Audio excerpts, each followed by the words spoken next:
online as well. Recording in progress, there you go. We have a little change in our agenda today. We will swap two panels. The panel at 11:15 that was on apartheid is now going to be swapped with this afternoon's panel on slavery. So we will put it up online as well, but just stay tuned and you'll be able to attend all of them. We have lost an iPad. One of our dear interpreters left her iPad on her table yesterday, black iPad. So if inadvertently you may have taken it with a pile of papers, or if you have seen it, please come and find us.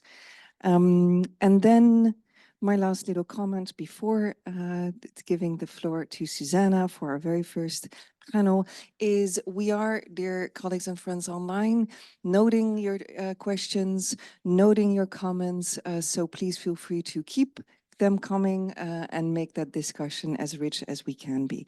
Now, over to our very first panel of the day. Over to you, Susanna, on shaping gender-sensitive accountability. Thank you.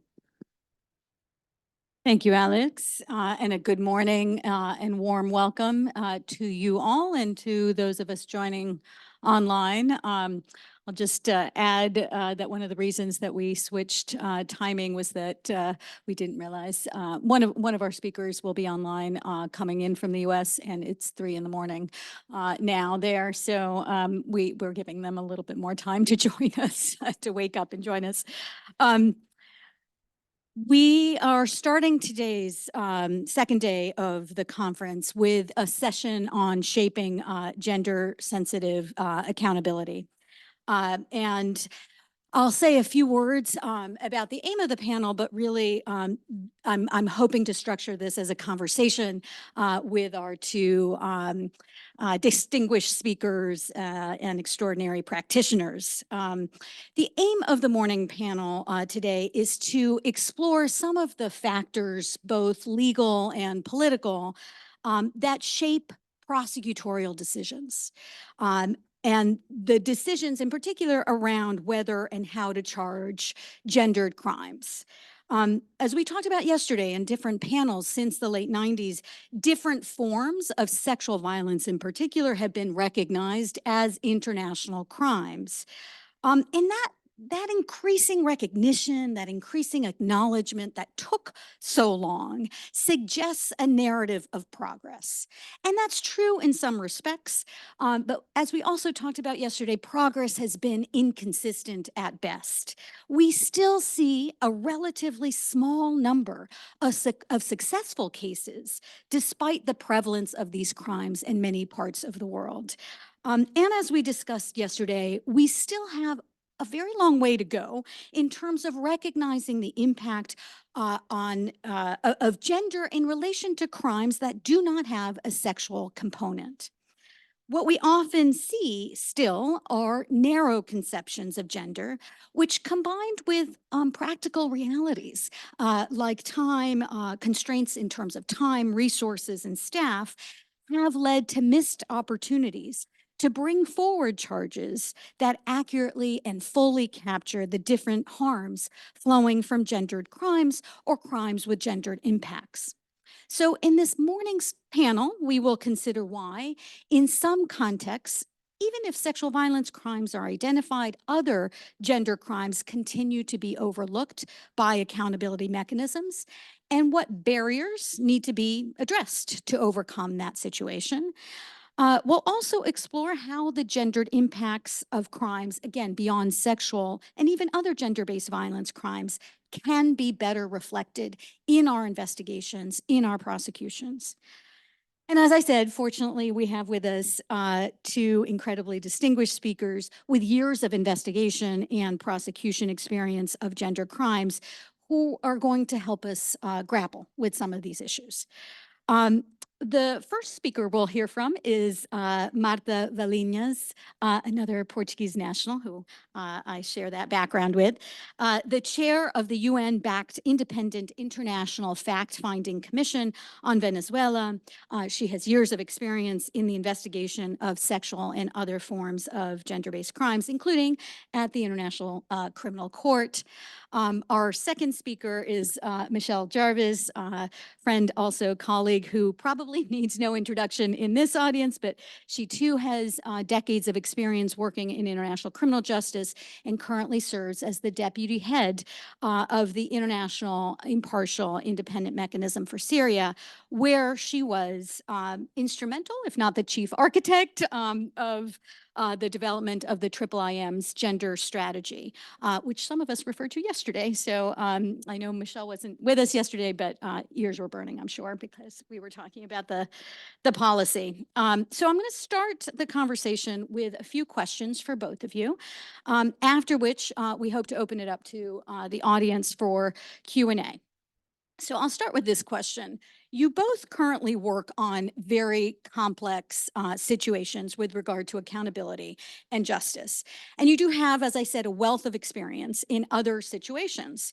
So my first question has to do with barriers, right? What are some of the key barriers to adopting a gender competent approach to accountability for atrocity crimes, particularly when they're committed in these complex situations, complex legal, political, and cultural situations?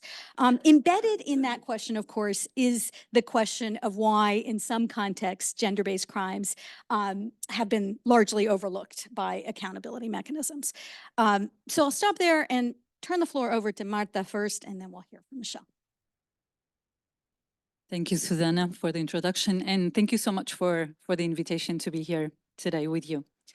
I'll start by addressing some of those political factors and the interconnection between political and then also legal factors that Susanna was mentioning. And I'll use Venezuela as an example.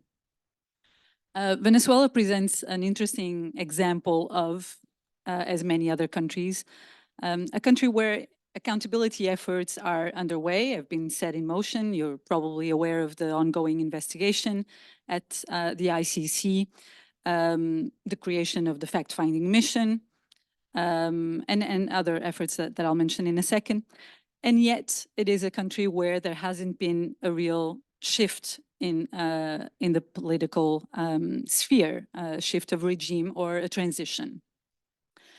In fact, in relation to Venezuela specifically, several analysts actually speak of a probable consolidation of power of the current government, and the serious risk that the government will start using even increasingly authoritarian tools to silence not only opposition, but what for concerns us here today, mostly the voices of those that denounce the commission of crimes that constitute crimes against humanity, including sexual and gender-based crimes. So as we know, accountability efforts without a change in the structures and in the people who are leading those structures and the practices of those institutions is at a minimum an uphill battle, right? And this is seen very clearly in the fact that a characteristic of authoritarian regimes, and when there hasn't been a shift in power yet, and that is what we see in Venezuela, is a judiciary fraught with a partial and non-independent practices, right? And so what we've been seeing is the impact of all of this in the ability of all those very brave civil society actors, survivors, in their ability to actually denounce these crimes and continue their fight for justice. So, for example, in our last report, which we published in September of last year, we documented the case of two lawyers who were living in Venezuela until very recently. One of them is the founder of an NGO called 100% Estrógeno. It's an NGO that was focusing on sexual and reproductive rights. And the lawyer who was the founder and director of this NGO had taken up a case of a woman, an activist on sexual and reproductive rights, who had been prosecuted for providing information to a teenage girl about how to get an abortion. She had been pregnant out of rape. And so this activist was prosecuted for providing this information, and the lawyer who took up her case, actually two lawyers who were working on the case, saw no other choice for them due to all the threats they were receiving, surveillance, etc., than to leave the country last year. And that's what they did. And I want to use this case to highlight precisely what the impact that political factors, and in this case, you know, the grip on power by those that have been involved in the commission of the crimes, or, you know, I'm talking about, of course, you know, on the one hand, security sector institutions that have been have been involved in the commission of these crimes, but all those in power, in the executive power that protect them.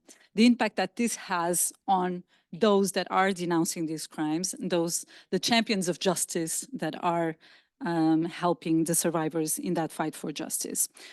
I also wanted to highlight, you know, looking from the perspective of the FFM and thinking of Venezuela, that what we found that has been particularly interesting in this case, and we've heard this from several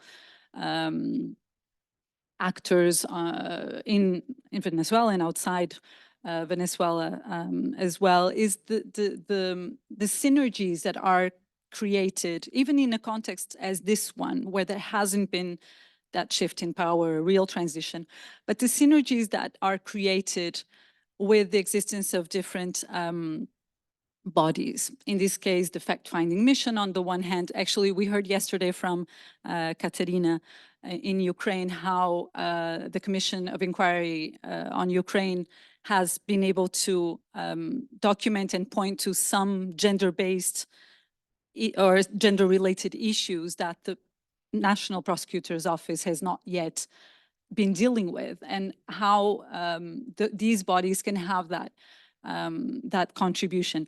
But at the same time, existing in this ecosystem, right, of international justice that we've so often talked about, together with an investigation by the ICC, and together with, for example, the universal jurisdiction file that was actually case that was filed in Argentina by the Clooney Foundation for Justice.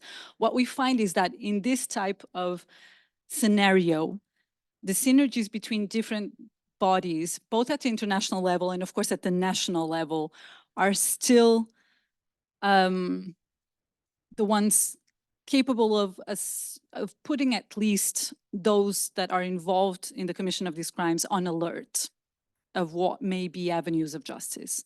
But it is an incredible, challenging context, as you were saying, and as I just described to you, with very concrete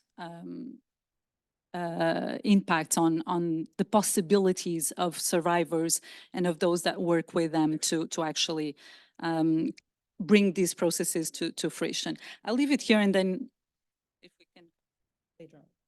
Thank you so much for getting us launched, and for your insightful comments on the very, very serious challenges facing Venezuela. I'm going to hand it over to you, Michelle. Thanks, Susanna, and good morning, everyone. It's really great to be here, and I'm really sorry I missed the discussion yesterday, but I really heard excellent things about it. I know there were many really important issues coming up, so hopefully we can continue that today. I think, Marta, you have really framed the issue very nicely, and I think it reminds us that when we talk about barriers, there's a broad continuum of issues that come up for discussion, from the very big picture political considerations and barriers right through to much more granular practical operational issues that we as practitioners have to grapple with when we're trying to move forward on accountability for gender-based crimes. So I'm going to continue the discussion more on the latter end of the spectrum on the more practical operational issues, but I think it would be remiss not to start by acknowledging that for Syria too, the political blockages are the immediate factor blocking accountability for all crimes, not just gender-based crimes. We still don't have a comprehensive justice opportunity for Syria. That has given rise to the IIIM's mandate, which is this novel justice facilitation role where we are not a court or tribunal, but supporting other justice actors who may be in a position to bring cases. So working a lot with national criminal justice actors who are applying universal jurisdiction. Now, of course, we also have an opportunity with the case on Syria before the International Court of Justice. So just to acknowledge the beginning, some of the really fundamental issues before we even start with the practical issues. But let me then just jump into the point about 5 or 6 years ago when we started working to build the IIIM. And we were really thinking a lot about this issue of how could we try to promote more successful justice outcomes when it came to gender-related issues. For me personally, I'd come from 17 years working within the International Criminal Tribunal for the former Yugoslavia, and we had actually done quite a lot of legacy work around conflict-related sexual violence, which resulted in the publication of quite a comprehensive compendium of lessons learned. And we looked a lot at barriers in the context of that project. So we started the IIIM with the benefit of this and other lessons learned from accountability processes. And I think we really wanted to get it right from the beginning and to figure out how could we create the right conditions, because maybe that's a point about terminology as well. We all talk about barriers, but it can be easy for that to become an excuse for saying it's too hard to move forward on this. What we're really talking about is creating the conditions we need to create to maximise the chance of being able to deliver justice. So one of the things that we did very early on at the IIIM was, okay, let's try and actually start with a mapping of what we know about the barriers that we're going to have to be aware of in the context of our work. And this wasn't a very scientific exercise at that stage. It was really brainstorming within the team around what do we know from past experience, what can we see from the documentation that's been done on Syria already. And within a very short amount of time, we'd accumulated 80 different barriers, and that was really more or less off the top of our heads without really even thinking too much about it. So what sort of things came out? Well, first of all, general barriers, such as the lack of contextual information and expertise about how gender structures operate in a particular conflict context.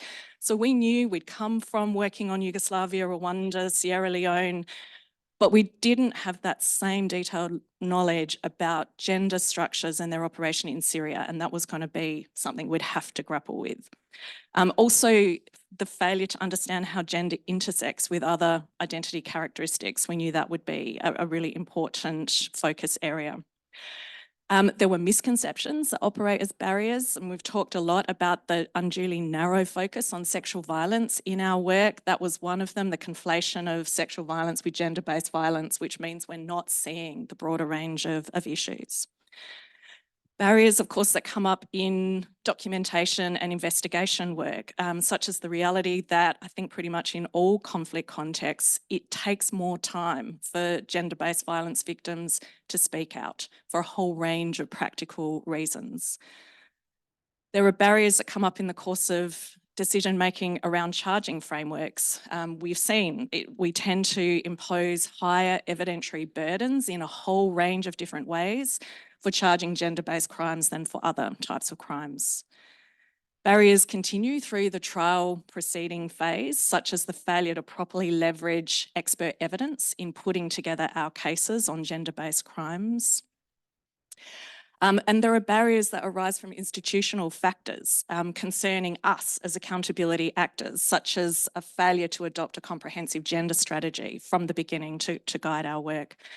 So, I mean, this is just a very quick snapshot of the types of things that came up in our discussions. And I think it is really easy to be overwhelmed by how on earth are we going to make any progress in moving forward on this. But I think it really all boils down to the discriminatory gender hierarchy and the impact that that has on justice processes. And so by this, I mean the structural imbalance of power caused by socially constructed gender roles. And what I've definitely seen in my now 23 years of practice is this discriminatory hierarchy is a key factor driving harms during conflict. The same discrimination then operates to obscure the voices and experiences of those victims. And then most importantly, because I think we've taken a long time to recognise it, gendered biases also operate within our accountability institutions and within all of us as accountability actors. And this further reduces the chances that we will see these violations in our work. I want to zoom out a little bit on a particular challenge that we faced in the context of Syria, and that was, of course, a Syrianized approach. How could we try and better understand and integrate into our work an accurate reflection of how gender operates in the context of Syria specifically? And it's complex because there are many parties to the conflict in Syria. These issues take on different dimensions depending on whether you're looking at Daesh or Syrian government-related crimes.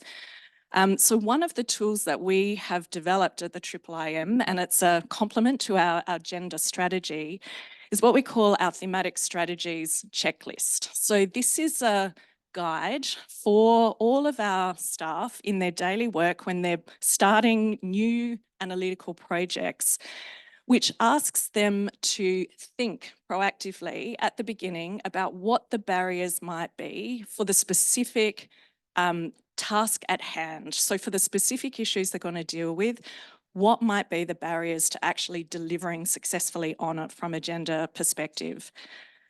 So some of the things that we've identified in the context of this are, of course, gaps in humanitarian referral pathways in Syria, which mean fundamental conditions for engaging safely with victims and survivors are not present. So how are we at the IIIM going to try to address that issue so we can move forward? Failure to recognise women as relevant evidence providers. A big issue in the context of Syrian government detention is that the documentation focus went immediately on those who were detained as the relevant witnesses, understandably. Overwhelmingly, those witnesses are male, and it was male experiences that we saw in the documentation work.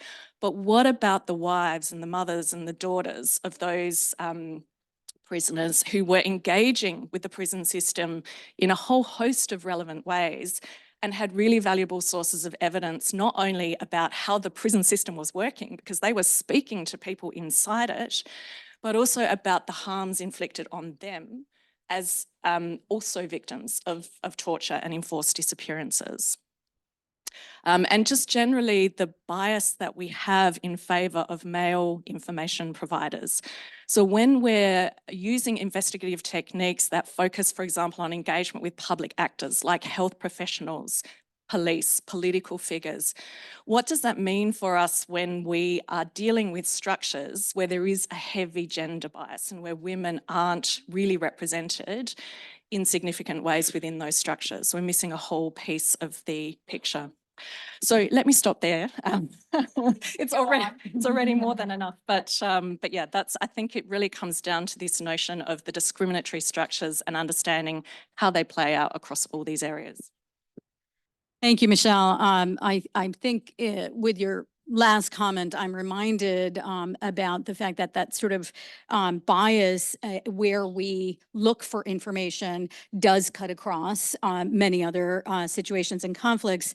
I'm reminded of one in particular where I think sources of information, there was little information about gender crimes, but in part that was because informal sources of information like, you know, those who assist with home births, non-institutional medical health related sources of information weren't consulted. And that was part of the lack, as you say, of deliberation, brainstorming beyond the more, the sort of bias preferred sources of information. I think that really cuts across a number of different conflicts.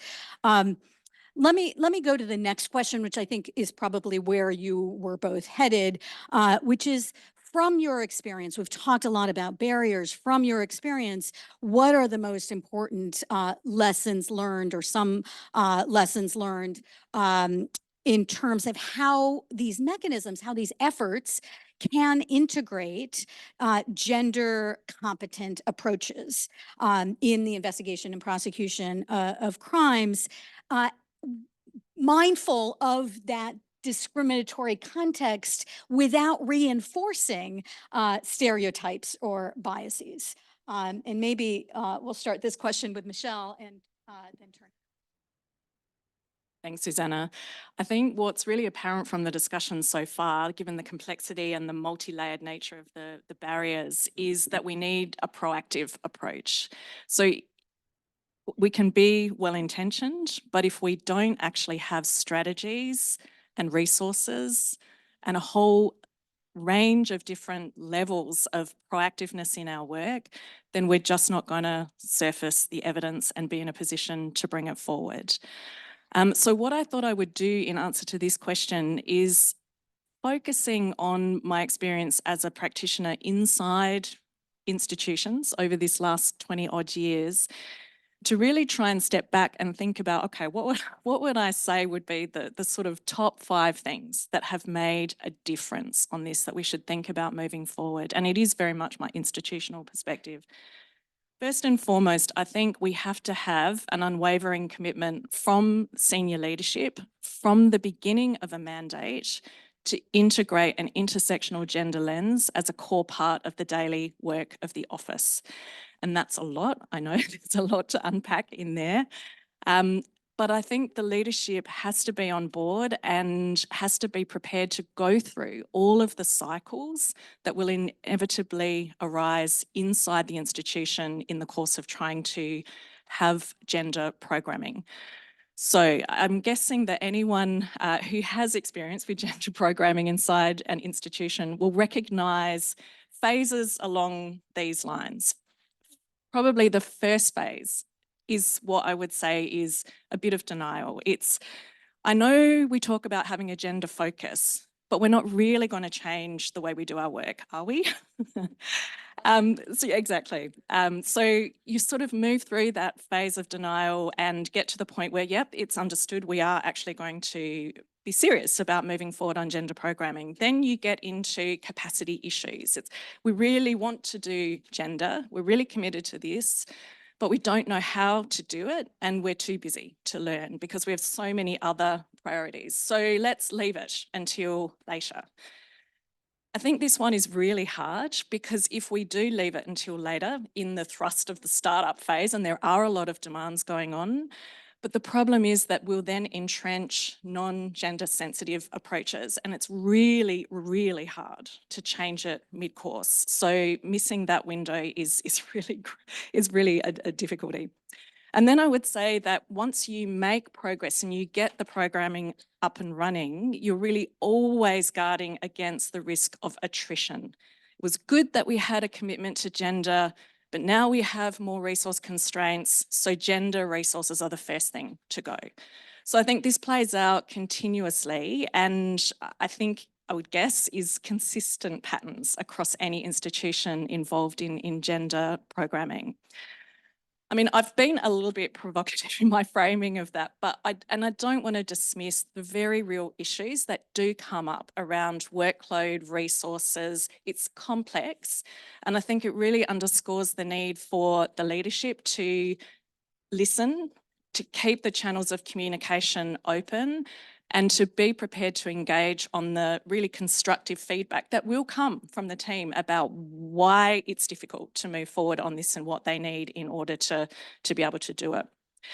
The second thing is really the importance of developing a comprehensive gender strategy, but not only a strategy in writing on paper, but implementation plans and practical tools that help the team to actually do it on a daily basis.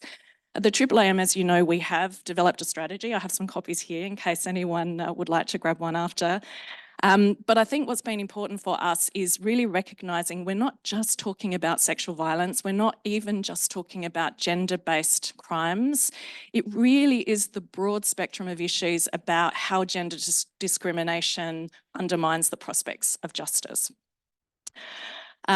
Recruitment of staff is the third thing. Can't emphasise how important this is. We need to pay attention to the competence and receptiveness of recruitment candidates to gender in every single recruitment process, no matter what the function, because it's all about building an institutional environment where there's an openness to and a commitment to gender equality. And it's really fragile, can change all the time. And that's why with every single recruitment process, it's important to focus on. Fourth thing, very briefly, is situating our gender analysis in a broader victim survivor centred approach. So, I mean, that's everything from looking at victim survivor experiences holistically, so understanding who they were, what the impact of the crimes have been on them and their life, psychological and physical health issues, community, future, all of those things. Engagement with civil society from this perspective as well, and making sure that we're engaging with feminist-led and women-led civil society actors, not only male actors, where, again, there tends to be a real bias in the existing structures. And finally, the importance of asking victim survivor communities what matters to them, so that kind of direct engagement. And then the final point I wanted to make was really around gender-sensitive institution building. And it's a bit of a call to action as well, because I think that within the practice of international criminal law, we haven't really even begun to have a meaningful conversation about this issue. So I mentioned the ICTY conflict-related sexual violence book earlier on, and in that book we did make an effort to delve into the institutional realities, ICTY, and how that had a bearing on the work that we did. But I feel like that's the part of the book that has had the least engagement externally. So it's understandable perhaps that people focus immediately in on the substantive issues. How did we investigate sexual violence? What strategies did we use in the courtroom? But the institutional side of it is really a key missing part of the equation, because if we don't have an institution committed to gender equality, then we'll never secure good outcomes in our accountability work. And I do think that there is a lot of scope to have a more dedicated convening with practitioners on this topic, and maybe not even limited to international criminal law, but really drawing on the experiences of all actors who've tried to set up a gender-sensitive institutional environment and really dig into the lessons learned and insights that will help us moving forward.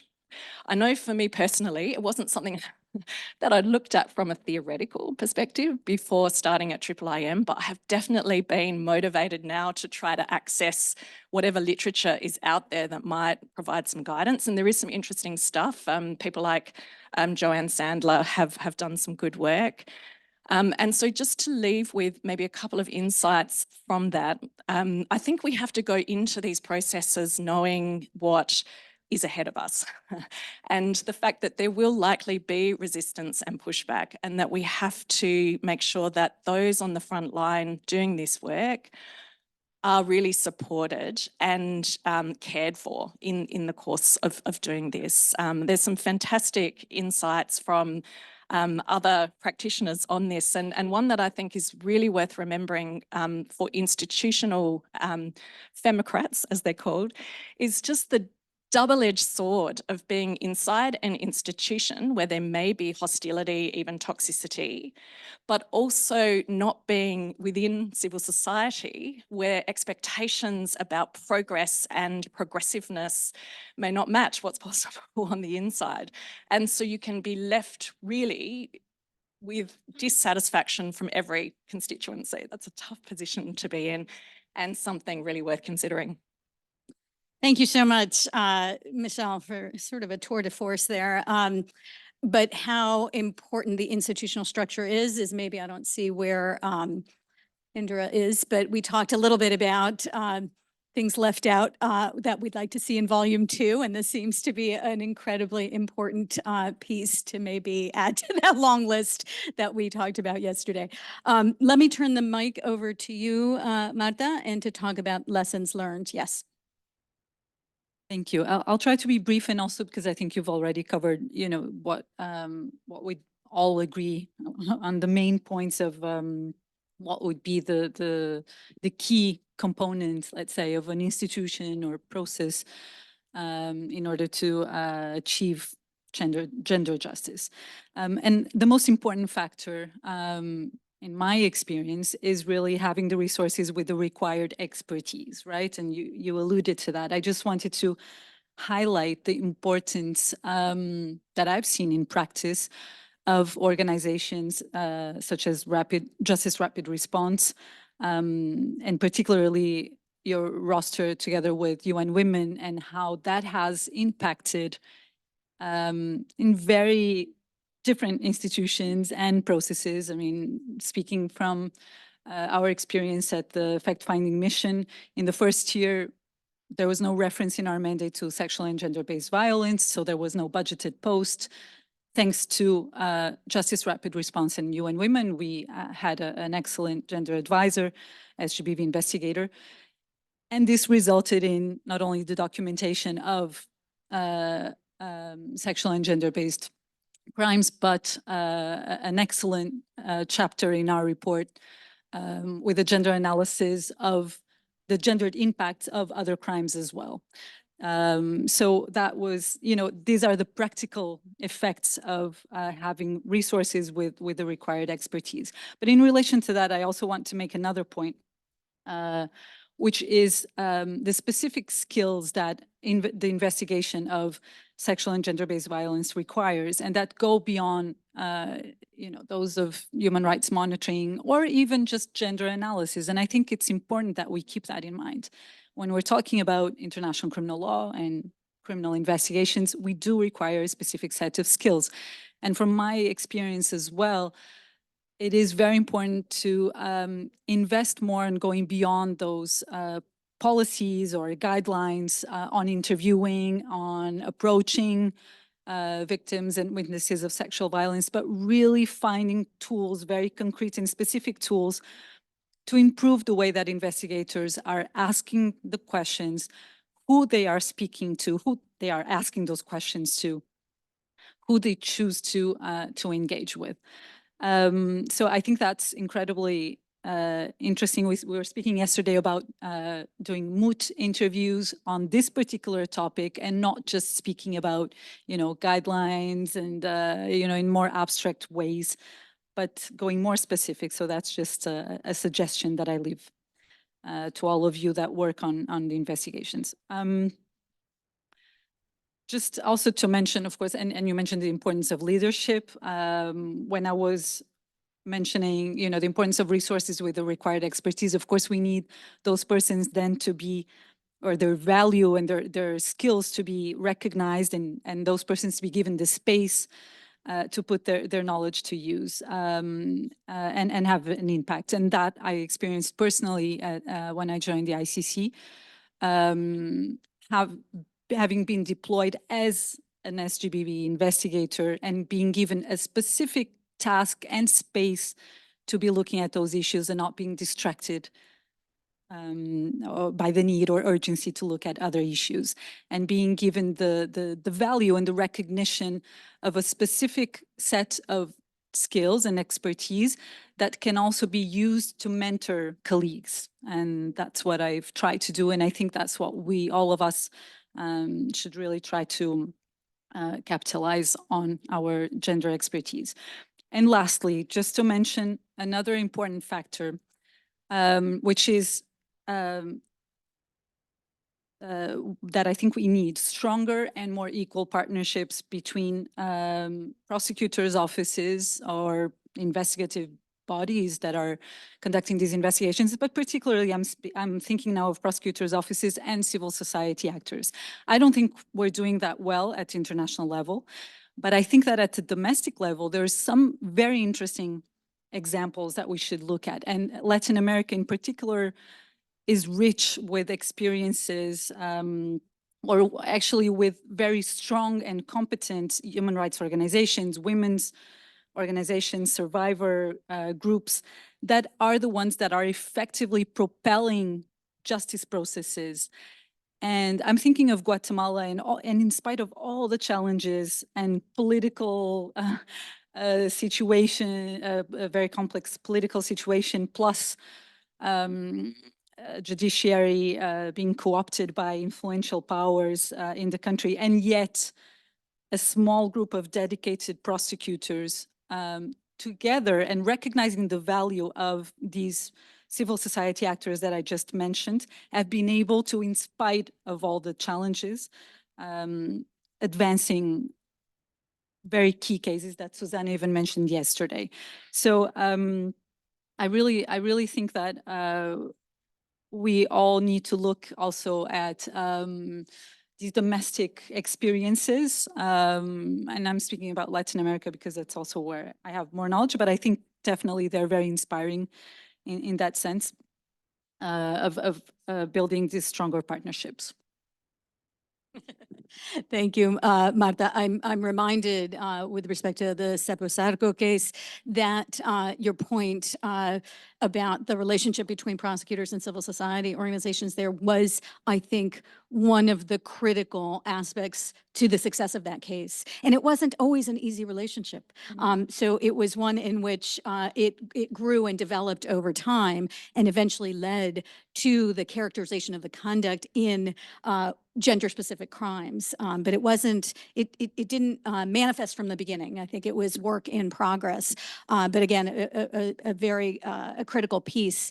I am mindful of time, and I had more questions for both of you, but I do want to open it up to you, the audience. We have less than 10 minutes, but I think it's worth giving you an opportunity to ask questions. So I see two. I'm going to take a couple in the room, and maybe I'll take these three and then come back to see if we have time for more.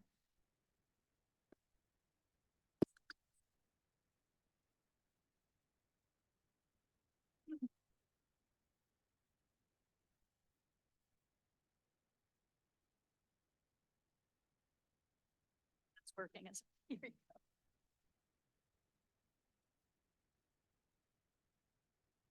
Thank you. Good morning. And it's really a pleasure, Michelle and Marta and Susanna, to see you. Very inspiring work that you do. My question is around the victim-centered approach.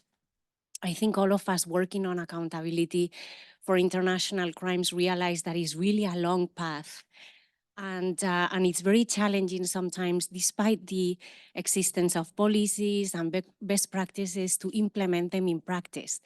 And I just want to ask what you have seen in terms of good approaches or good practices to keeping victims engaged in these very long processes in which, because of vulnerability factors, victims have to move on, contact is lost. I mean, decades go by. You mentioned the case of Guatemala. I mean, most of the victims now are of very old age.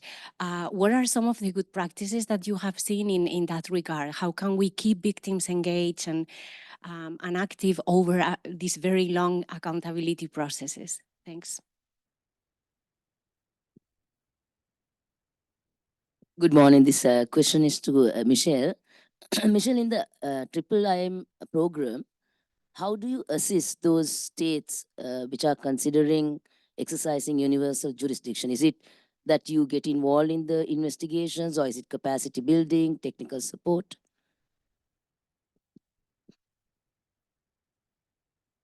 I'll take your fourth. Oh, go ahead and take those. Thank you, Michelle and Marta. As Michelle knows, I am very interested in the feminist institution building piece. And I have a question about that, really about succession planning. So we, in the best of all possible worlds, have wonderful policies, strategies, guidelines, implementation plans. Everyone's following them, but personnel come and go, including leadership. So is there another piece that we need to be working on so that we really do have a strongly embedded system of gender competence in our institutions? Thank you.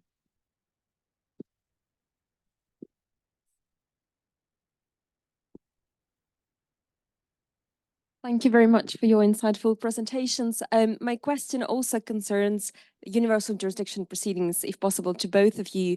Could you comment on the progress or the challenges that you have seen on how domestic investigators and prosecutors have engaged with gender at the level of universal jurisdiction proceedings? Thank you. Relying on this one. Thank you so much. I'm going to turn it over to you first, and then we'll end with Martha. Thanks very much. Great questions. Alejandro, the question about victims survivor-centred approach, I can speak a little bit from IIIM perspective, which is a very particular perspective because, as I said, we're not a court or tribunal. So when we started, there was a question about what would a victim-centred approach look like in the context of this justice facilitation work. So I think a lot of the time, you know this very well, Susanna, we had some assistance from War Crimes Research Office on this question.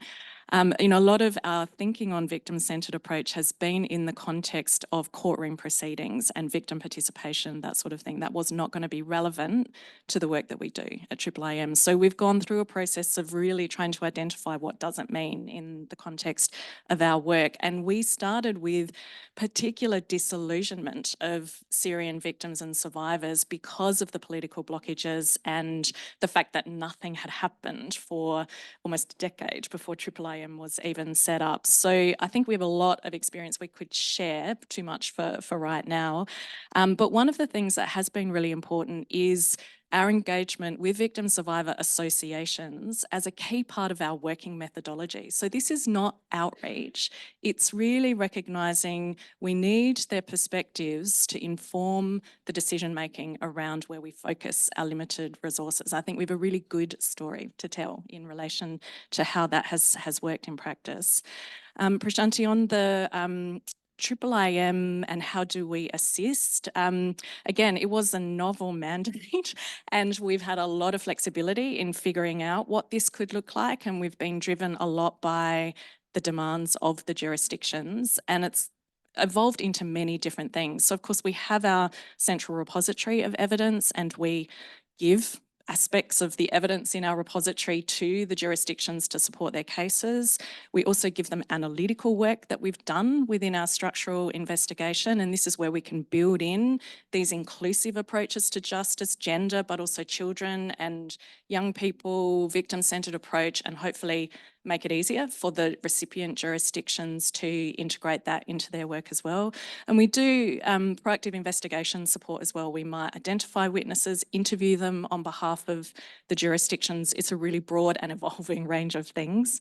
Indira, succession planning is a really great question and something that you can't help but think about in the context of this, because we are putting effort into setting a good practice, but we know it's fragile and it's not a guarantee that based on what's been done so far that it would necessarily continue when personnel change and leadership changes.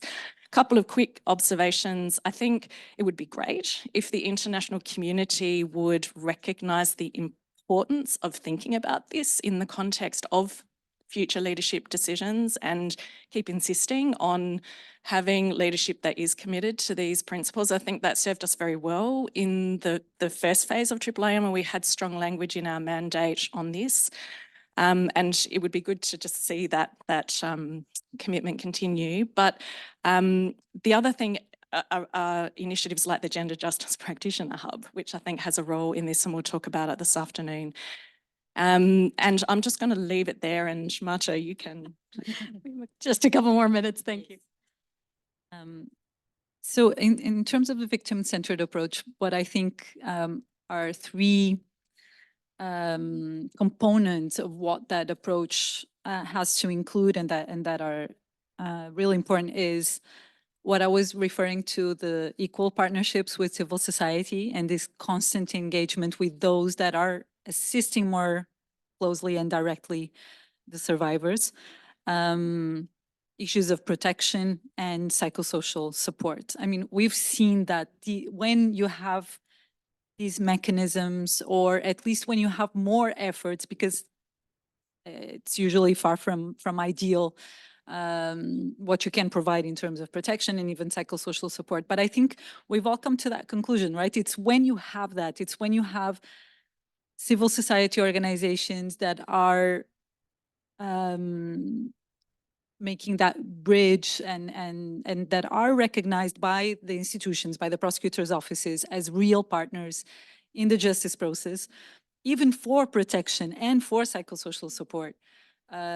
That's when you ensure more victim engagement, even over a long period of time, and a more positive experience with the justice system. So I think we know this, but then in practice, as I said, at least from my perspective at the international level, I don't think, on the one hand, you have maybe more elaborate protection programs and possibilities, but then at the international level, I think you're really lacking on the engagement and the information sharing and all of that. And so you see this in other places, for example, as I was mentioning, in Guatemala, with all the challenges that they face, and still, due to the role of civil society actors there, you still have the engagement of victims and witnesses that are still willing to participate in the justice processes. And I think, and we'll hear more actually right after from about the special jurisdiction for peace in Colombia. And I think in terms of victim-centered approach, it's a very interesting experiment and approach to what should be a victim-centered justice process, and that we'll learn more on what worked and what didn't work. In terms of universal jurisdiction, the file or the case that was filed that I mentioned was just very recently, so I can't really say much about it. Of course, that a lot of people will immediately think that, oh, it's more of a political move because you can't really detain the accused, but that's not totally true. And in this case, you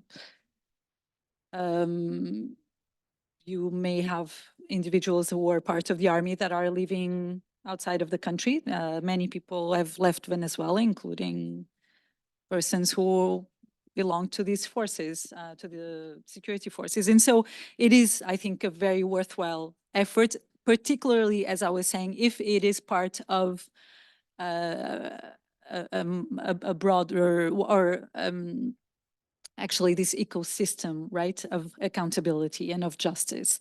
And that you can use, for example, in that complaint, a lot of the information that the fact-finding mission had collected was used. And this is what I find interesting about our efforts on accountability, is that we can really mutually reinforce our roles, our contribution, and use the information that others are collecting in order to explore other avenues of justice and to put on alert those that are, in this case, still in power, at least, at a minimum.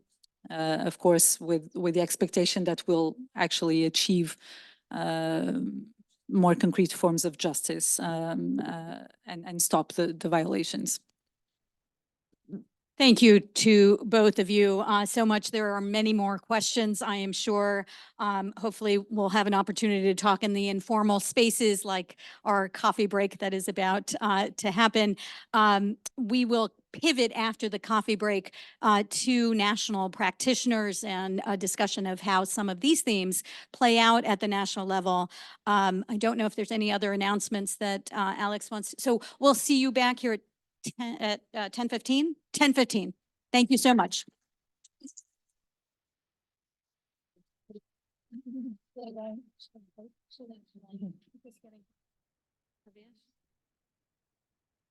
Yeah. Muito obrigada. A sério que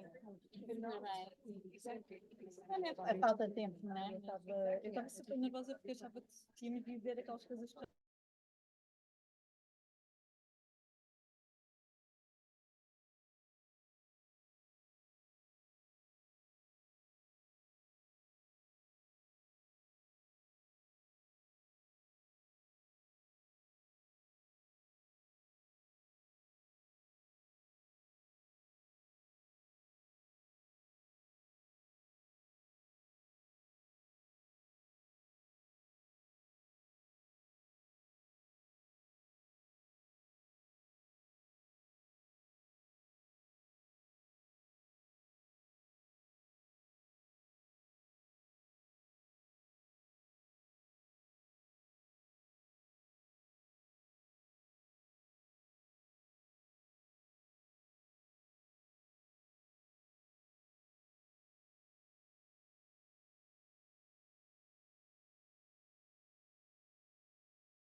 I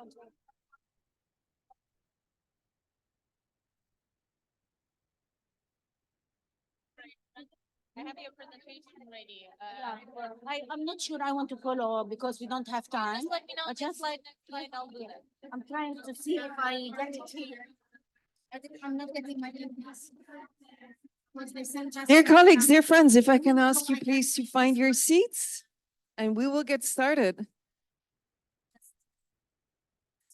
Thank you very much.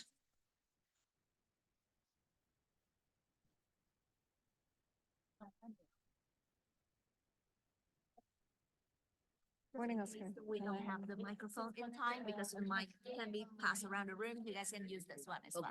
Okay. Yeah. Oh, that's fine.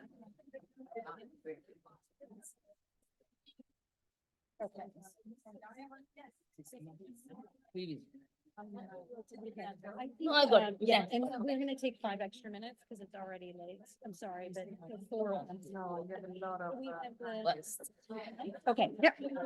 No, go ahead and bring people in. if you want. That's okay. Dear colleagues, we're going to get started. Thanks again for joining and thanks again to everyone online for joining us for the second panel that will very much build on the panel that we had this morning that was so rich, so comprehensive. Susanna, we are in your hands. Thank you.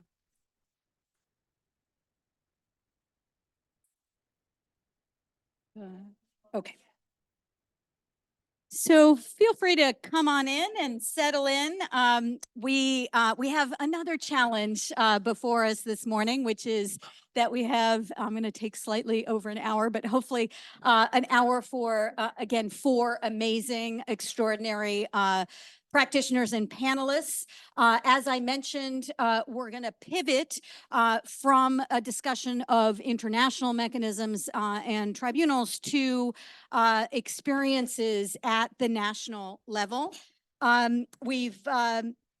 The panel is an opportunity to really delve into best practices and challenges regarding efforts to ensure gender justice for serious international crimes at the national level, but also what we as international practitioners can learn from those efforts. Martha started that discussion already, integrating better between prosecution and civil society. But what else can we learn as international practitioners, and how can we best support efforts at the national level? I'm not going to say too much more, again, because I know we are pressed for time with less than an hour. I will briefly introduce each speaker, after which I will ask them a few questions. We may not get through all of them, but a few questions, and hopefully that will leave us at least a few minutes for questions from the audience. I will go in the order that you see them in the program. So first, I will turn to Oscar Barravera, who currently serves as a magistrate in Colombia's Special Jurisdiction for Peace, Jurisdicción Especial para la Paz, known by its Spanish acronym as the HEP.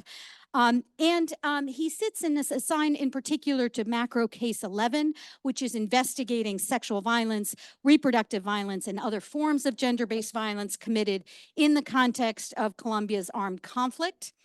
So the first question that I have for you, Oscar, is that the Special Jurisdiction for Peace is Colombia's transitional justice program created under the peace agreements between the Colombian state and the FARC in 2016. If you could talk a little bit about, I mean, we've referenced the HEP in the discussions yesterday in several discussions. If you can talk a little bit about the main advances in gender-based justice achieved by the HEP during its now 6 years of operation.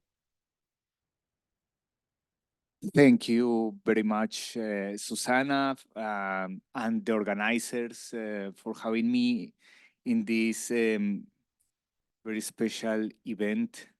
I think that this topic is particularly relevant for our work at the Special Jurisdiction for Peace. And considering the time, I'm going directly to the point. In my first intervention, I will focus in some generalities about the special jurisdiction and the gender justice. And in the second round, I will focus in case number 11. What is important to say about the special jurisdiction is it's it's an experiment, like Marta Baliña said previously, created in the context of the peace accords in 2016. And behind the special jurisdiction, there is a question: how to combine the effort to find justice for victims with the effort of achieving political settlement for an armed conflict.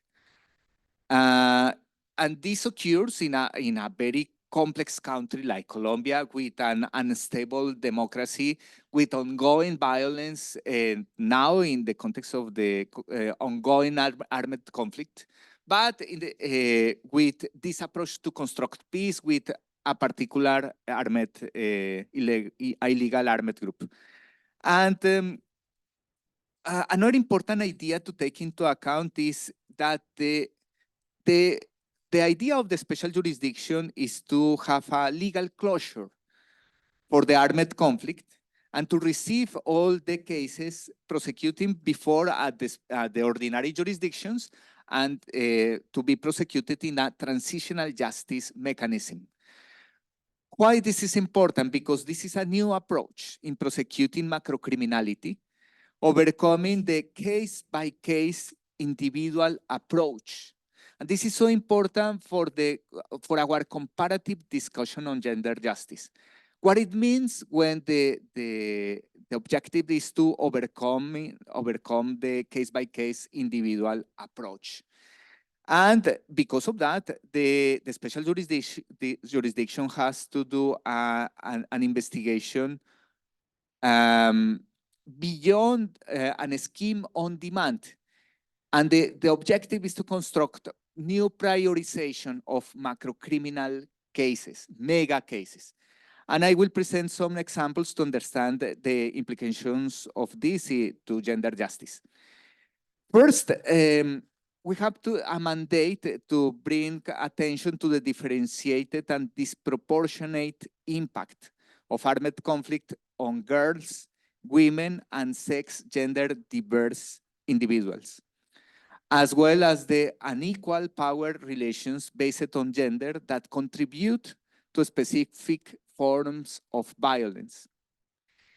And we open 11 macro cases.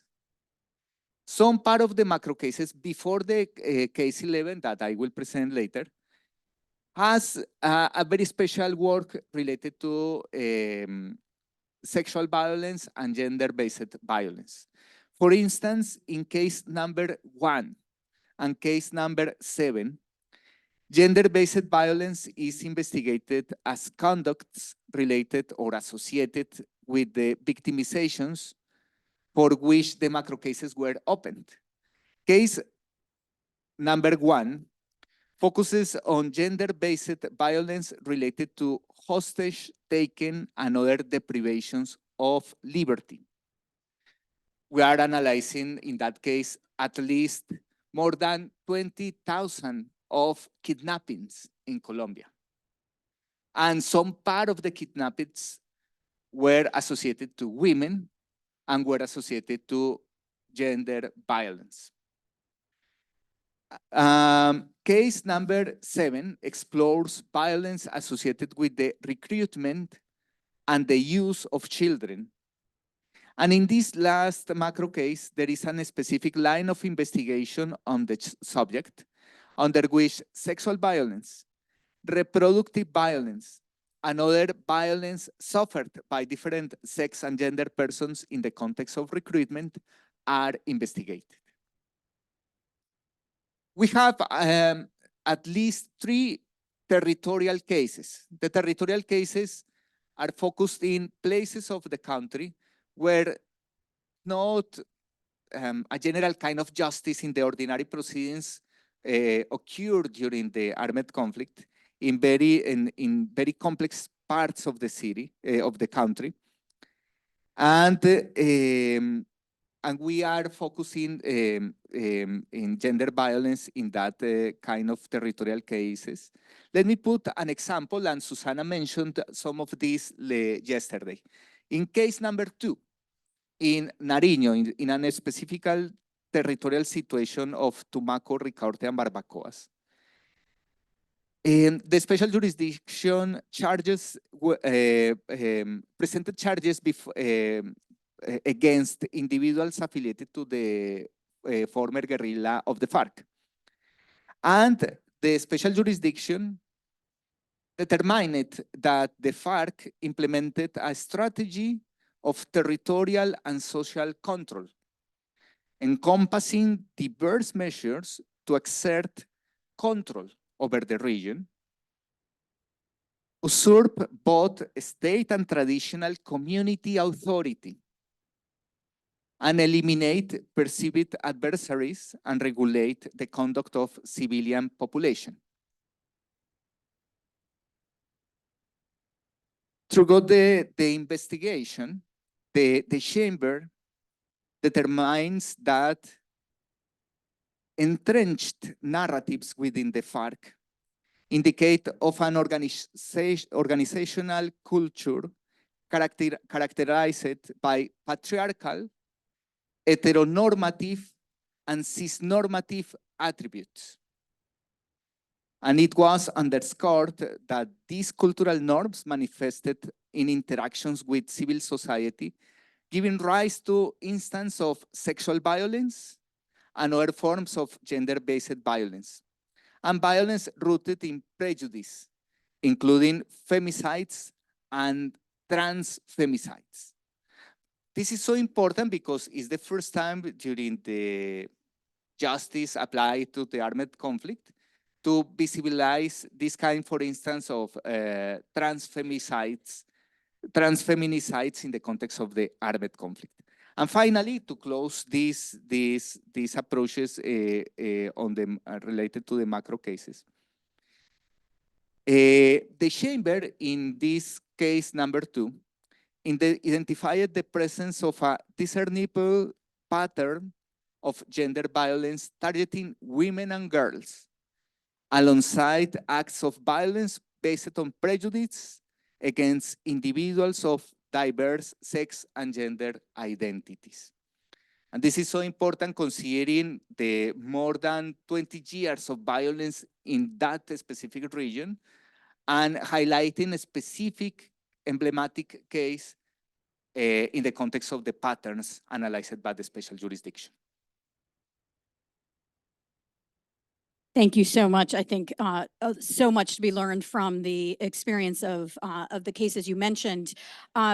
I wonder if you can talk, and we only have a few minutes for this, and I'm sorry we just don't have more time, but if you can talk a little bit more about macro case 11 now that we've heard about some of the others, in particular how the investigation is being conducted, what are the main patterns of conduct, and how that investigation has been sort of subdivided to address patterns in different ways.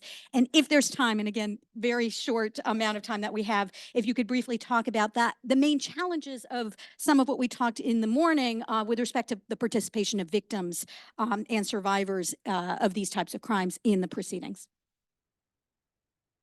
Well, as I mentioned before, macro case 11 is a very important contribution of the special jurisdiction to these comparative debates. Why this new macro case is important? We are dealing with at least more than 35,000 of crimes related to gender violence in the context of the at least 30 or 40 years of armed conflict. We are talking about how can we address more than 30,000 of crimes related to gender violence. And our response is that we use the other macro cases in order to analyze, for instance, sexual violence in the context of another kind of violence inside the territory. For instance, the links between sexual violence and forced displacement, or the links between sexual violence and the attacks against some civil population or particular ethnic groups alongside the country.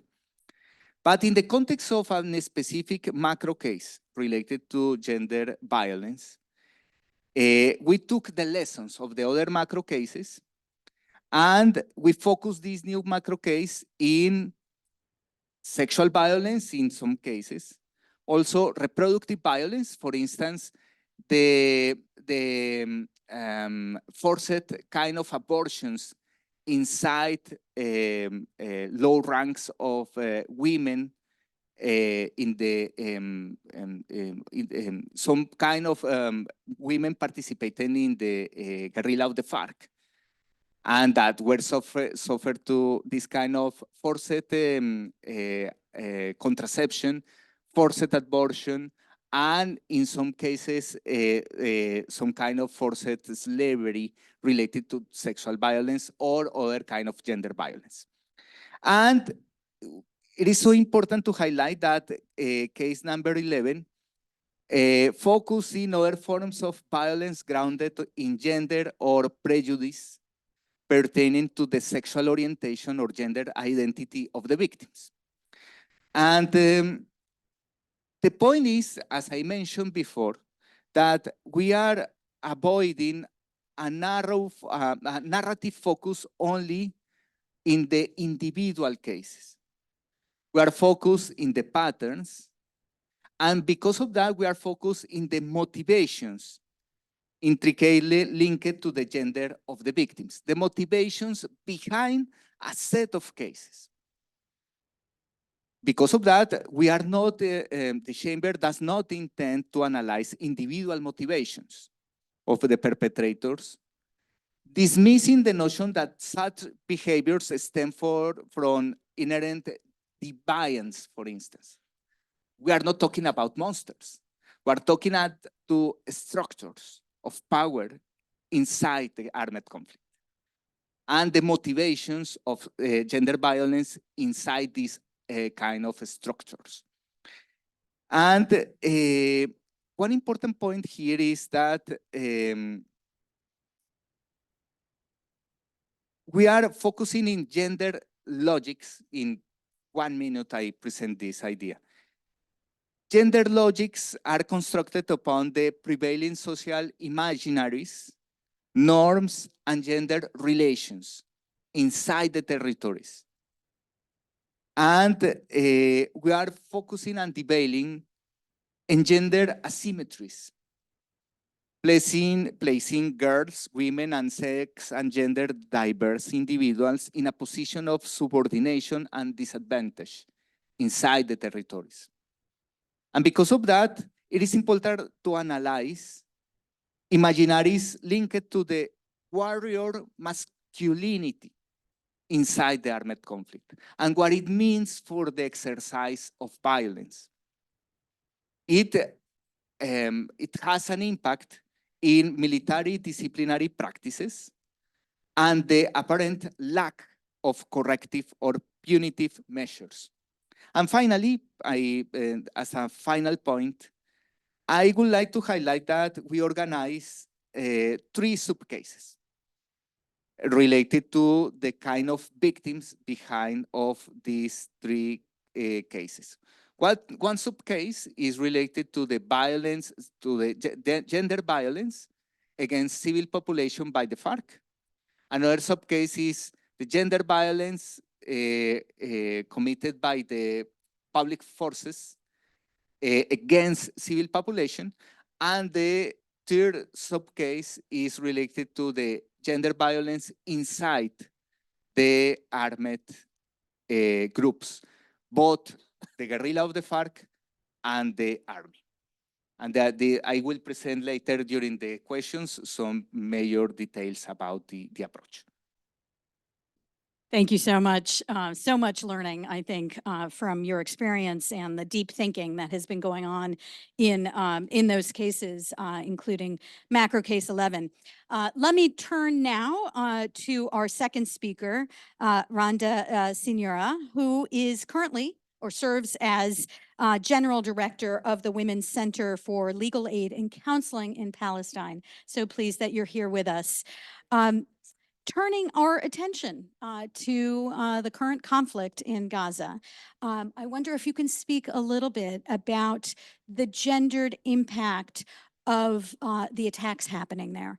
How in particular have the attacks affected Palestinian women and girls and boys in Gaza and the occupied Palestinian territories? Thank you very much, Susanna. And good morning again to everyone. Actually, as I'm speaking to you today, my people in the occupied territory and in Gaza are still under fire. No ceasefire for over 3 months and a half now.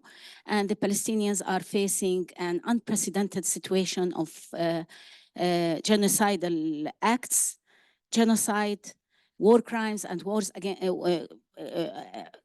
against humanity. Crimes against humanity. And if I want to say about the gendered impact of the occupation and the Israeli policies, we should not only start with the 7th of October, just to point out, but it has been exacerbated. It was disproportionate. It was indiscriminate bombardment and shooting and attacks on the Palestinian civilian population, resulting in most of the casualties among the Palestinian civilians. And especially women and children.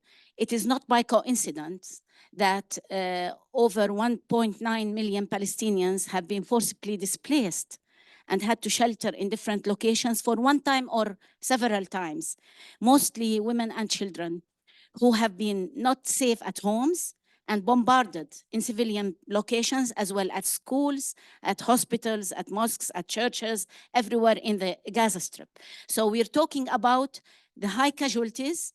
Over 24,000 Palestinians have been killed. Of them, there are 10,300 children and 7,100 women, meaning that 70% of the casualties are among women. The other remaining casualties among men resulted in additional responsibilities on women. This is the responsibility. They are becoming the main head households of the family. They have to maintain for their family within their traditional roles. They have to ensure that the children are being given food, medicine, taking care of the elderly, the sick and the injured. And persons who are becoming disabled, especially among children. We have limbs that have been amputated for over 1,000 children so far. Those who did not die are still facing. So these are all crimes that, that women were sheltering in Gaza. We know that when they went to, this information we are gathering, and we work in that way in our organization, is we depend on evidence-based data that we collect from the field. But it was challenging during the evacuation because our field researcher, who lives in the northern part of Gaza, left Gaza with her 3 girls to the southern part alone, without other members of the family, without her husband, to the southern part of the Gaza Strip, and was bombarded on the way to the first sheltering in the middle part of Gaza and then in the southern part of Gaza. So there was no safe place. She met with the women and started to document cases and bring them to us.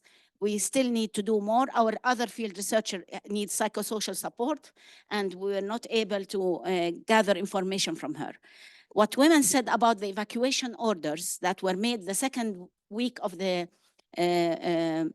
land operation, Israeli land operation, because their homes have been destructed, they went to shelters. On their way, the genocidal statements made by the Minister of Israeli army or occupation army was from the beginning that they will deprive the Palestinian people from food, fuel, and water, clean water for drinking. We're talking now about starvation in Gaza. They eat only one meal, and the mothers even became so protective of their children. In one of the stories, a girl speaks, I saw it yesterday, she says that I close my mouth with a blanket when I'm hungry in the night because I don't want to make my mother worry more about me because I'm hungry. The people are not getting the necessary humanitarian aid. They're drinking dirty water. salty water from the sea and are getting many diseases and in their stomach and in their systems. And the whole medical the situation in the shelters are very difficult because the people are living 40 people, 50 people in one room. They're overcrowded without the minimal needs of the ordinary fundamental needs of any person. So we are talking here, this is the room of our field researcher, and it really reflects how the people are trying to resolve the problem of absence of hygiene, clean places, bathrooms, and they're making this, in this photo, if you see, they made their own toilet from the sand and put it in, because it is overcrowded with very limited even it's so hard for women to queue for 3-4 hours to go to the toilet. Many of the women do not have the hygiene for their monthly menstruation. They found contraceptive pills, which they try to get in order to avoid the natural menstruation, monthly menstruation. And many of the pregnant women have given birth, you know, in very difficult situations. Ala and her family were terrified from the phosphorus and chemical fumes that might affect her baby when she was pregnant. She sheltered in a school with 40 people where they were living, and Ala went into the labor, but the family had no phones to call the ambulances, and her family could not move her to, later she was able to be moved to the hospital. Ala and her baby, you know, in hospitals, we're talking about over 50,000 pregnant women, 5,000 giving birth every day, every month, 180 every day. C-section, because of the situation, they get very troubled, and therefore they're giving birth. The labor is not working, and many of them need C-section operations, and these C-section operations are not resulting in they're done without sterilization and without even any kind of anesthesia. You can imagine the sufferings of the people with malnutrition and with the absence of the minimal needs of the family. Not to mention that there's no maternal reproductive health services, no hospitals functioning, hospitals being targeted, and over 190 women were abducted by the Israelis. When they night raided the northern part of Gaza, one of the video showcases shows an Israeli soldier saying, you know, showing the underwears and lingerie of the women and saying, I have been always saying that Arab women are sluts. And this is the kind of written language on the walls in the rooms, and the sexual harassment of the abducted women to Israeli prisons and detention centers. We're talking about 190 women, isolated, starved, beaten, threatened with rape, and all of that happening while, you know, the negotiations in 1 week on releasing of women political prisoners, but they have arrested more than double the number of the women that have been in Israeli prisons and detention centers. So the situation, all of these are gender-based crimes, and I can go on and on, but I'm sure that there's a lot of information coming from international organizations, humanitarian organizations, the United Nations, and civil society organizations like ours. Thank you. Thank you so much, Randa, for taking us through what is a heartbreaking and incredibly difficult situation. I wonder if you could speak a little bit about your organization, or about what feminist human rights organizations like the Women's Center for Legal Aid and Counseling are doing to try to meet some of the needs and priorities of victims and survivors. So a little bit about your work. Actually, first and foremost, under the current situation, we are specifically based in the West Bank and in occupied East Jerusalem, and we have our field researchers in the Gaza Strip. So monitoring and documentation of violations, because most of our work on international advocacy is very much dependent on first-hand information that we gather from the field, and we think that this is the way to do it to continue to do it. We are joining hands with other human rights and humanitarian organizations, international and national organizations, to provide the necessary humanitarian needs and set forth the priorities and needs of Palestinian women specifically on the forefront and on the priorities, because they might be undermined or overlooked, and they're not seen by some. And I've heard that, that they are not the priority. So there was a demonstration in Cairo with the Arab women. We tried to also to work within the MENA region through a network that we have, the Arab CSO and Feminist Network, which is supported by UN Women. We tried to there was a demonstration that they were saying the hygiene kits for women are not secondary needs, they are priorities. So we were having stand-ups, doing advocacy at the international level, trying to bring our voices higher. We are trying to be present in international forums. We are trying to gather and monitor and document continuously all the violations in the occupied territory, including Gaza Strip, in order to be able to make the perpetrators, the Israeli occupying authority, accountable for those crimes. We will be contributing to first of all, we developed a contingency plan, and the idea is that we want to work with women, with the victims and the survivors. We are not in a situation where we are in a higher position to know more of what women in the Gaza Strip need. So it is them who are going to be engaged with us. It is very important not to impose what they need. So we want them to set up their rights and their priorities and their needs at the forefront. We want them to have meaningful participation. So we want to ensure that, unlike the previous times when there was reconstruction of Gaza after Israeli military aggressions, women were relegated back to their traditional roles and unpaid healthcare duties. So now we are trying to ensure that they are in the decision-making, they are not neglected, that they are saying their word, that they are part of the women peace and security component of the reconstruction of Gaza, of prioritizing their needs, of those women who are, we had 11% of the women heading the households prior to the war. Now this is increasing to up to 14% or 15%. And this really means that economic empowerment is very important. So we have to also engage in that.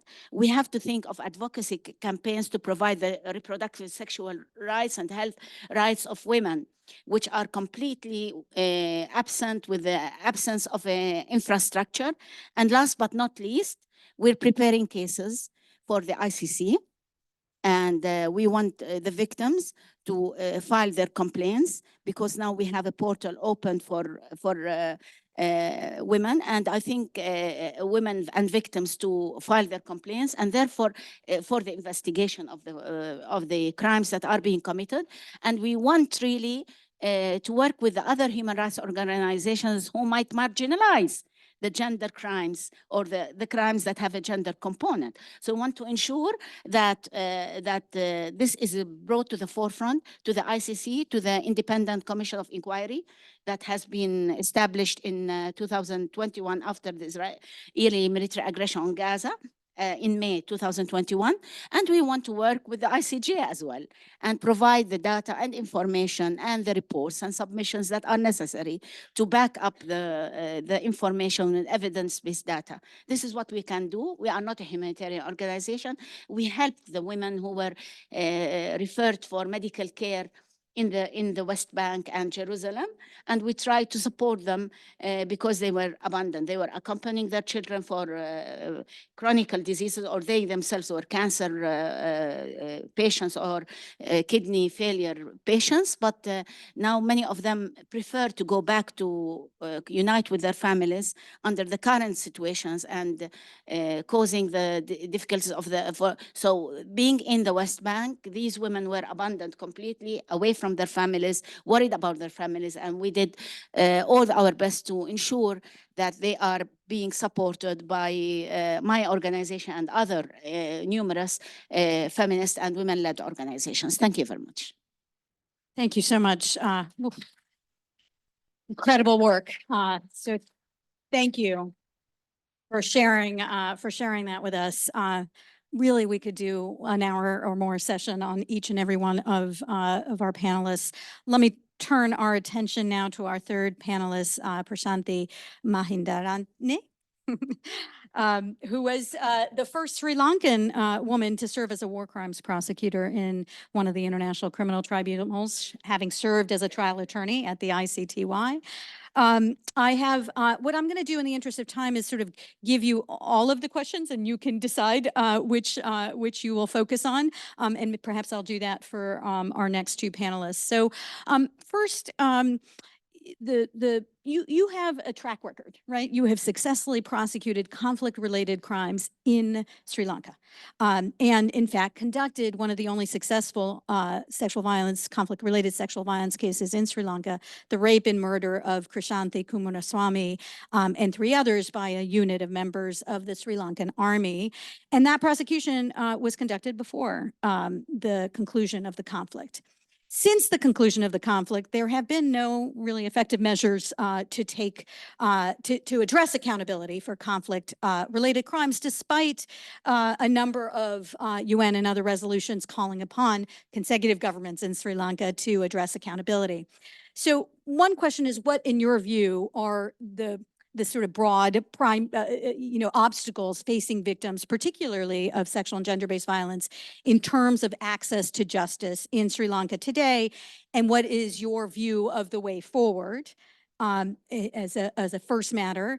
And then as a sort of second matter, more at the granular level, what do you think are the greatest dilemmas, challenges that victims of sexual and gender-based violence face in proceedings, in their efforts to access justice before courts in Sri Lanka? So I'll leave you with those two. First of all, I have to apologize. I'm going to make some grating noises. I've lost partly my voice. Not a good thing for a lawyer to lose. So the simple question, Susanna, is as to the greatest obstacle for prosecution of conflict-related crimes in Sri Lanka is lack of political will to prosecute conflict-related crimes. Now, you referred to the case of Krishanthi Kumaraswamy that I prosecuted 25 years ago in 97, 98. I was a very young prosecutor then, unless anybody thinks I'm very old now. But I could do that. I mean, to state the obvious, I couldn't have successfully prosecuted that case unless the entire state apparatus supported me. I could not have done. This was a very complex prosecution. The crime was committed in the theater of war. So from flying me over to the theater of war, conducting investigations at the ground level, and it's quite pertinent that a significant part of that investigation was conducted by the military police. So they were investigating their own soldiers. This was before the conclusion of the war. I mean, it's rarely you find a government prosecuting troops before the end of the conclusion of the war. Generally, it happens afterwards.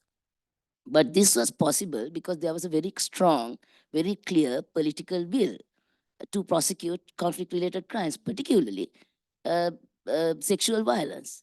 And I don't want to be accused of gender stereotyping, but coincidentally, the head of state at the time was a woman. Maybe food for thought. So, but as you said, Susanna, the war has been concluded in 2009, now 14 years. We haven't had a single, let alone successful single prosecution of conflict-related crimes. No, I'm wrong. There was one prosecution of killings, and the High Court convicted the military officer, and the Supreme Court affirmed that conviction. And then the former president gave him a presidential pardon. So there is a war criminal walking around. That's our record. Now that's because there is no political will. And why? Because the politicians don't consider going after whom they deem as quote unquote war heroes to be a popular measure amongst their constituencies, domestic constituencies. And therefore, I also say that the failure is not only, you can't just point the finger at the politicians and the government, but also the citizenry for their deafening silence is in not calling or demanding for accountability for conflict-related crimes. I mean, everybody knows it happened. It's the elephant in the room, but no one's saying anything. And compare that with the loud clamor, demand for accountability for corruption and the excesses of the former government, that drove the country, the economy of the country to the ground. Now we see it daily in the mainstream media, social media. Activists have gone to court and litigated against the former members of the government. And in fact, it led to a groundbreaking judgment from the Supreme Court where the court held named senior members of the former government, including the president and the prime minister, responsible for the economic meltdown. But we don't have a comparative or equivalent call for or demand from the citizens for accountability for conflict-related crimes. And that is the problem. And unless there is a change of the national psyche and real, true, genuine reform of the institutions, I don't see a way forward. And that's what we need is a system-driven country, not a climate-driven country. We need the system to uphold the rule of law, regardless of what the political will is or what the agenda of the politicians. But we don't have a system-driven state. It's climate-driven, depending on who's in the seat. 25 years ago, I could prosecute Krishant Kumaraswamy in the midst of the war. Today, we can't even, go to court. And that's a real problem. And actually, my colleague, Dr. Panagud just made a very, Diana Panagud made a very good suggestion. And maybe this is where you can intervene, those who are interested in, because we are about to set up a truth commission. And perhaps, this might be the way, because, and I was involved in drafting the bill, which is yet to be, that law is yet to be passed. But we have drafted in such a way that allows international experts to intervene. And if the law does pass, well, there is an avenue for this expertise to come in. So that was a response to your first question. And the next was the dilemma. It's when you said, when you stated that, something I just read recently came to my mind. There has been a research conducted in Sri Lanka, and it was found that of the number of rape cases reported to the police, only it's less than 10% have gone into court. I'm not even talking about convictions. Only less than 10% have been investigated and where charges have been brought in. So 90% have fallen by the wayside. And that's not confined just to Sri Lanka, because on my way here, I watched the movie Miranda's Victims. I don't know how many of you have watched it. At the end, there were some statistics given, and in the US, apparently, out of 1,000 sexual assault cases, only 5 end up in convictions. That's what it said. So I think the greatest dilemma is because victims of sexual and gender-based violence start off by being disbelieved. They're disbelieved at every level. Unlike other offenses, for instance, if I go to the police station and say I'm robbed, the cop will immediately record the complaint and go with me to the crime scene. But in the case of a victim of sexual violence, there's disbelief, immediate disbelief, and she or he is going to be interrogated. And according to what our police men say, they need to verify whether the complaint is truthful. So there's disbelief there.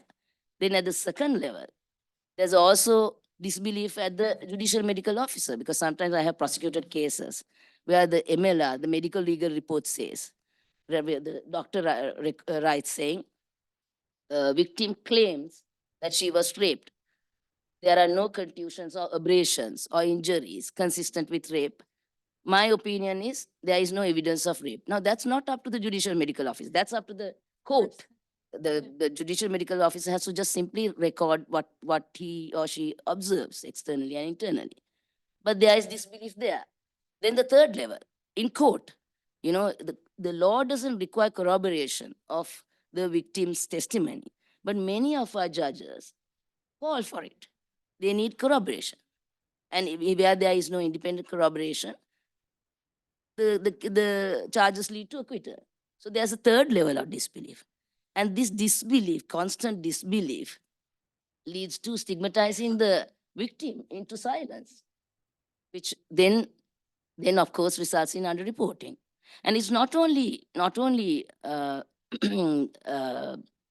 disbelief, but also victim blaming. Some of you might remember the 2012 Delhi gang rape. There, after the perpetrators were convicted, the defense counsel gave a public interview and said, she was Jyoti Singh, the girl who was gang raped and then she died due to the injuries caused. The defense counsel is on record saying the girl went out in the night with a boyfriend without the father or the brother chaperoning her. So that enraged my clients, which is why they raped and did what they did. So that's victim blaming. So these are the problems, and I say the way forward, quite apart. To break through that. One thing I would say is these discourses must go out beyond this. After all, I'm not saying it in a frivolous manner, but we are in a way preaching here to each other. We are preaching to the choir, right? What we need to do is convert the non-believers. So this discourse, this conversation must go into the grassroots levels and address those who think otherwise. Thank you so much. Thank you again. I am reminded in other situations, we talked a little bit about Guatemala, for instance, before the Sepusarco case that we talked about, there was an exercise called the Tribunal de Conciencia, conscious tribunal, in which victims broke their silence after many years of silence. And it had an impact, the way it was structured had an impact on shifting the narrative of blaming the victims and shifting the narrative in order to address some of that disbelief. So your idea of the Truth Commission or some other way of sort of engaging dialogue on this issue may be the way forward, as you mentioned. I know we are running out of time, but I would like to invite you to stay on maybe another 5-7 minutes. We have lunch after this, right? No, okay. I'm mistaken, but I'm sorry for taking a little bit of time from the next either break or panel, but I would like to give our fourth panel her due. And so we turn our attention now to Susan Okolani, who is trial judge and deputy head of the International Crimes Division of the High Court of Uganda. And this is the first such specialized domestic court in Africa, established pursuant to this idea, the complementarity principle of the Rome Statute, to deal with international crimes. Oh, I'm sorry. So should I use these? Thank you. Again, thank you. I was saying we turn our attention to Susan Okolani, who is trial judge and deputy head of the International Crimes Division of the High Court of Uganda.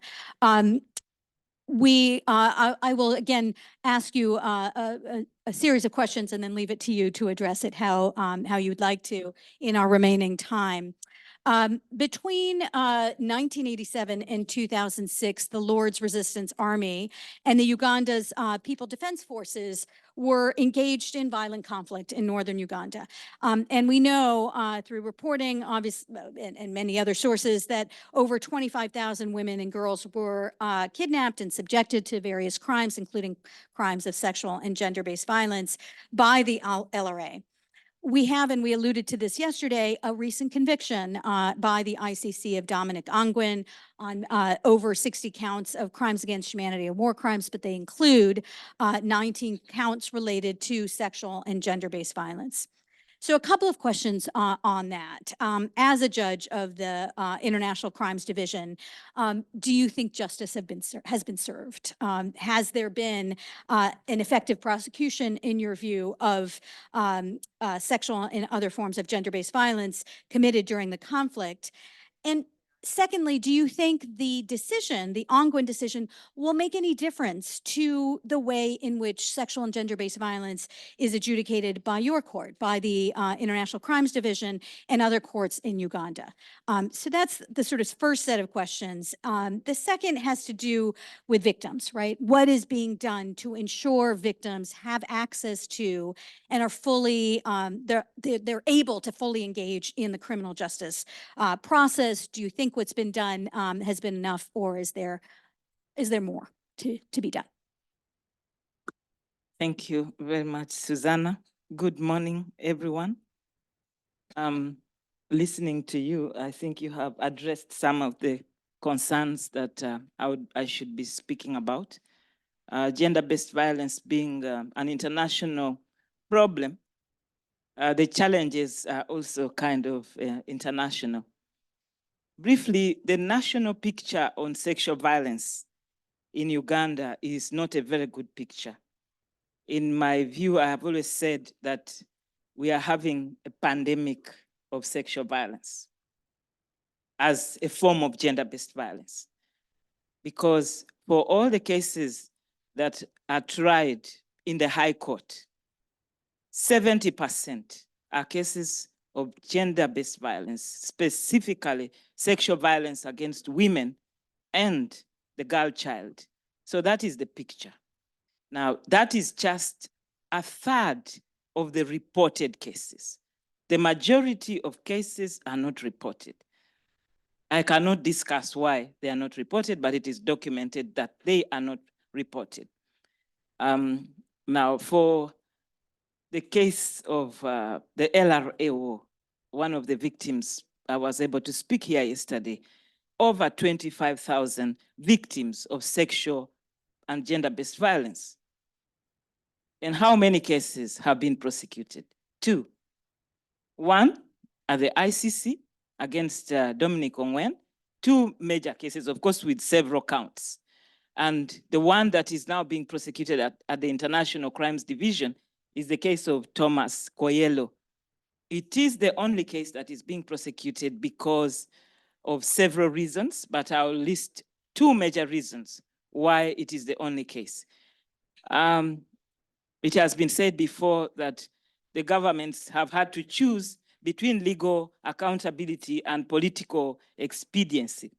So the government of Uganda, in trying to end the over 20-something plus years of the LRA war, went to, did a peace accord. And in that peace accord, they forgave, in quotes, the LRA combatants who could surrender under an amnesty law. The amnesty law was so blanket in its terms that it did not consider to exclude serious crimes from that amnesty. So more criminally liable or criminally responsible LRA commanders were excused, forgiven, received with resettlement packages, including iron sheets to construct houses, etc. When it became too much, the Director of Public Prosecutions decided to charge Thomas Koyelo. He is really not even in the middle level of in terms of command responsibility in the LRA. He's quite junior. But the DPP decided to charge him and refused to sign his amnesty certificate. Why he did that, I think it's by the grace of God. But the truth of the matter is there was a lot of international pressure. Why was Uganda allowing LRA commanders to get off the hook without any trial? So the DPP refused to sanction or sign the amnesty certificate for Thomas Koyelo, and he was charged. He challenged that trial. He went to the Constitutional Court, and that took quite several years, like 3 or 4. Eventually, the decision came from the Constitutional Court that serious crimes, war crimes and crimes against humanity are exempted from amnesty. So it was erroneous for the government of Uganda to grant a blanket amnesty. And those provisions of the Amnesty Act that purported to give amnesty to senior commanders who had committed grave crimes are not constitutional. That was the decision, and the trial went on. I happened to be to have been the pre-trial judge in the case. I conducted the pre-trial for 2 years with several challenges. One of the biggest challenges was the law applicable. The Rome Statute Act, which we domesticated, we a dualist jurisdiction, was not in operation at the time the offenses were committed. The prosecution brought charges based on customary international law to charge Thomas Koyelo with war crimes and crimes against humanity, as well as penal code offenses. So the defense objected to that, saying the principle of legality applies. And then I had to make a decision, which I did, saying that those charges had been brought properly. And I confirmed the charges. He was charged with 95 or 98 counts of war crimes, crimes against humanity, and offenses of murder and so forth under the Penal Code Act. So all those challenges, basically legal challenges, is what caused the Ugandan government or the judiciary of Uganda and other criminal justice actors not to prosecute cases of sexual violence against the perpetrators, particularly Thomas Koyelo, who committed those offenses. So the answer to the first question is that we have not done very well. The performance is so dismal, but it is not because the judiciary had anything to do with it. We are at the receiving end of things. If they don't bring the cases, we don't. Although I'm some kind of activist and still have a little bit of prosecution behavior and mannerisms, having been a prosecutor for 17 years, I tried to push in my own ways for these cases to be brought under the rubric of international crimes. We are having some offenses before us now. They are brought under the rubric of terrorism. Some of them are sexual in nature because there's what we call sexual terrorism. It is rampant in East Africa and West Africa. But the prosecution is rigid. They prefer, I hope they are not hearing, to charge with terrorism vis-a-vis charging with sexual violence offenses as crimes against humanity and war crimes. So then we have also a delayed transitional justice policy. We now have it. Yesterday, Pamela alluded to it. But we don't have a transitional justice law or mechanism that has been implemented. So the victims, the 25,000 plus victims of sexual violence, I'm not talking about other gender-based crimes of northern Uganda, are yet to see justice. The ICD is established as a complementarity court, but it is really still a division of the High Court of the Republic of Uganda and is funded as such. When there are no resources, you don't hear cases, you sit. So that is why it has taken, since I confirmed the charges in 2017 or 2018, I don't remember. It has taken all that time to have the trial completed. But now the court has ruled, the trial court, that Thomas Coelho has a case to answer on over 60 counts: war crimes, crimes against humanity, penal code crimes, 4 of which are sexual violence crimes. I don't remember the second question. I have to tell you that I think we've run out of time. We've run out of time. Thank you so much. This is when amnesia helps. Thank you again to all of our panelists. I'm sorry we don't have more time to open it up for questions. I'm getting the shake of the head from Alex, so my apologies. Can I ask the organizers what announcement you'd like me to make? Are we going directly into our next panel? Okay, so maybe stretch where you are, maybe get up and move in your seats while we get our next panel up. Again, thank you so much to our panelists. Sorry. And thank you so much, Susanna. I am so sorry to have to be so strict on time and to not allow any questions from the audience. But please, colleagues, we're also all here gathered, also those online, to make sure that we meet each other over coffee, over lunch outside. So please do not hesitate to go up to us here, to Randa, to our other panelists, to ask any questions or make your comments. So thank you. Yes. I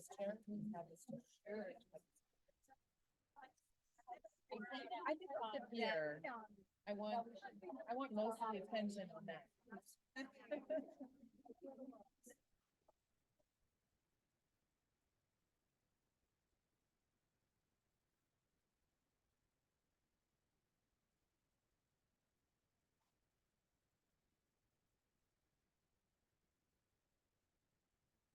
Front and center. Oh, is it okay if I keep it? It's nice and warm. No, I want the attention on everyone else.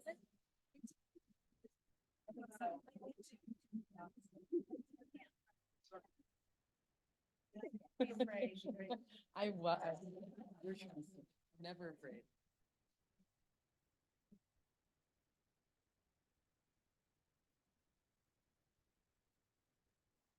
Is working? It is working. Fantastic.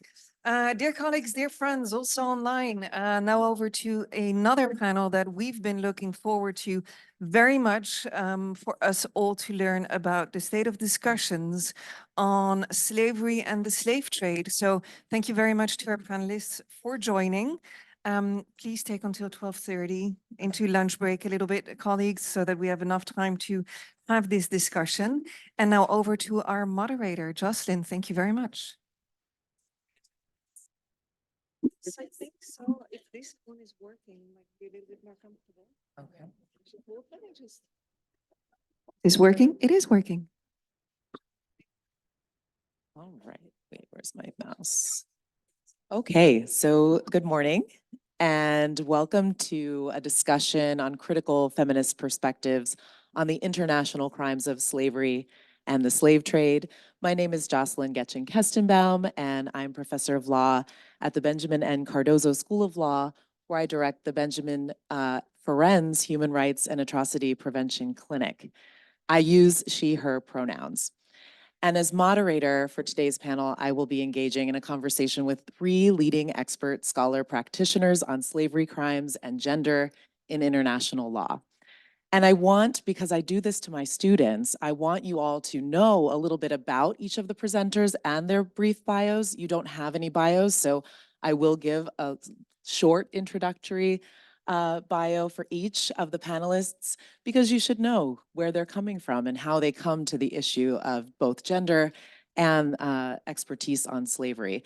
So first, and I'm doing this completely out of order as well as they're sitting, but first we have with us Annie Bunting. Annie Bunting is professor of law and society at York University in Toronto, and since 2010, she's directed an international research collaboration called Conjugal Slavery in War, Partnership for the Study of Enslavement, Marriage, and Masculinities, with historians of slavery, community-based researchers, and women's rights scholars. And this project includes partners in the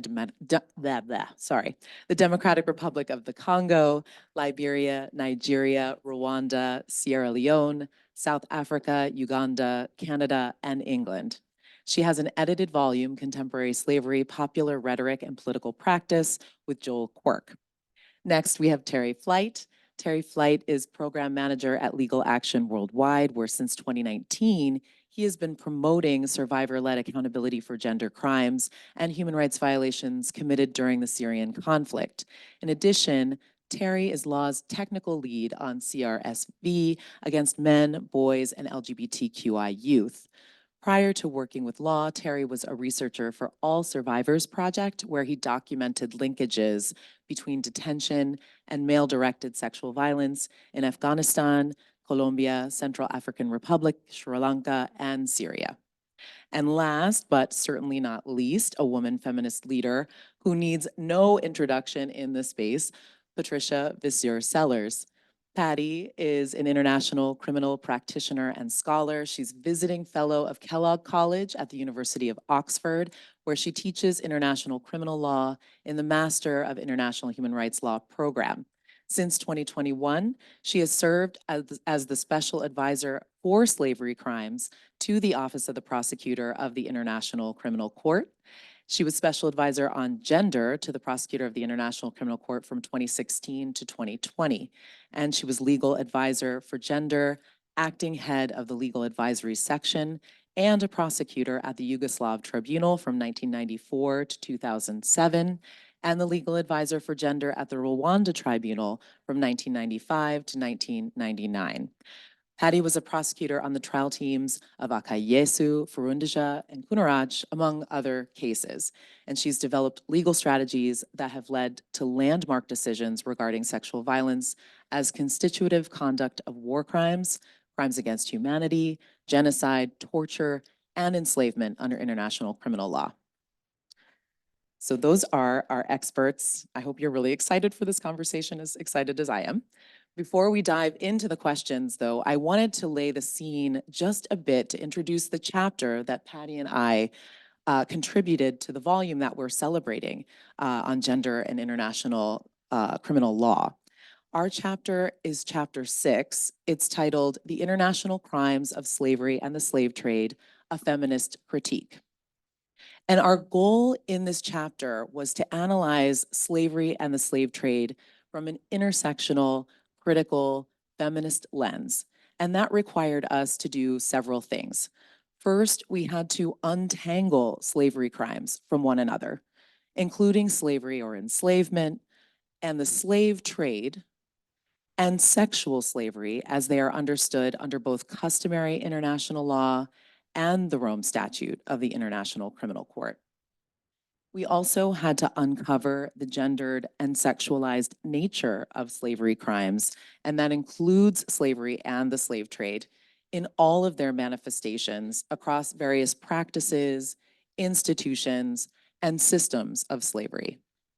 And then the other attempt was to demonstrate the ways in which sexualized and other forms of gender-based violence have always been integral to all slavery situations, as well as the ways in which sexualized violence can be evidence of exercise of powers attaching to the right of ownership over a person.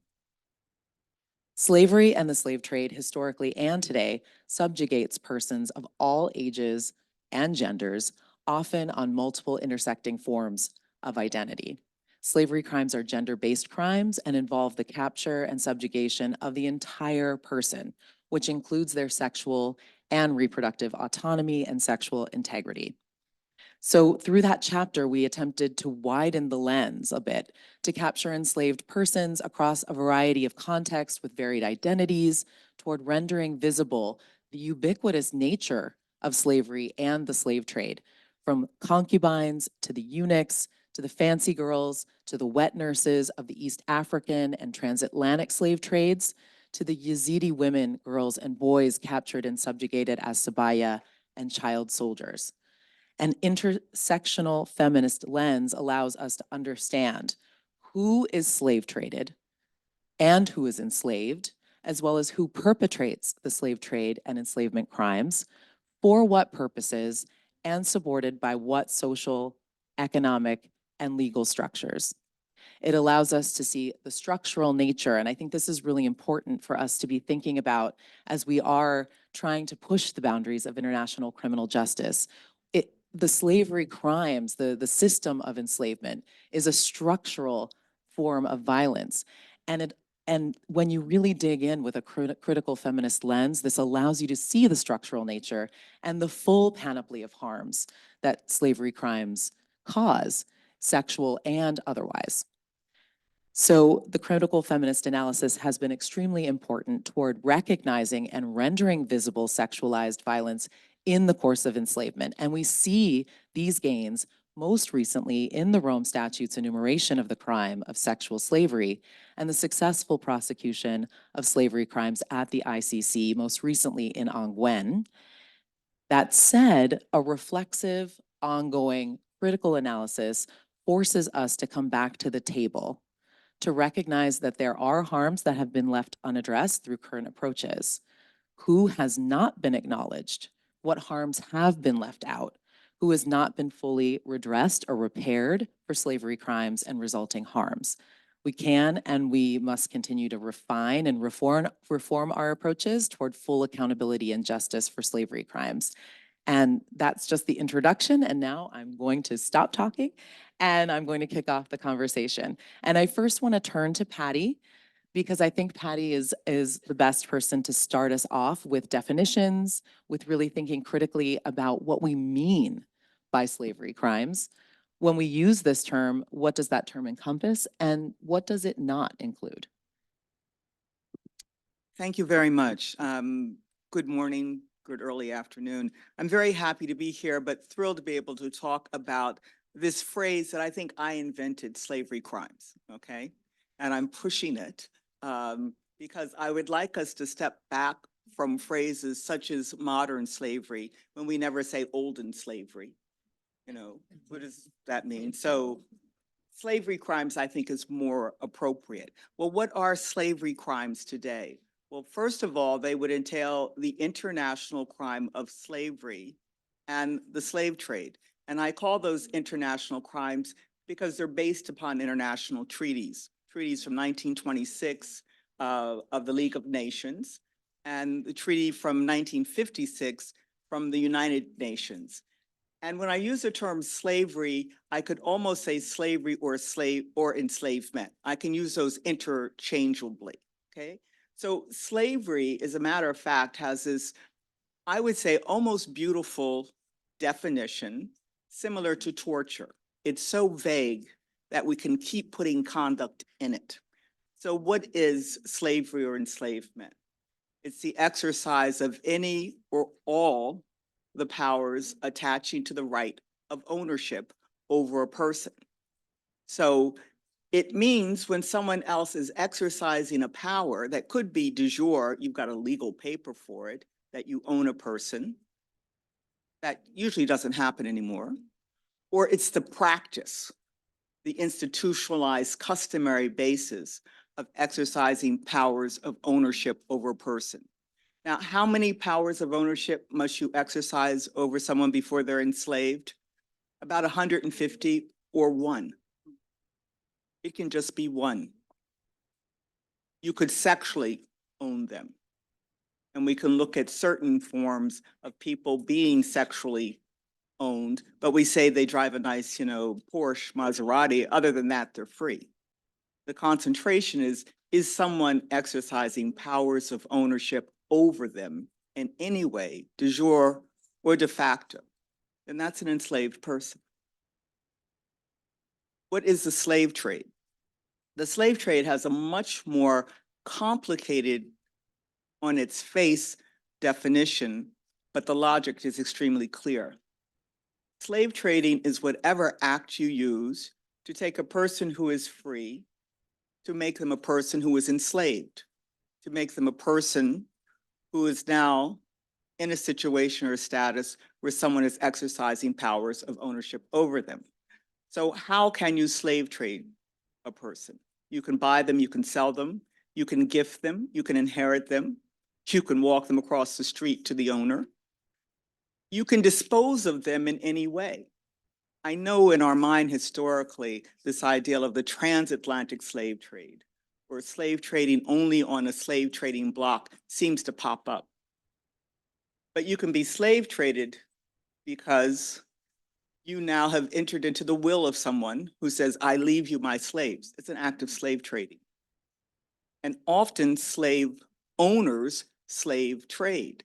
But the most important part of the definition of slave trading is its second part under the 1926 and the 1956 treaties.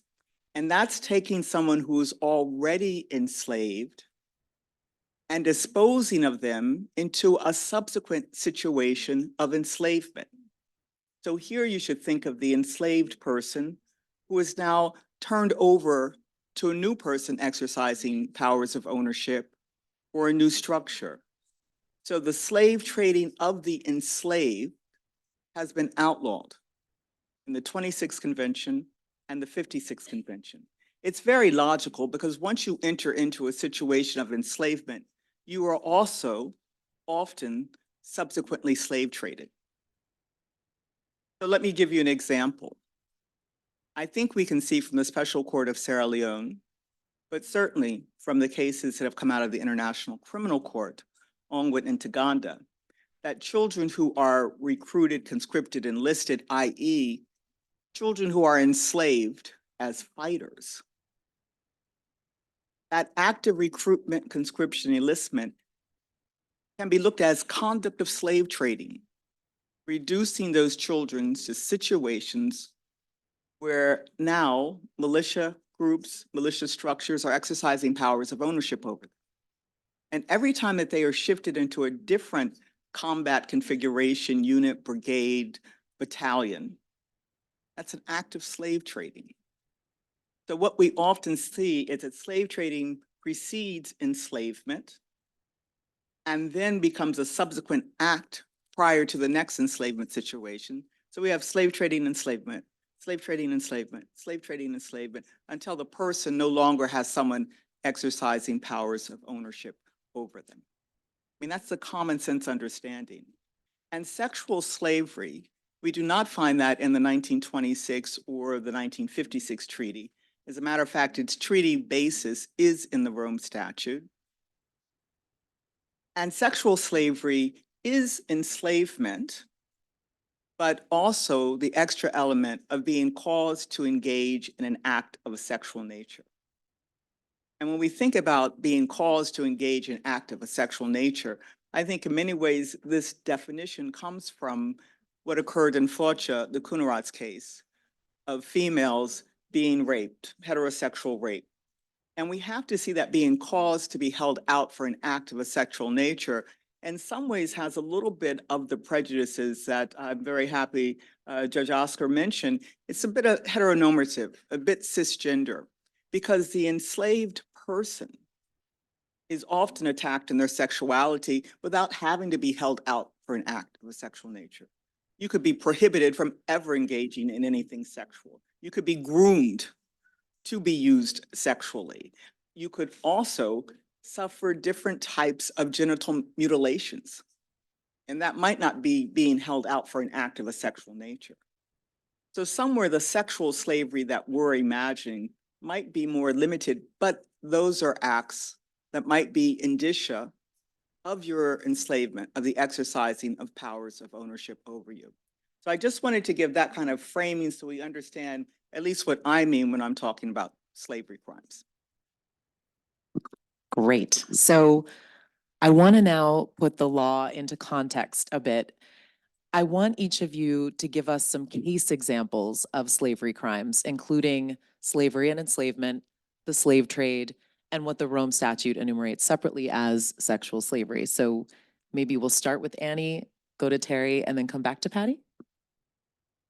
Thanks so much, Jocelyn, and thanks to the organizers for including me and to our presenters from yesterday and participants online and in the room. And I'm just really happy to be part of this conversation, although I think Kim said yesterday she didn't like going after someone who's a very impressive speaker, and we all hold Patty in such high esteem. It's really hard to go after her. And while I've been working in collaboration on a research project that has focused mostly on abduction for forced marriage in conflict situations on the African continent, I'm going to speak now about a few cases in non-conflict situations, just to give you a sense of some of the ways in which slavery can occur in different non-conflict situations. So the first would be, and I think this would be a situation we're quite familiar with, where it's in the context of domestic work, whether trafficked for the purposes of forced labor in domestic situations, or perhaps not including trafficking for the purposes of forced labor. And that we saw in the Sladian case. And here it's very interesting because they found that it did not actually meet the definition of slavery, but rather did meet the threshold for servitude. And so while we don't use this language around servitudes much, I think it's also important to keep it on our legal radar. Secondly, there may be, and I think we're going to talk about this more, child labor. So forced child labor, again, whether working in the domestic context or in mining or in other exploitative situations, or whether trafficked for the purposes of children for the purposes of sexual exploitation. Again, whether in the context of war or not. Third, I would say that you also have this, and this is perhaps where we can get into a nice, juicy debate, because of course, trafficking has often been conflated with our understandings of slavery. And as we were talking as a panel in preparation for our discussion today, we were talking about the ways in which the broad definitions have been narrowed, slavery down to trafficking, trafficking down to trafficking for the purposes of sexual exploitation, and then narrowed yet again, right? And so we have to be careful, and we were invited by a number of speakers yesterday to keep our definitions expansive and our minds open and our ideas creative and really pushing the parameters, and that's what we're trying to do here. So there you can see that in the Rancef case from 2010 in the European Court of Human Rights. Third, we would have, of course, the relationship between slavery and marriage. And this is a very historically deep and very important relationship in terms of marriage institutions and exploitation in the context of marriage.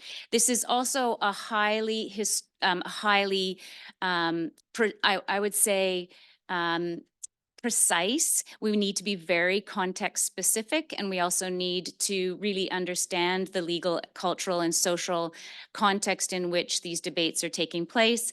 And here I draw your attention to the 2008 case from Niger, Hadjitou Mani. And here this case, again, we were talking about it before, it has a little bit of everything. It has hereditary or descent-based discrimination and slavery.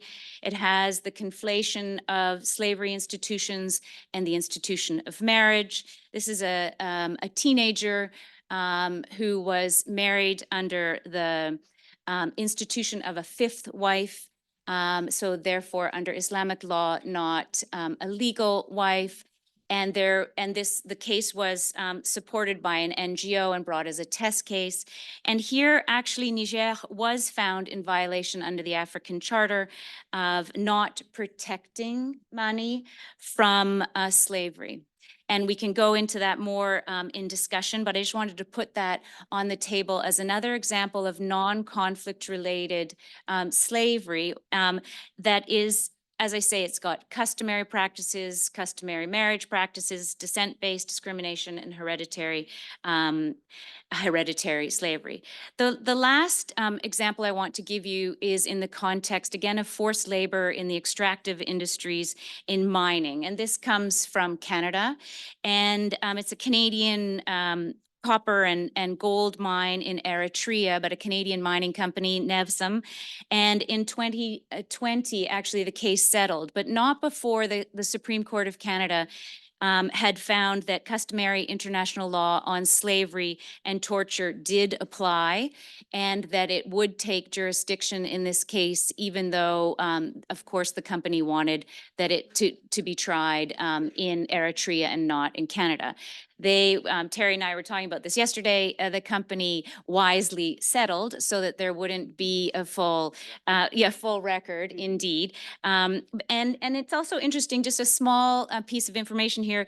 The refugees, the Eritrean refugees who brought the case in Canada were in fact paid $30 a day, $30 a month, right? And so again, one has to really think about the complexities and the constituent elements that we're talking about when we're talking about slavery crimes and slavery practices. And here, I think that I want to also just put a challenge out to all of us. And Patty said that in many ways, the definition from 1926 is beautifully imprecise. But I think that, and my caution here is that we not put everything into this basket, but we maintain legal precision, mindful of the political consequences of naming, right? So yes, I think that there are situations that meet the legal definition, and we can look to the Bellagio principles as well that have been developed in trying to think through these constituent elements.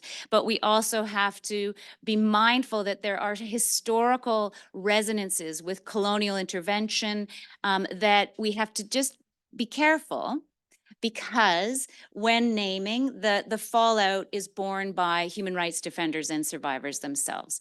So I'm going to hand it over now to Terry. Thank you very much for that, and thank you for having me here today. Perhaps I can just begin by explaining a little bit more about Legal Action Worldwide and the work that we do at an operational level through our field offices. I know that Antonia addressed our broad mission and the work that we do, but I just wanted to sort of dig into our toolkit and the work that we carry out at the national level, if for no other reason then it might help clarify why someone this Scottish is here talking about a case filed in Lebanese courts. So Legal Action Worldwide is a network of 90 plus human rights lawyers, so both international lawyers like myself, but working in close conjunction and in close partnership with national lawyers in conflict-affected and fragile societies around the world. We have provided support to thousands of victims globally, not just through legal aid and empowerment and the legal representation that Antonia mentioned at the outset of this conference, but also through technical assistance, building the capacity of local justice actors to be able to respond to and seek redress for a range of crimes and human rights violations through inclusive methodologies, and also ensuring national frameworks are able to respond and redress a range of crimes and violations, and also through strategic litigation, so finding creative ways or utilizing the law creatively to try to advance and promote access to justice for some of the most marginalized victims and survivors around the world. Our portfolio includes a number of landmark cases, some of which you may know about. The first case filed against the South Sudanese government at CEDAW, alleging sexual violence, sexual and gender-based violence, as well as the first case against Ethiopia for crimes and human rights violations committed in the context of the conflict in Tigray. And finally, the case which I will be highlighting today, which is the first of its kind criminal case in national courts in Lebanon on behalf of a migrant domestic worker alleging slavery, slave trading, racial and gender discrimination and torture. So perhaps at this point, I will get into the details of that case perhaps later. But for the moment, I think what would be most helpful is for me to discuss the sort of general overview of the kafala system as something that we see as a system which bears all the hallmarks of slavery and slave trading. So the kafala system, for just that we're all on the same page, although I think there's more awareness now after Qatar and the World Cup. But certainly before I moved to the Middle East, it was not something that I was hyper aware about. The kafala system at its most simple is an immigration sponsorship system. It centers around the relationship between an employer, a sponsor, a kafil, and a migrant worker from predominantly from Africa and from Asia. And what happens is the Lebanese employer sponsors an individual from one of these areas to come to Lebanon to work, and that sponsorship guarantees that person's visa and allows them to travel and to live in Lebanon. That relationship is characterized by an extreme power imbalance, which is actually written into the contract.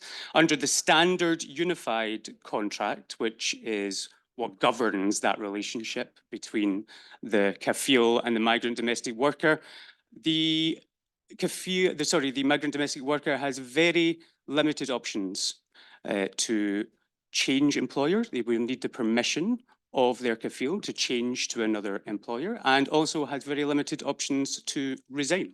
They can only resign if they have not been paid for 3 consecutive months, if they are asked to undertake work other than domestic work, or if they are subjected to violence. But maybe that sounds generous. In fact, there's no complaints mechanism for them to be able to exercise those options in the first place.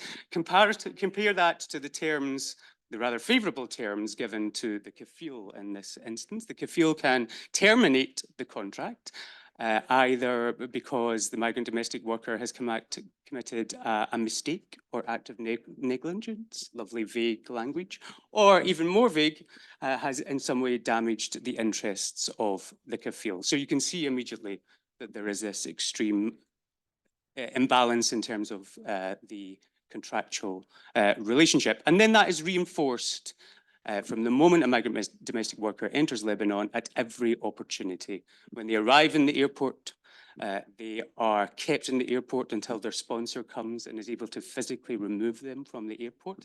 They relinquish their passport to officers of the General Security Directorate, who then relinquish it not back to the migrant domestic worker, but to the kafil, who then keeps that in her possession, or his or her possession, for the remainder of the migrant worker's time in Lebanon.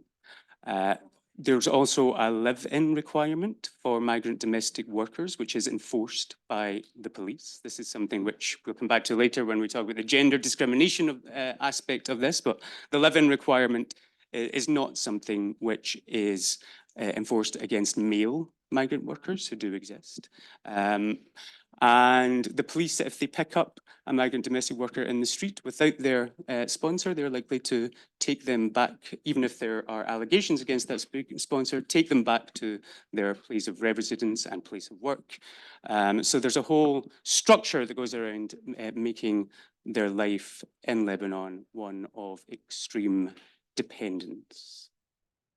And then I'll talk, as I say, a little bit more about our case and the specifics of our case, perhaps a little bit later. Thank you. Patty, did you want to add any additional examples, or should we just move forward? Okay.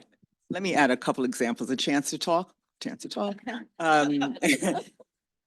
To say that understanding the structural nature of slavery crimes in situations like you've described in an employment situation of domestic maids is something we find, and particularly such as in Brazil, in Asia, but also that same structure as it relates to slavery crimes is something that we have found consistently in armed conflict, even, and I don't want to say going back to, but we rarely think of the Nuremberg judgment as a judgment that had huge pronouncements about the slavery policy of the Nazi regime. And one could read the Tokyo judgment and see that they also engaged in a slavery policy in order to wage the war. And then that allows us to understand much more readily that within the Ethiopia situation, the Khmer Rouge actually had a slavery policy in terms of working, in terms of breeding children, in terms of ordering people where they could be throughout the entire regime. And of course, we know that within Uganda, we've seen that with the Lord's Army, we've seen that DRC. And yesterday, I wasn't able to join you because I was an expert witness in France about a case that dealt with the enslavement of Yazidis. And when you look at Daesh and ISIL, you see that that was a structure that was set up to perpetuate the caliphate. So those were the cases I just wanted to give. Great. So now I wanted to ask Annie, if you could please critically assess some of the legal definitions and parameters from both the gender perspective and a victim survivor's perspective. What are some of the blind spots that you would see in international criminal law's implementation of these crimes in terms of addressing harms for survivors of slavery crimes? How does international law see and then not see slavery and the slave trade? Thanks, Jocelyn. I think I can be quick because I think some of the insights from yesterday we heard from Katarina and we heard from Lily, and that and some of those limitations that have already been put on the table obviously apply here to slavery crimes as well. So gender, obviously the feminist, we've done a lot of work as feminist scholars, researchers, and activists to constantly be reflexive about our understandings of gender and how we may be under-inclusive, heteronormative, cisgendered, but obviously we still have a lot of work to do. So we, the most obvious example here, again, going back to Ongweng, is the ways in which gender has included I would say complex victimhoods, but perhaps has not had as complex and nuanced understandings of perpetration and perpetrators. And indeed, we've struggled to include male survivors of gender-based and sexual violence. So that's one thing. The other thing that I would say is that and we talked again a little bit about this, but not all men equally benefit from patriarchy. And one, again, has to be, you have to be open to seeing that nuance, complexity, and the ways in which someone may be in sort of one category at one moment and another category in another moment, all across the same span of experiences in conflict. The other thing I wanted to put on the table that perhaps we didn't talk about yesterday is intergenerational harm and intergenerational trauma. While we've talked a lot about children and youth and victim survivors' centrality in our work, I think that when what we hear, what we heard yesterday from the panel with survivors is that there is a lot of focus on children, and we had an exchange between male and female survivors in Uganda, returnees from the LRA conflict. And one of the things, so 6 men and 6 women spent a day on their own and workshopping, and then came back together. And one of the things that they agreed on was their concern for their children. And indeed, and someone said it yesterday, that if we don't adequately address the needs of young people post-conflict and their needs around frankly, intergenerational trauma, psychosocial needs, education, those are exactly the young people who will feel alienated from their governments, from sociocultural community, and that can be very dangerous. And the final thing that I want to just put on the table in terms of what we see and what we don't see is that obviously the ways in which we don't see non-gender normative folks is very, again, very dangerous, right? And but we have to do that in a way that doesn't reinforce stereotypes. And again, we talked about that, and I just wanted to put it back on the table. I wanted to add to what Anne is saying about what we don't see. And some of the gaping blind spots are because of some lack of legal precision. So you will rarely see someone talking about slave trading. You will hear they were kidnapped, they were abducted. We use euphemisms for this international crime.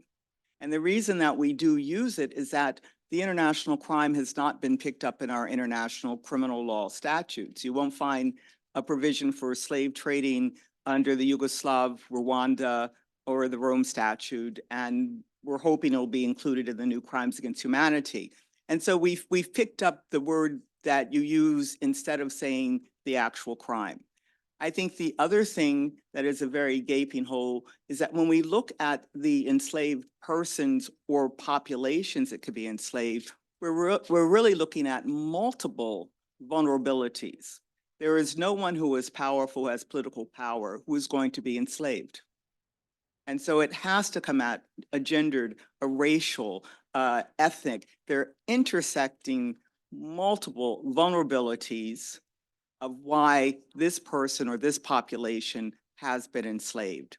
The other thing related to age, I think, that we don't look at is that it is much more beneficial to the enslaver to have a younger slave so that you can psychologically exercise powers of ownership over them more readily. And so it's not haphazard that we see the younger boys being recruited as opposed to 35-year-old men also who know how to escape and know their way back home.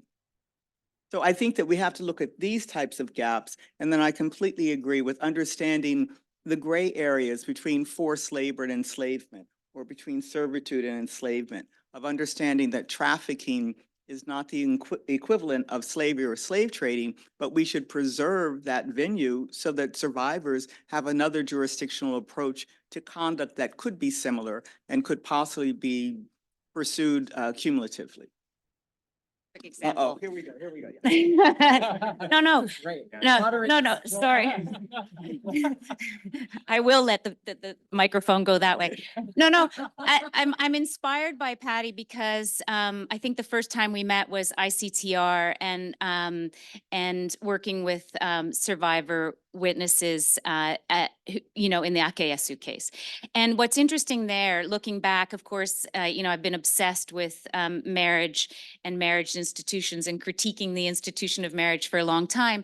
And what's interesting is that there was actually documentation of abduction for the purposes of forced marriage during the genocide, but it wasn't possible to see it for obvious political reasons. And even at the archive, in the genocide archive in Kigali, when I said, I'm interested in this, and we knew from our research partners at Savota that there actually were documented cases, and they'd been working with women who described their experience as being enslavement for the purposes of forced marriage. Even at the archive, they said, no, sorry, we don't have any of those cases. In fact, they did, but it wasn't possible to see it.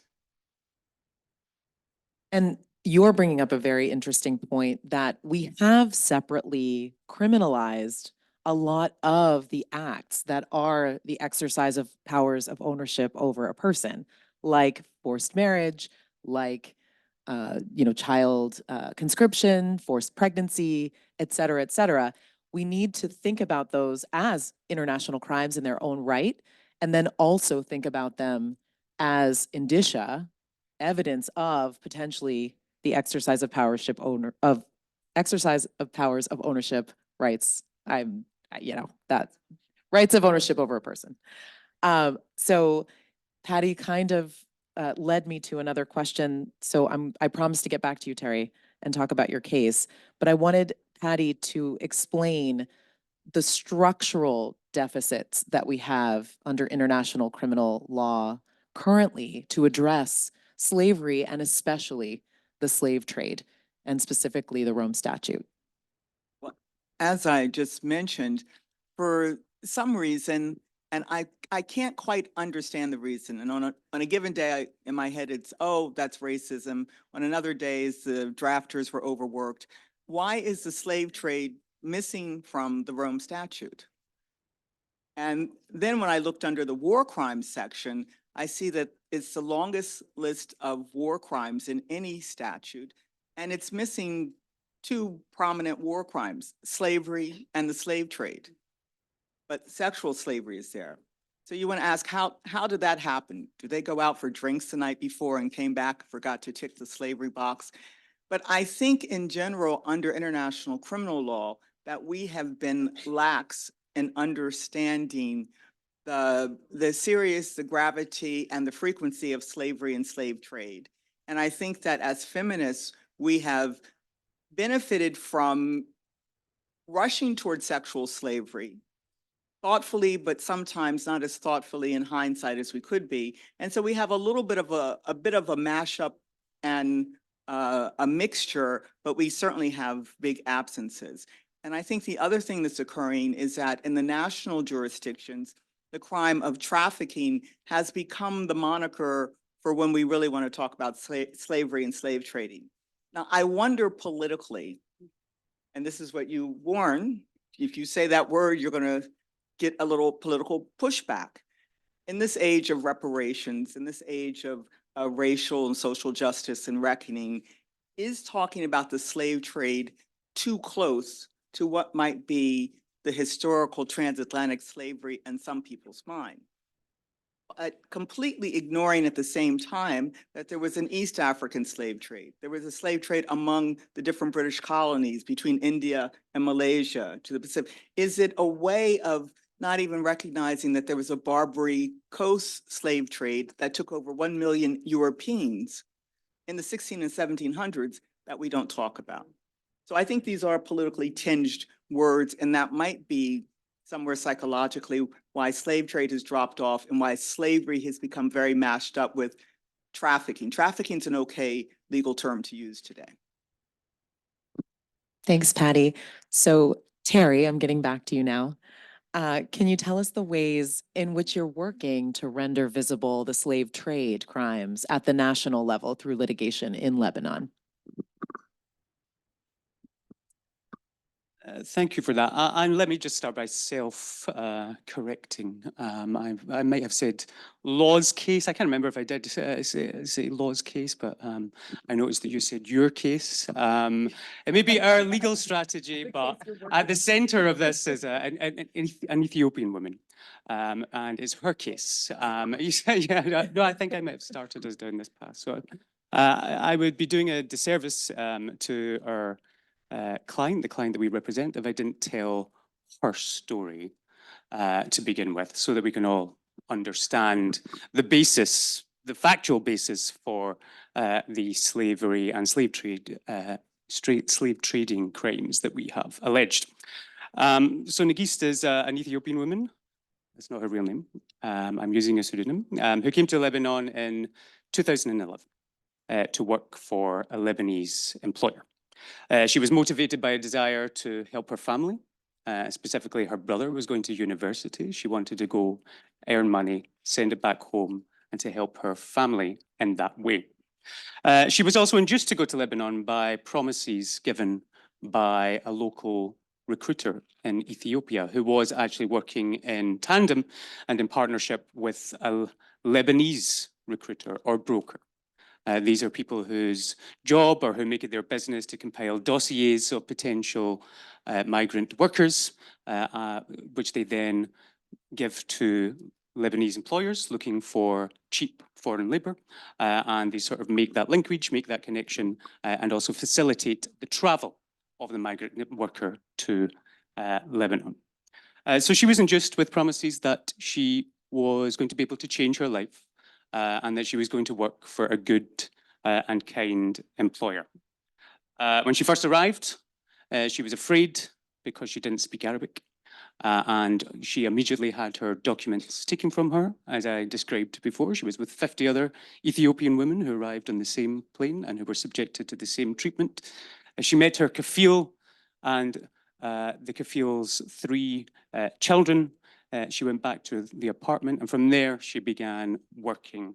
Her working day was always the same. She got up at 6:30 a.m. every morning, had breakfast at 7, and worked throughout the day, cleaning the house, looking after the children, preparing all of the food, washing, everything afterwards and finished at 10 p.m.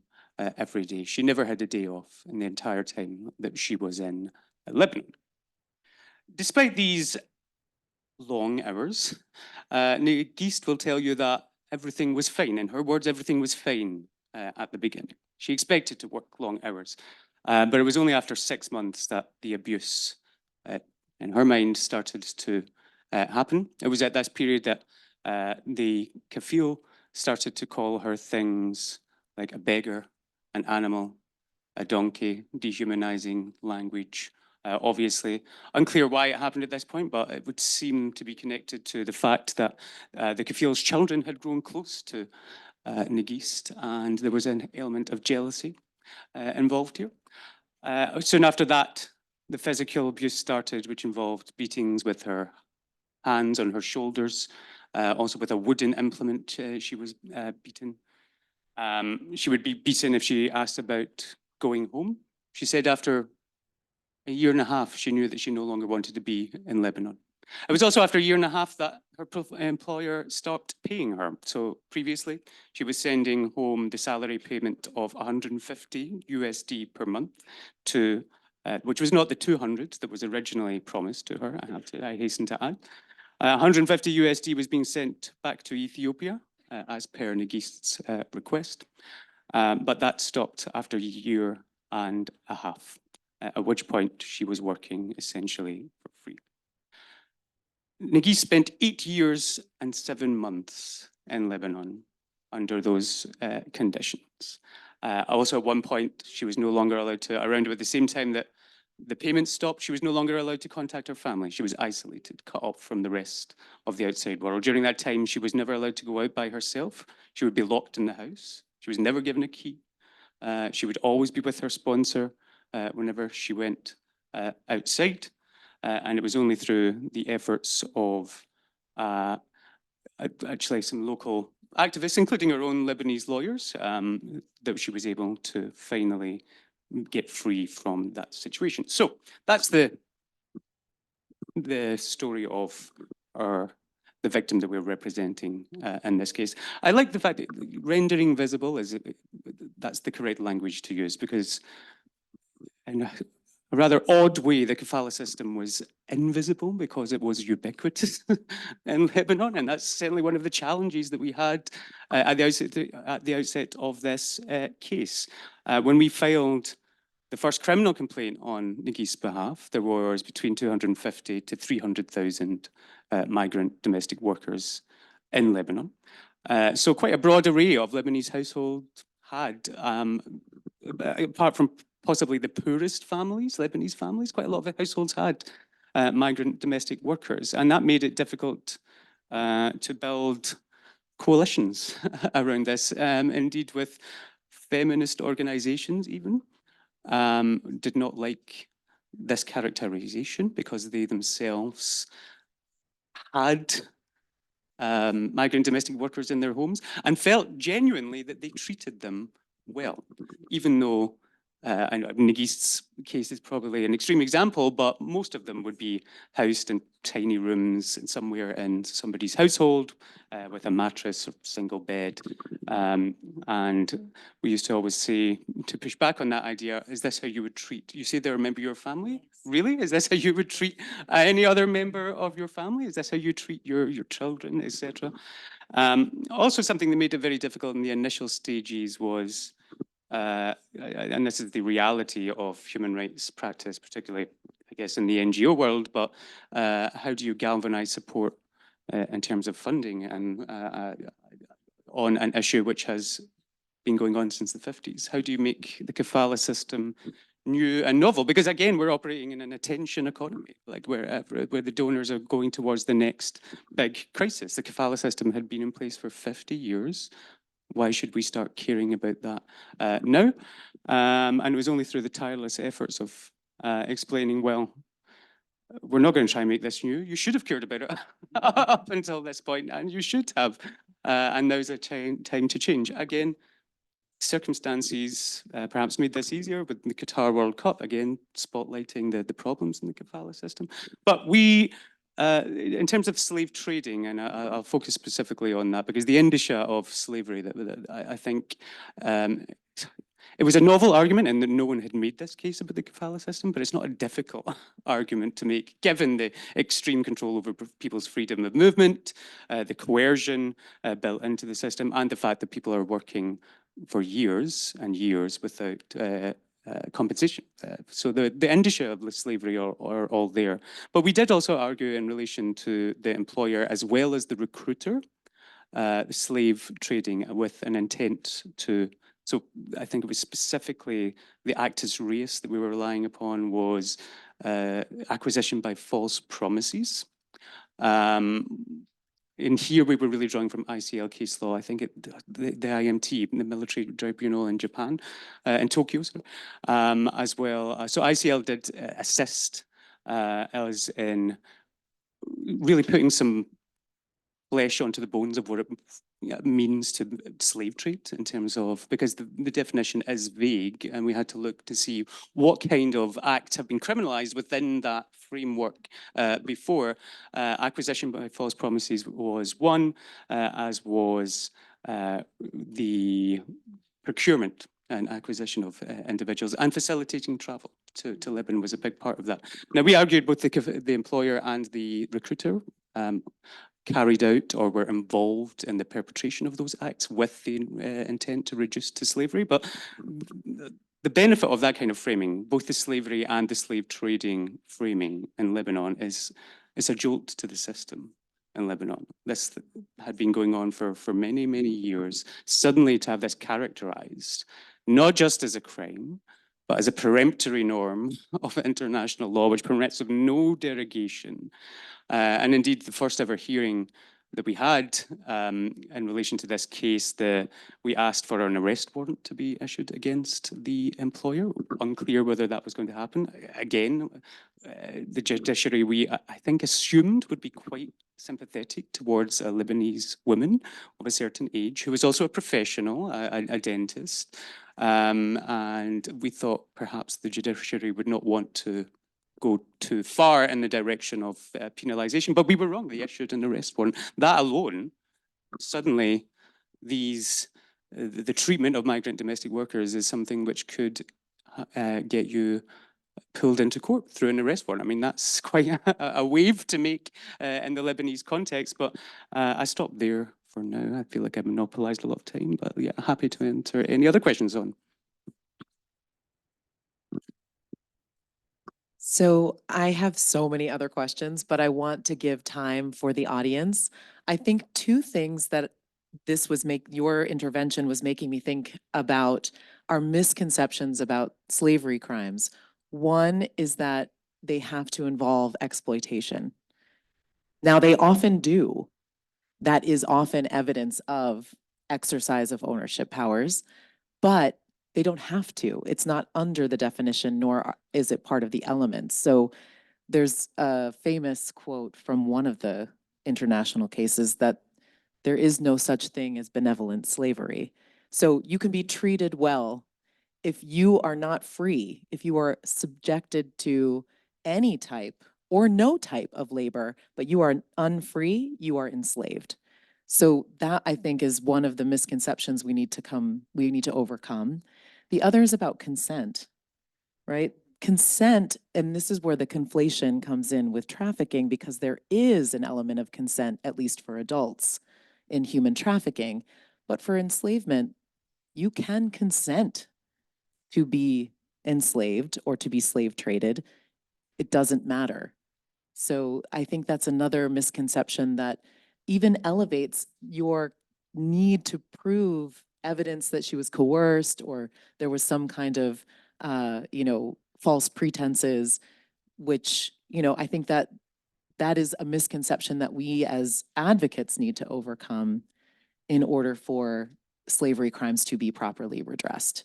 Okay, so for that, did you want to respond? Okay, and then we'll take audience questions. I think that's important because it has real world implications in terms of how you prosecute these cases. When the defendant, the employer, eventually did appear in court on the third hearing in this case to mount a defence, her defence was essentially to produce a whole series of photographs of the family with their migrant domestic worker at, I think one was at a marathon, but outside, and essentially to say, does this look like the image of a woman who's exploited? Or, I mean, that was essentially what they were saying, or who had not, or who had control, someone had control of their movements. And so I think it's so important that we do address those misconceptions. She was smiling, God forbid, she was smiling. She had to be miserable for 8 years and 7 months, but. So I have one question from the online panel, the online audience for Patty or for Terry. Do the panelists think that local embassies are aware of how many women are being treated, I think, enslaved in these countries? Could they reach out or make women aware that they are there to offer assistance? That's a very good question to which I do not have an answer, but I think it's really prompting a bit of responsibility maybe on the embassy of the migrant worker. Because I believe in this instance, when the migrant worker wanted to renew the passport, that was among the reasons that they could be in contact.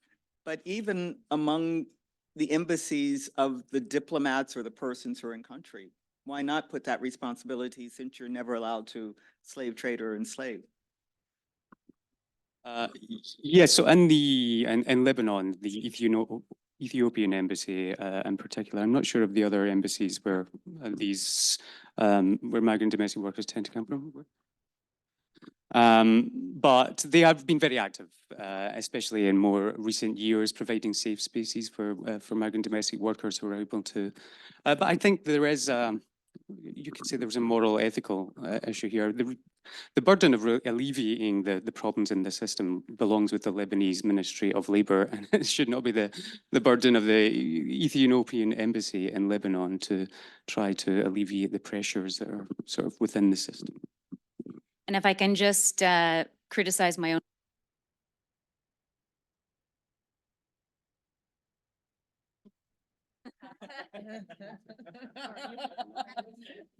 No, you may not. Exactly. Oftentimes, and one of the reasons why slavery crimes are perhaps not, popular with with our governments is that it's awfully close to some of the relationships that they have, facilitating indeed temporary foreign workers coming to Canada and elsewhere on agreements that come quite close to some of these exploitative situations that Terry has shared with us from the case in Lebanon.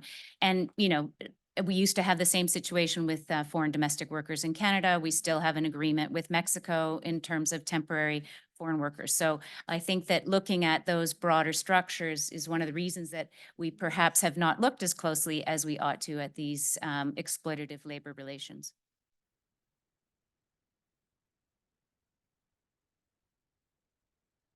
So I see lots of questions in this side and in the back here. So maybe we'll take these 3 questions here and you in the back. Oh, and another one online. Okay. And then we'll try to answer them all. Thank you.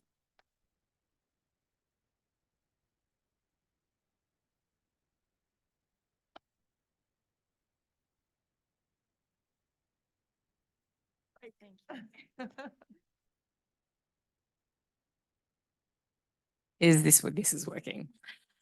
So this is a question mainly for Terry. Thank you so much for this. I'm living in Amman, Jordan at the moment, and actually I can say that the embassies do know, and it's quite interesting to see the interplay of how they intervene on particular cases. And I'm going to sort of expand the conversation a little bit more, building off what you just said, Annie, around state responsibilities and the creation of a regulatory framework that is conducive to slavery, and then coupled with sort of these compounding elements. So for example, in Jordan, if someone who's a migrant domestic worker has a child and they don't have a visa, that child is illegal and can potentially be taken away from them, put in an orphanage, and the mother deported, and it happens regularly.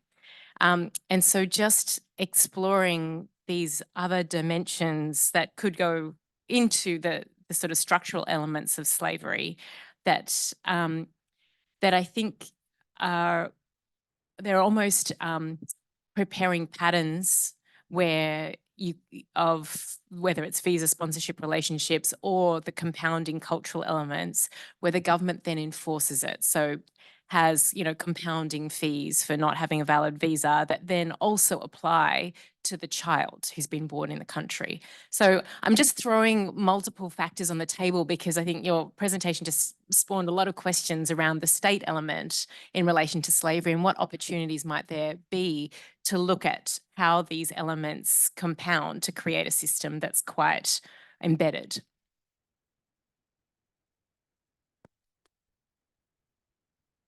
Yeah. Can you hear me?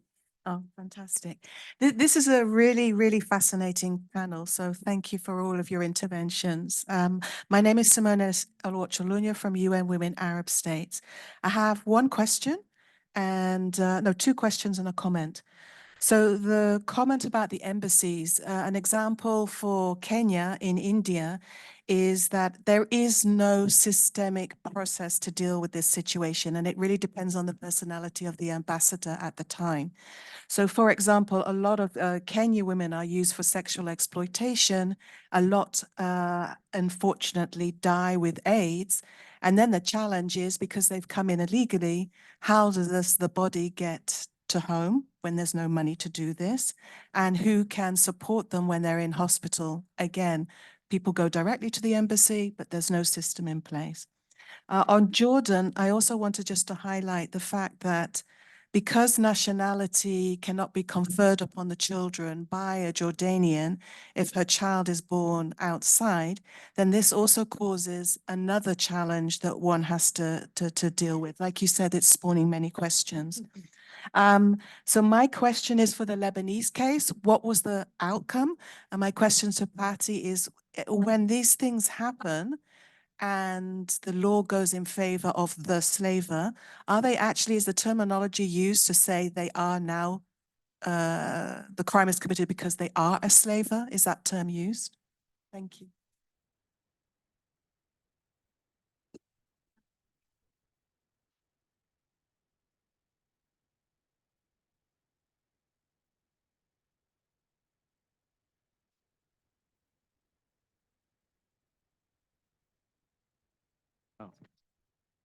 All right.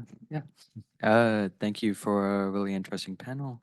My question has to do with the concept of penal labor and how does that fit into this whole conversation from the US, and our prison system is tremendously exploitive, including the addition of like power dynamics with the relationship and the negative externalities that can come with that.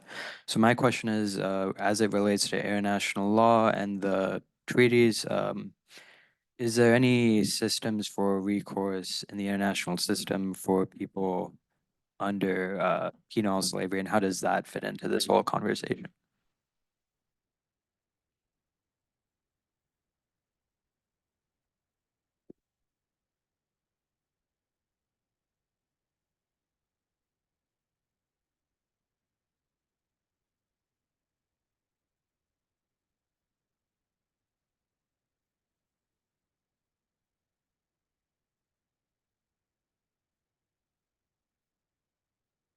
Hello? That working? Works? Yeah. I'll begin by just giving an update on the case, because the case is it's actually still an ongoing criminal case. So there were 4 hearings between October of 2021 and May of 2022. And then things slowed down actually because of bigger circumstances in Lebanon, including the financial crisis. There was a judicial strike for a while. Things are slowly coming back online, as it were, in terms of the judiciary. And we just had a hearing in December. It was the first hearing that we had since 2022. A procedural hearing, because we've been trying to track down the recruiter, who's the second defendant. in the case. That has proven difficult, and there's been a bit of a dispute with the court on whether or not this person is deceased. So we had to ask the court to resolve that matter finally, and essentially through an exceptional measure, which involves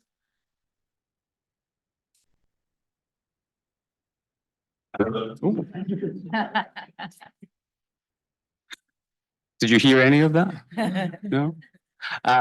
Your words of brilliance. Yeah, all right, sorry. So yeah, we have another, so at the next hearing, essentially, the court has agreed that this hearing on the 29th of February, that we will be moving forward with the interrogation of the first defendant, who is the employer. And then just lastly on the Jordan, I think that's very interesting. And it is, I would like to see a wave of cases of this nature across the Middle East, because the fact of the matter is the kafala system of Lebanon is not the kafala system of Jordan or the kafala system of the Gulf states. And they all have their own particularities and specificities that could be addressed through this. Apologies to the translator. And I would just like to add very briefly, Amrita, and your question is that we often have that gap with the child of the enslaved woman, you know, and is that child free? Is that child enslaved? And we know that in the armed conflict situation that we often overlook the children who are born of enslaved women held by militias. And we don't give them, such as in Ongun, we don't give them their own categorization of being an enslaved person, even though they're an infant. And in terms of the United States, you know, that's the one exception in the US Constitution to the 13th Amendment, is that if you have been justly convicted for a crime, then the 13th Amendment, which is the amendment which abolishes enslavement, doesn't apply to you while you're incarcerated. And so there are movements now to say that people who are serving a penal sentence should not be enslaved persons. So unfortunately, we are out of time, and with the microphone shuffle, I think that's slowing things down even more. But your unanswered question can be brought up to us at the table, and I don't want to stand in front of everyone's lunch. So with that, thank you so much. Please thank the panelists for a lovely conversation.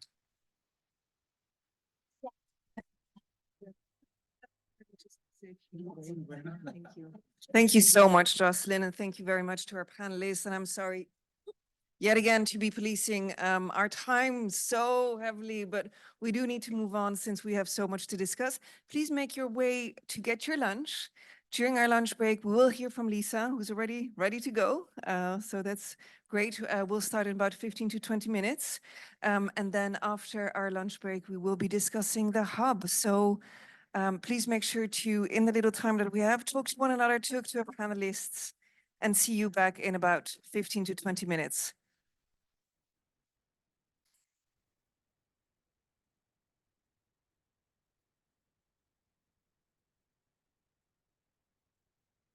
No, 15, 20 minutes.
We are going to get started again. If you would like to join us, please grab your lunch, take your seat for our lunchtime lecture, Food for Our Bodies and Food for Thought.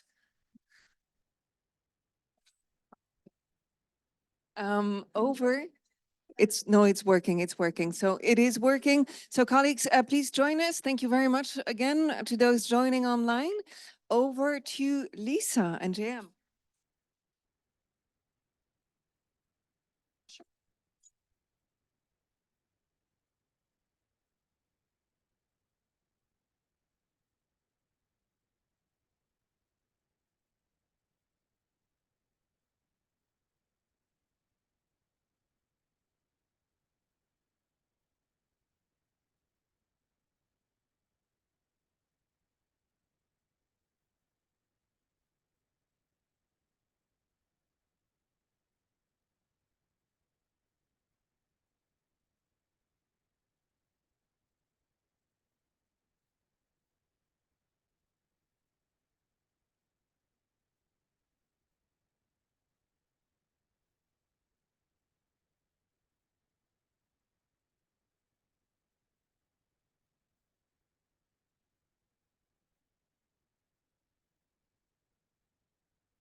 Yes. Oh, are you? Do we have them? Okay.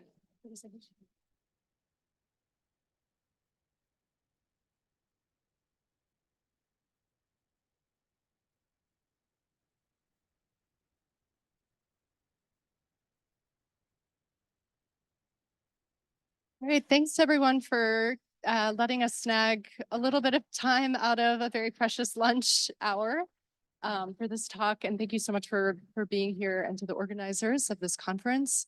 I am J.M. Kirby. I'm the Senior Legal Fellow with the Human Rights and Gender Justice Clinic at CUNY School of Law and Advocacy Director at Madre. It's my great pleasure to introduce to you all again Lisa Davis, who's a professor of law at CUNY School of Law, and also the special advisor on gender persecution with the Office of the Prosecutor at the University. And so the purpose of today is really to build on, I think we had thought it was going to be prior, but now it will be a later workshop to build on the workshop that you'll be hearing from folks that have been working on emphasizing the importance of the codification of gender apartheid. And we want to just talk deep in that conversation a little bit with is this better? Okay, with some emphasis on how to ensure an inclusive definition of gender apartheid.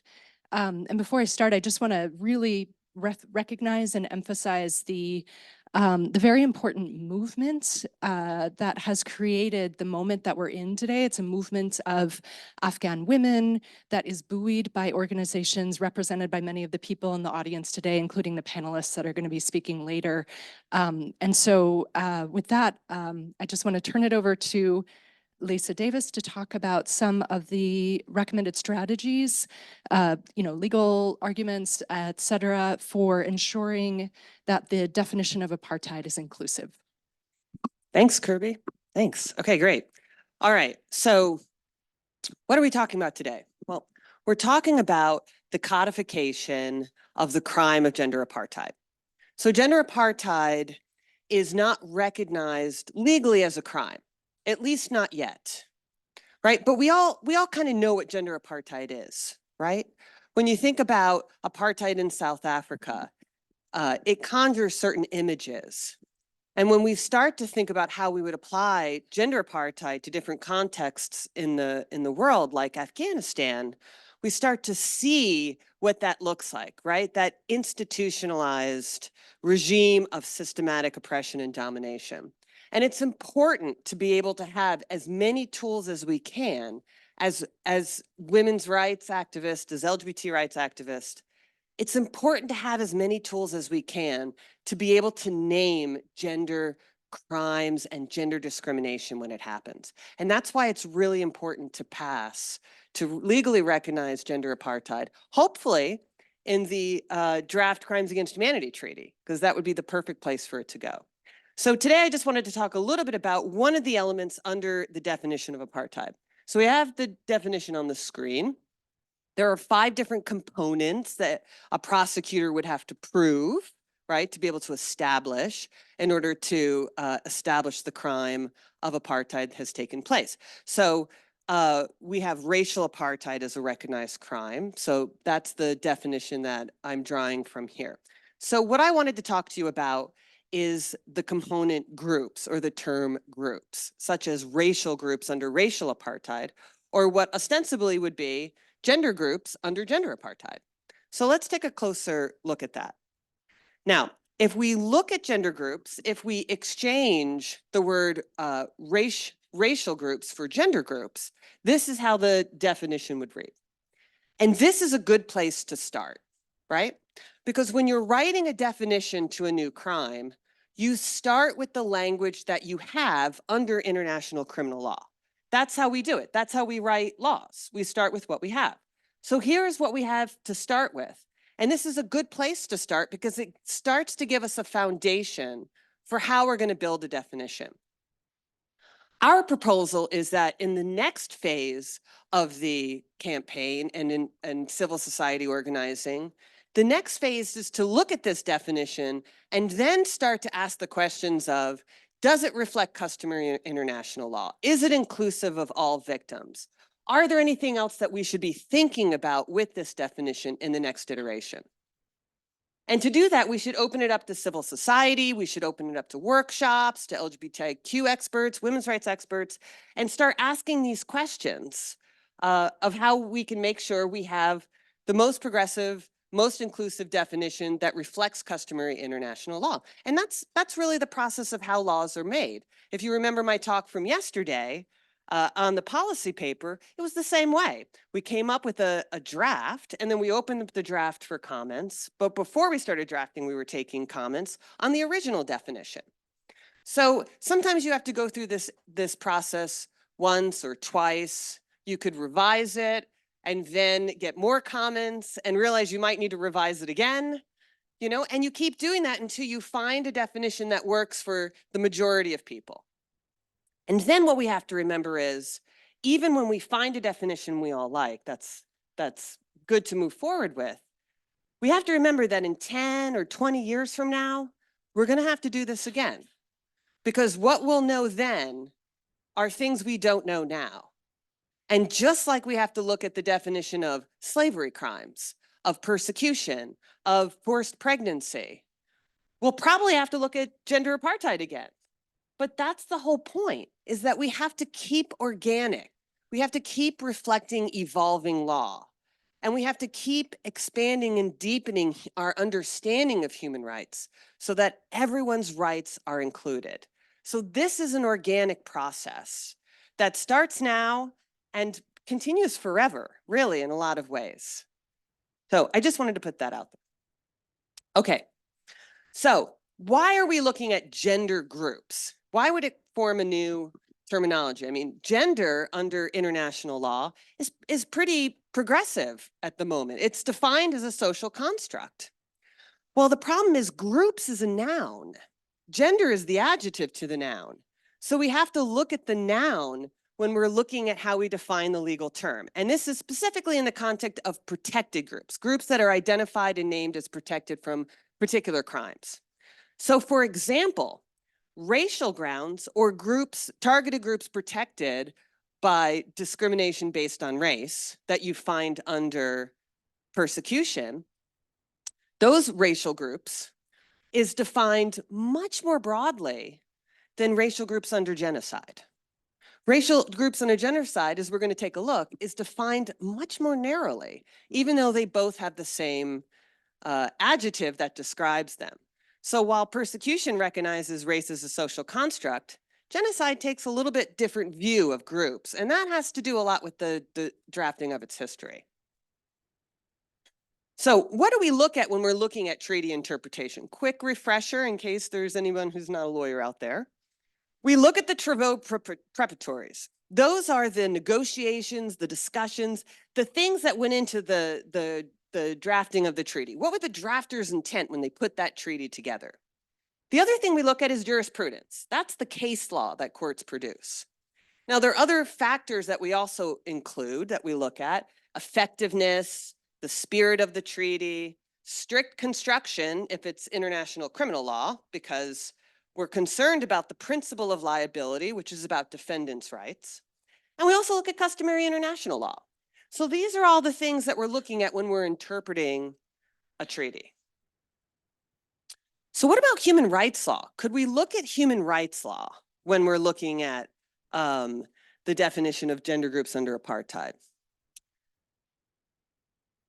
Maybe there's ways, but generally speaking, human rights law can't be transposed onto international criminal law, especially when there's definitions that already exist in criminal law.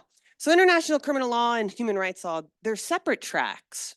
And there are exceptions to this rules. There are times you can go and borrow from international human rights law, especially if your treaty has, say, a clause that says you should look at international human rights law. Then you can look at it.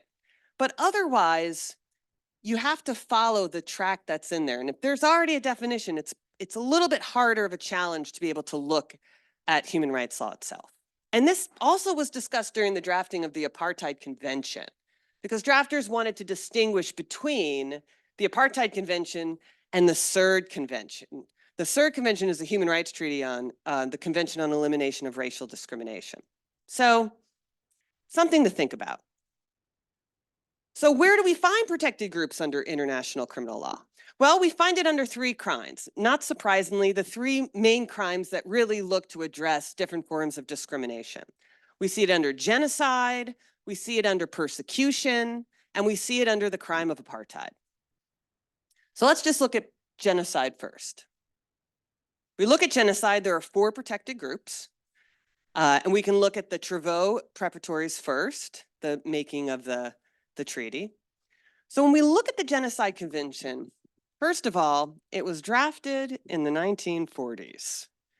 Not a lot of progressive thinking around what race is, or even what protective groups should be, right? It wasn't thought of as a social construction. In fact, race was based on these outdated, which have now been scientifically debunked, ideas of biology. So that's kind of what the drafters were looking at. And they really were looking at membership to groups as something that was permanent or immutable. Now, you might be saying, well, there's religious groups, there's ethnic groups, there's national groups. Those aren't necessarily immutable, right? You can leave a religion or marry into an ethnicity, which is, things that we've seen written about. But what the drafters thought was, it's really, really hard to leave the religion that you're born into. That's what they believed. They thought that that was really, really hard to leave your nationality or your country. Remember, this is, the 1940s, it's post-World War II.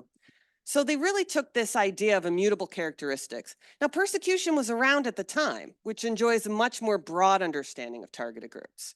It was prosecuted in World War II.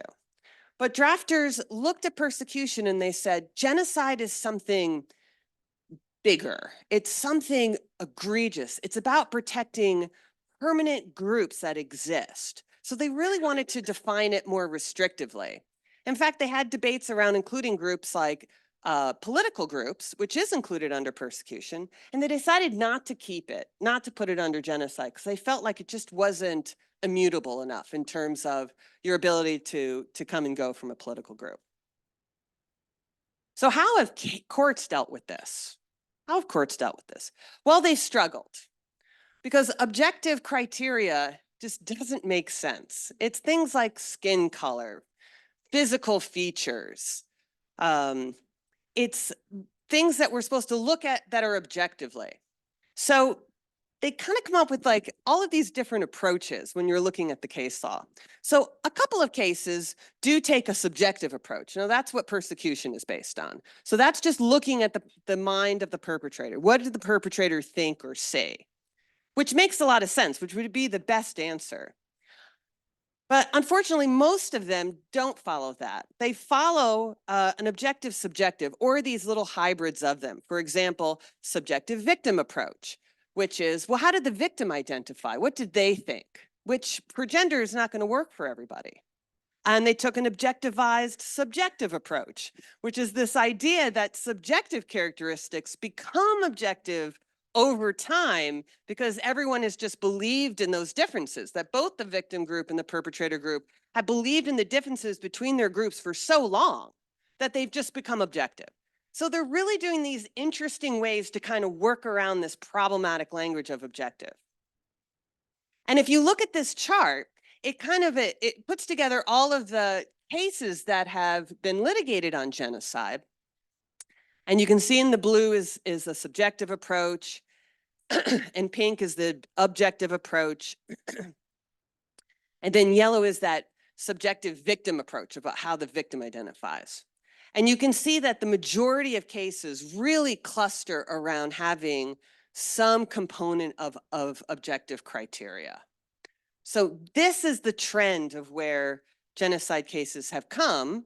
Hopefully they can go in a different direction. It's never too late, but this is where we're at right now. So what about the crime of persecution?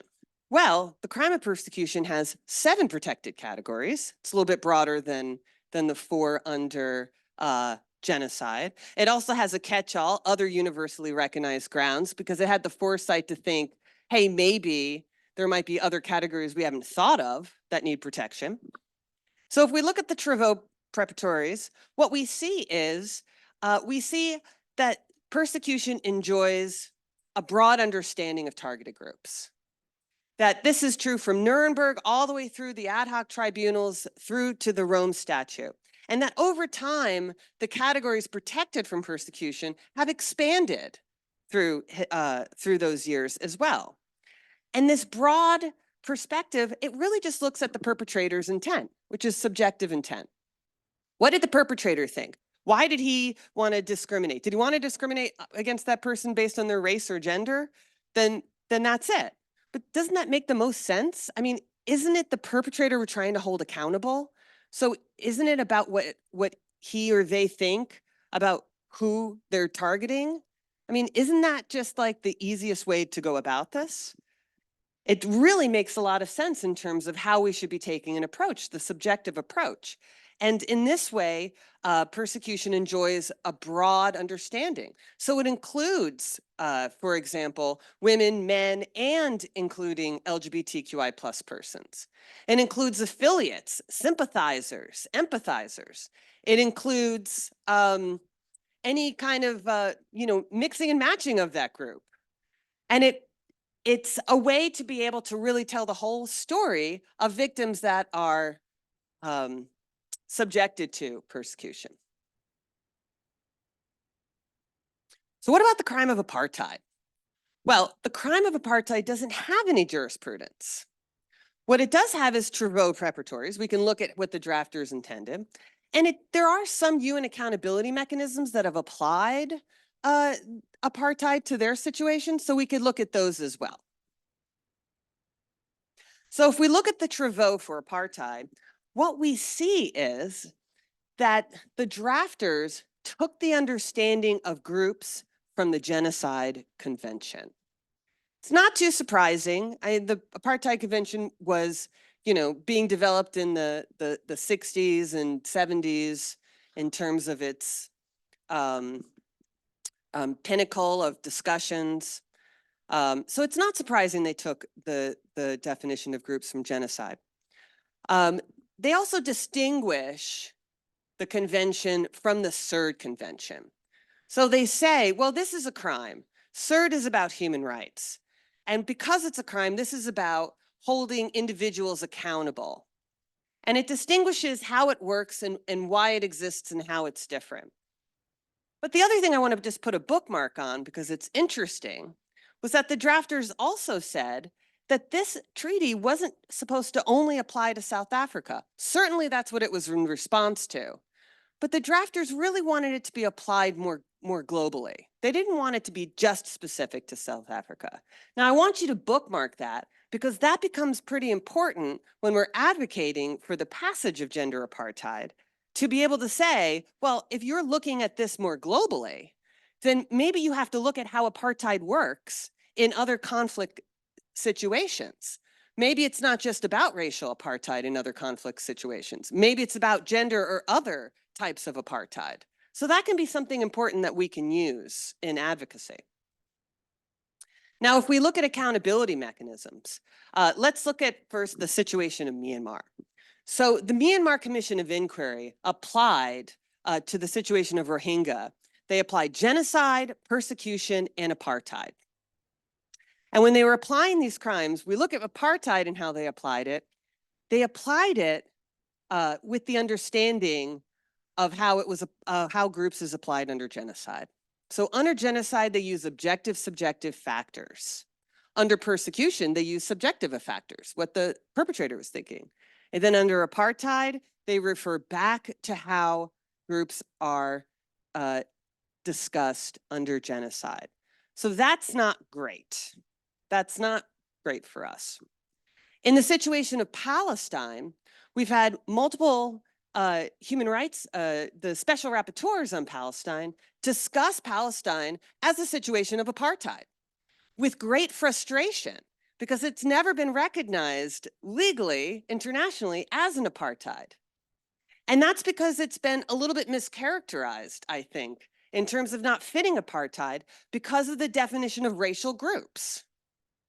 But if you understand race as a social construct, then it would apply to Palestine. And in fact, special rapporteurs in Palestine have written about this. They've discussed this. They've called on CERD and said, we should be looking at CERD for the definition of racial discrimination. We should be looking at this as a construct. It should apply to Palestine. The problem is special rapporteurs don't have the purview over international criminal law. But it doesn't mean we can't go to their arguments and use them. We can use them to argue why apartheid needs to be understood from a broader perspective, not just for gender apartheid, but also for racial apartheid. And so here we see movement building in a way that could be very, very powerful in terms of how we move forward in the international community to get this passed. Now, they also mentioned in the situation in North Korea, but it's only like one sentence, so we really don't learn anything there.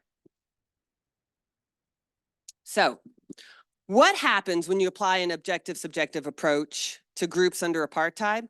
Well, you risk excluding people targeted on the basis of race, sexual orientation, and gender identity. That's if you're looking at gender and racial apartheid. Those are the two forms of apartheid we have. If we use the original definition that we start with, we're going to run this risk because of this objective-subjective point of view. Because it reinforces a binary. It reinforces a biological understanding of race. And we don't want that. That's not customary international law. That's not how we understand these terms now. But it also specifically risks the exclusion of LGBTQI+ persons, because it would include only some, but not all women. And it would be derogatory in terms of its categorization towards trans person, and it just risks further invisibilizing other LGBTQI+ persons. So what are the next steps? Well, our hope is that activists that are working on this issue will take that next step in terms of looking at how do we revise a definition so that it's inclusive? What do we need to do to make sure that this doesn't happen? Well, we have an academic paper coming out. It proposes a few examples of how that could happen. But it really needs to be workshopped with other women's rights and LGBT rights activists, experts. And we need to be engaging with other people in the other movements as well, right? We need to be engaging with other conflicts or atrocity settings that might also be experiencing apartheid, like Palestine and Myanmar and other places. We need to be bringing in a larger swath of apartheid victims to be having this conversation because this affects them too.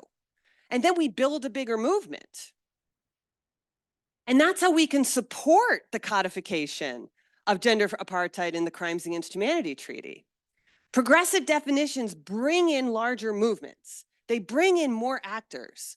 And I have to say, it's so impressive how many activists around the world are supporting gender apartheid now. Imagine if we could double that. We could expand that to include other movements as well. And I say, the more categories, the better. Asking for more categories under apartheid, at least the ones under persecution, but we should be thinking even bigger, disability, health status. Could you imagine apartheid situation for people with HIV? I could imagine that. We should be thinking bigger, and here's why. Not only because we have to be thinking about how big apartheid might be and how it might be affecting other populations and movement building, of course, but also for two other reasons. One is the more categories you bring in, the more you demand, the more you have room to negotiate. And I know this because part of our work to get the outdated definition of gender dropped from the Crimes Against Humanity Treaty, which was successful. We didn't just ask for it to be dropped. In fact, the first time we asked for it to be dropped, the drafters said, no, we like to stick to the definition as the way it is. We can't change it. It wasn't until we said, well, then revise it or drop it and add categories to persecution that they said, okay, we'll drop it. We'll drop it. So it can be formidable and powerful. And you never know, you might get more categories. You might get gender and ethnic based apartheid. And then that would be a win. That would be a win because it gives us a place to negotiate and compromise. It gives us power. But not only that, the last thing is it builds the discourse. Because even if we don't get all those other categories into the treaty, just talking about it, just talking about the expansive ways we should be thinking about discrimination and the crime of apartheid starts to build customary international law. It builds a foundation for all of those movements, disability, ethnicity, racial, gender, all of them to have a foundation to expand their rights in the future through other means and mechanisms, because we give power to those voices. And that's what movement building does. And that's how it can help us. So, yeah, last slide, because I know I'm out of time. What are some of the legal arguments? Okay, this is a little nerdy and this is wonky for the lawyers who are interested. Some of the legal arguments we can use. One is, this is a new treaty. This is a new treaty. So when they were writing the Rome Statute, first of all, the Rome Statute's 20 years old. So it's time to update the Crimes Against Humanity Treaty. We should be making this legal argument. And during the Rome Statute, when they were negotiating it, some states said, well, let's change the definition of genocide, which they should, but they didn't. And why? Well, some states said, well, if we were writing a new convention on genocide, then we could change it, we could revise it, but we're not. We're doing the Rome Statute. It's a hodgepodge. We can't do that. Well, we're writing a new treaty on crimes against humanity. We can use that argument. They made that argument then, we can use that now. We can argue for additional groups to be allowed under the apartheid groups. We can base it off of customary international law. At minimum, we can get the categories under under persecution, which includes gender. Why is this good? Other than the movement building, which I talked about, the legal reason why this is good is because it gives gender shelter. Gender is a stigmatized word. Gender is hard to win when you're fighting for rights around gender. But if you say, hey, gender enjoys equal status with race, ethnicity, nationality, culture, religion. It enjoys equal status. It has been a protected group for decades, just like these other 7 groups or 6 groups.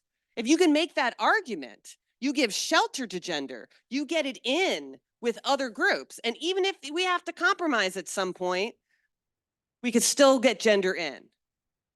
So it's a negotiating tactic. It's also a legal strategy to give us some coverage to this term.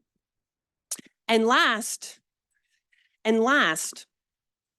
we have to work on this issue of fundamentalists. So fundamentalists are quietly lobbying on gender apartheid. They're lobbying to pass it. They want to switch gender for sex because they know that would be the easiest way to make their argument, because they conflate social construction and biology. They conflate them. They say LGBT people don't exist or don't have rights. They extremely narrow the way that women have rights. They say things like men are better decision makers is biologically based, things like that. They conflate these terms, and they are quietly lobbying right now with states, trying to change it from sex to gender. But if they get gender, without changing the definition as we would have it in its first iteration, they know this argument too. So we have to act now. We have to act now and movement build and bring redress to victims of Afghanistan, victims of Palestine, victims of Myanmar, victims all around the world who suffer from gender discrimination, gender violence, gender persecution, and gender apartheid. And make sure that this crime gets codified with an inclusive definition. Thank you. I just want to, I know we don't have a question and answer period, so I just want to let everyone know we do have a question and answer sheet that has a couple more additional legal arguments, and it's at the table. So it's like a quick brief. Thank you so much.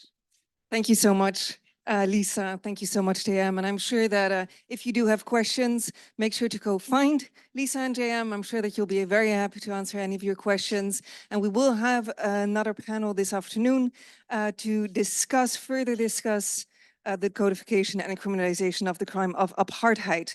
But now, as you know, we do not have much time, or we're taking as much time as we can to fit in as many discussions as we can. So on to our next panel on a topic of great interest to us, and I'm sure to many of you and many of you online, which is our Gender Practitioners Hub. Sorry? Thank you again so much.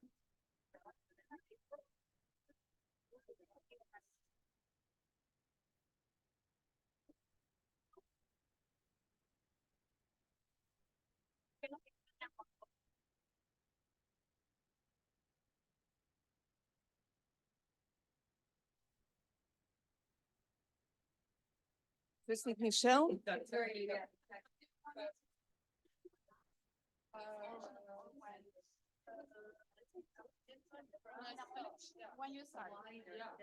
do you want?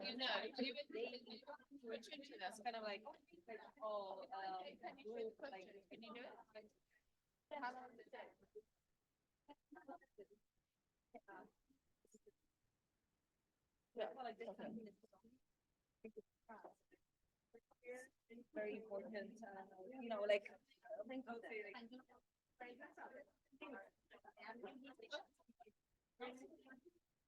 Good, dear colleagues, dear friends, we're going to get started again. We have all of our panelists. Please find your seats.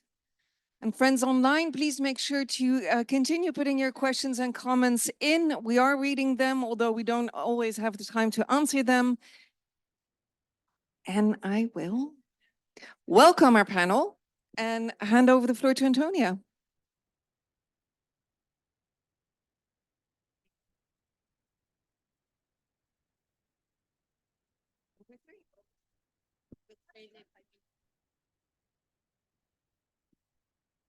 Whew, wow. I'm still processing.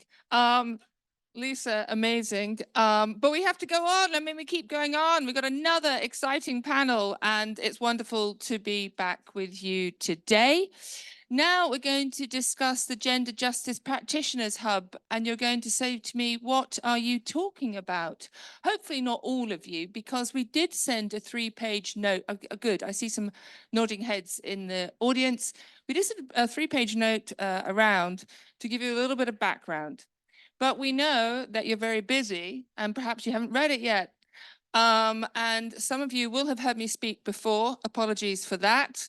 But I do see also many familiar and new faces in the room. So we are going to start off with what is the hub. Before I do, I will introduce our panelists, of course. Michelle Jarvis, you don't need much of an introduction, Deputy Head of the International Impartial and Independent Mechanism for Syria, IIIM. Welcome. And Sagita Yogendran, Project Manager of the Women Leaders in International Justice and Accountability Programme at the Asia Justice Coalition. We're happy to be your partner. And Julissa Mantilla Falcon, who for just 2 weeks ago, before you ended your tenure as a commissioner at the Inter-American Commission for Human Rights. Brilliant. You know, we're really pleased that over these past 2 days, we've managed to get so many different academics, practitioners, civil society from all different regions from around the world. I think it's really beneficial for us. Right. What is the hub? Now, I'm not going to put, I haven't got a fancy PowerPoint, so I'm just going to go a couple of points. And later we've got questions for you, because what did I take away from yesterday as well? You want to speak more and we want to hear you more. So we're only going to have 5 minutes each, and we're going to come back to you. So we're going to put the questions on the PowerPoint here, and please reflect on them, because we're going to come to you and we're going to come to everybody online. Okay, this is your moment to be part of something, a new movement, something new that's happening. Right. So what is the hub? The suggestion is a center of expertise to facilitate the work of practitioners focusing on core international crimes and to assist them to promote gender justice outcomes. Salute to Michelle Jarvis, who has been one of the people behind this initiative, as well as many others here. We take no credit for this. We are merely facilitators of this idea. And before I continue a little bit more as well, how did this come about? After discussions and suggestions, it's funded by Australia. It's one of their flagship programs of their WPS agenda. We're currently in phase 1, where we're looking at the possibility of the establishment. If you and many, many others say that you want it, phase 2 would be the establishment. That's why it's so important to hear from you. So what could it do? Well, it could be the creation of a network of practitioners, connecting them across different institutions, different regions. Of course, there's many networks, actually. Can we network the networks? It can share lessons learned, best practices, make sure we disseminate them. It can be a repository of best practices, of jurisprudence, actively collecting them and distributing them. Could assist in coordination, capacity building. We hear this from many different regions. And perhaps also facilitate effective engagement between the scholars and the practitioners in different regions, those on the front lines. We hear that. But also we need to hear from you. What do you think? What would you want it to be part of? I'm not going to go into the challenges, of which there are many, and I think we've heard about them. But of course, feel free to let us know the challenges that you face and if the hub could assist with that. But it's the challenges that you've heard over the last day and a half, or perhaps we're going to 2 days now, that's been the basis of this. Okay. What's happened? You'll note that I'm talking quite a lot because I was asked to. Okay, I was asked to explain the hub before I come to our panelists. This was the agreement. What's happened so far? let's see, we have set up an informal advisory group. I'm allowed to mention their names. Thank you very much for your assistance. It's Michelle, Susanna, Madeline Rees, Patty Sellers, and ad hoc Daniela Kravitz. We meet on a regular, try to meet every month and to guide the discussions and where we go next.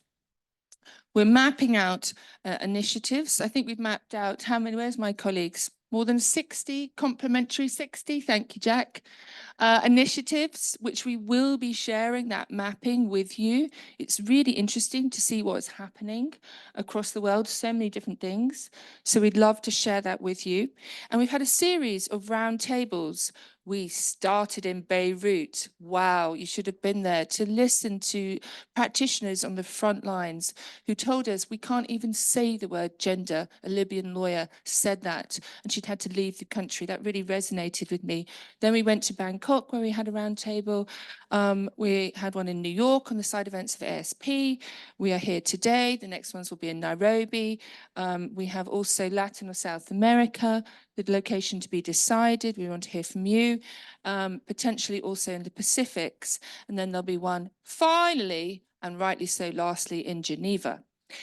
And bilateral interviews and potentially an online survey, we hope, because we need to get as many thoughts for the hub as possible.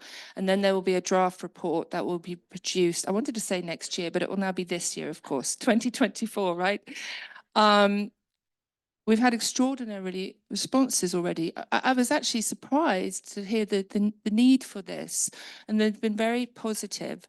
I'd like to speak a big shout out to UN Women for your support as well, for the initiative, and the SRSG Pramila Patton's office and UK FCDO, who held a special convening meeting in London to discuss the hub and were also positive about it. I think I'll stop there, because I can share with you a few more responses. Let's hand over. First of all, I think you're starting. Okay. Well, 5 minutes. 5 minutes. Okay, thank you very much for the invitation. I will speak in English, basically because I know it's going to be consecutive, it's complicated. I'm going to talk as a former commissioner, lawyer, academy from Peru. And I have to warn you that I'm not a criminal lawyer. What is an advantage? Not for you, but for me. So I can say. And when I was thinking about the gender hub, that I think it's important, I think that is the most important thing is to know what's going on and what we are missing, you know. And one thing that I think that we miss is, for instance, a broad definition of expert.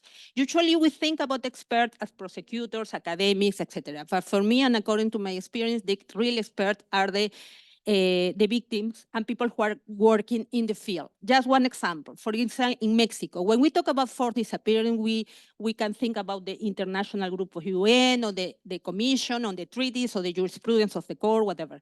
But in Mexico, for instance, when we have like 10,000, hundreds of disappearances, for me, the most important experts are women searching for their children. You know, they call them las locas de las palas, which mean the crazy one of the shovels, because the mothers, know how to find where to look, even better than the prosecutor.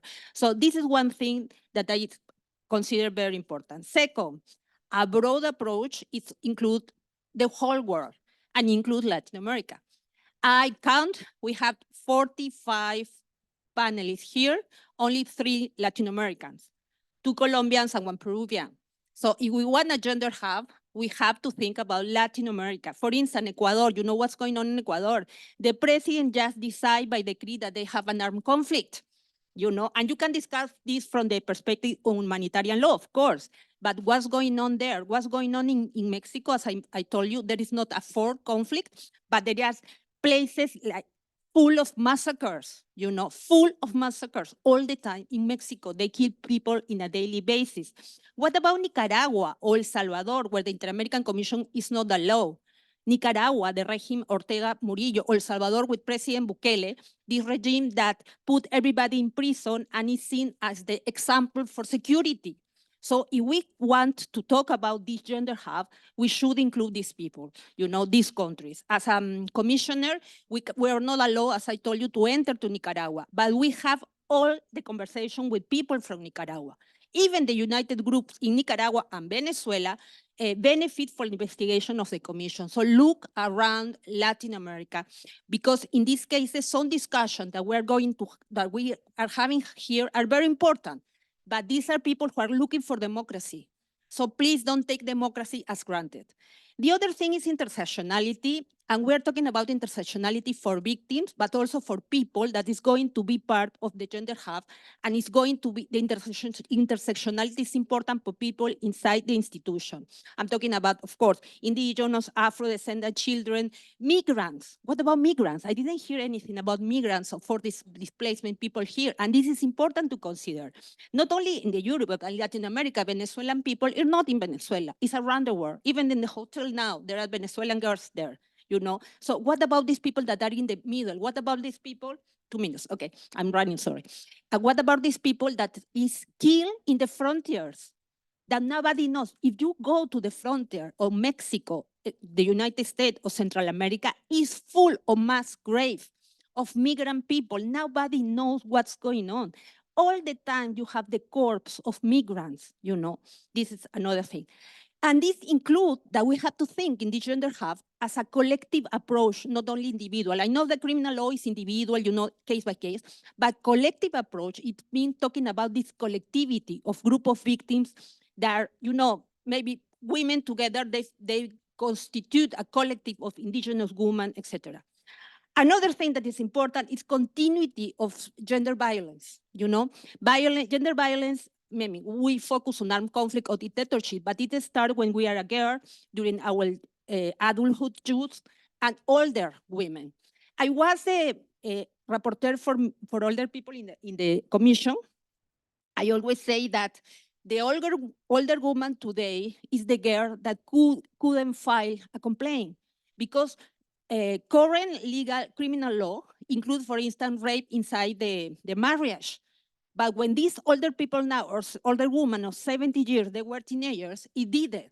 So if we're thinking about gender hub, we should include what's going on now and what's happening in the past. And finally, procedural aspect. I mean, collecting evidence, taking testimonies, approach of mental health. You know, these gender hubs should be interdisciplinary, not only lawyers. And two things important. Thinking about situation of children born after rape, that is totally important, and thinking about reparation. The gender hub, even though it's only criminal or mostly criminal, should think about reparation. And reparation for the gender violence cannot be built in our computers. It should be built after we listen to the victims.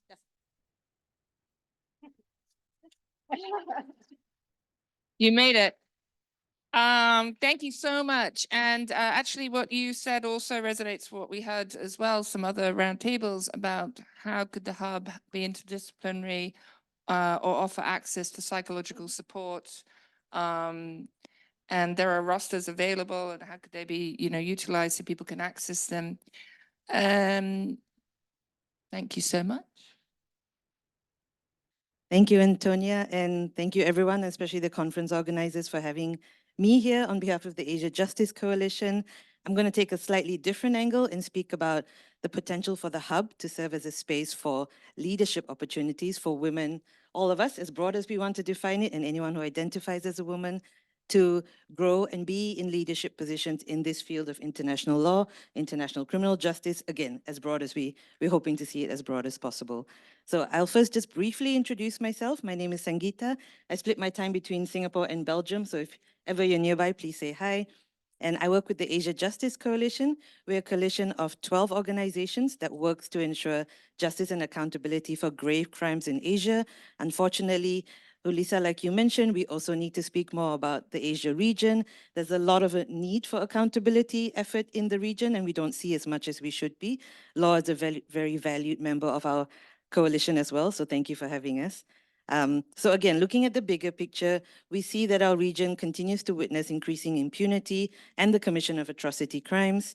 The spillover effects from a protracted conflict, for example, like the situation in Myanmar, results in human rights violations, as well as regional and international instability. Shifting slightly to the leadership aspect, we at the coalition, we recognize that by prioritizing the building of women's professional leadership in the law, we actually open up the possibilities for legal empowerment and further access to justice. So I have to be a bit selfish here and plug our project as well, which is the Women Leaders in International Justice and Accountability, increasing avenues to international justice and accountability through women-centered, women-led interventions. Quite a mouthful, I'll just call it the Ouija project for now. So for us in developing this project, and I think which is relevant to the hub as well, we've come to recognize that gender justice is further empowered by empowering women in this field of international justice and accountability. Despite important progress over the last few decades, globally, women have yet to be considered as key actors in the administration of justice, and their equality before the law and the courts has yet to become a reality in many countries. In international law and its institutions in particular, women continue to face barriers of entry relating to courts and international mechanisms addressing international justice and accountability. As was poignantly pointed out yesterday, we see this especially in higher levels among these international justice institutions, despite gender parity being sometimes achieved. So by facilitating such access, women leaders and survivors of international harms, we hope can exercise their power, agency, and leadership. We also recognize, especially specific to the Asia region, there are 3 challenges, very briefly. There's still high levels of gender disparity and harassment in legal practice in the Asia region, and continued gendered assumptions about what women's roles are that prevent their advancement in legal spaces. Second challenge is the dual exclusivity of international law, and that it itself is based on perpetuating gendered structures, and changing that status quo is necessary to incorporate both women's lived experiences and also more women practitioners. Third, unfortunately, in the Asia region, we still see the underutilization of international law and its mechanisms. So very briefly, in connection with the hub, these are also some things we've thought about in developing our Ouija project. We hope that the hub could be a space to facilitate the access for women leaders and survivors of international harms to exercise this power, agency, and leadership. We see tremendous potential for the hub in providing a space, whether it's physical or not, and a platform for women leaders and survivors of harm to have this access. In doing so, we also want to see the meeting and exchange between women leaders and providing opportunities for gender justice practitioners to learn and in turn to develop their own leadership potential as well. So while we want to make sure we're not replicating any existing projects and measures, I think there's a huge amount of potential to coordinate together and see this as a space for us to come together continuously. So lastly, I think we also want to mention that right now we're focused very much on ICL, and maybe we can also broaden the definition for gender practitioners who work in gender justice, who themselves in domestic situations may not consider themselves gender justice practitioners. I think these are exactly the people we need to reach. And again, thank you very much for having me here, and I look forward to the discussion.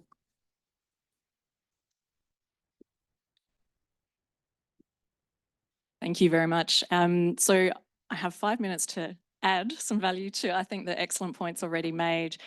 I think for me, the discussion about the hub really picks up where we left off this morning in the session on barriers to producing good outcomes on gender justice. So we talked this morning about just the multiple layers of challenge and operational barriers in doing this work, and the fact that we need to tailor the approach to specific conflict contexts. And that's challenging to be able to really dig in and understand the structural gender discrimination that operates in all of those contexts. So the idea for the hub, I think, really grew out of a sense of what can we do in a structural way to really produce more sustained capacity building for better outcomes, and to deal with some of these structural challenges in a way that's not ad hoc, as it is under the current system, where we build expertise but then we lose it because so much of the accountability work is ad hoc in and of itself. So it's really a strategy around, can we create some structured, enduring anchor points for collating this expertise and being able to channel it into gender justice opportunities whenever and wherever they come up. So it is a really challenging idea for sure. And it is great that we have this opportunity to do this scoping exercise, to put the question out there, lots of definitional questions. Who's a practitioner? What's gender justice? How far does this go? Is it core international crimes? Is it broader? So we know there are lots of things to be resolved, but they're genuinely up for discussion. I just wanted to start by explaining some of the main framework problems that I've seen that I think could be addressed by the Hub. First of all, the reality that most practitioners, at least at the international level, still don't recognise the importance of a gender perspective in addressing conflict-related harms. So the issue really still remains at the periphery of our field of practice. And I can't help but echo Prashanti's comment this morning about these sorts of spaces are so key, but we are preaching to the choir in these spaces. And how do we get more effective around engagement with practitioners where there is scope to make a difference and produce some change in our processes, but it needs a really thoughtful and sustained approach over time. I talked about the scourge of ad hocness, the fact that the progress that we make in specific instances is fragmented and at risk of dispersing as soon as an accountability mandate closes down, which often happens at the international level at least. Where attention is paid to gender up until now, it's usually been confined to the issue of conflict-related sexual violence, or in the best case scenario, gender-based violence more broadly. But what about the broad range of other gender issues that impact on gender justice outcomes? So this idea, I think, makes the Hub quite different from a lot of the other initiatives we've had up until now, with its focus on practitioners, but also the broad range of gender issues. And I would add into that the institutional factors that we talked about this morning. So how do we help institutions involved in accountability work to do better when it comes to gender sensitive institution building? So in sum, I would say we see an important role for the Hub around issues like acting as a connector. Antonia mentioned networks of practitioners, maybe networks of practitioners to try to get different regions where there are great precedents, but they're not visible to other parts of the world. They may be in languages that can't be accessed. So there is a role for the Hub as a translator potentially as well, something as simple and practical as translating success stories and valuable precedents into languages that others could use as well. An awareness raiser, definitely, around the importance of a comprehensive gender lens in accountability work. An enabler to make it easier for practitioners. This is very much our experience with a mandate like IIIM of being a justice facilitator. What can we do with resources that are dedicated for this purpose to make it easier for practitioners, including those who might not be gender experts, but have an opportunity to put forward a gender perspective in a case? How can we make that as easy as possible for them to do? And then coordinator and partnership builder, we know there's a lot of really important work already being done, important programs, many within academia, within civil society. How can the Hub be a connector, especially of practitioners, to the useful work that might be available to them within these other spaces? So let me stop there, and very, very grateful to hear input on the Hub idea and answers to the questions. Thank you so much to all of our panelists. Now we must hear from you. Great. So do put your hands up. How long do we have, Alex? Oh, we have good. We have some time. So that's brilliant. So let's start, Sam. And should we just start at the back and we'll move our way forward? Sorry?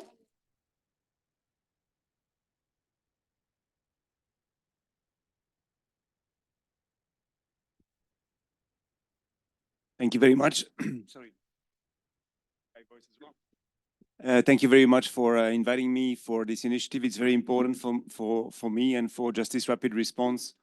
So my name is Samuel. I am the director of Justice Rapid Response. And I would like just to make one comment and maybe one suggestion here about the Hub.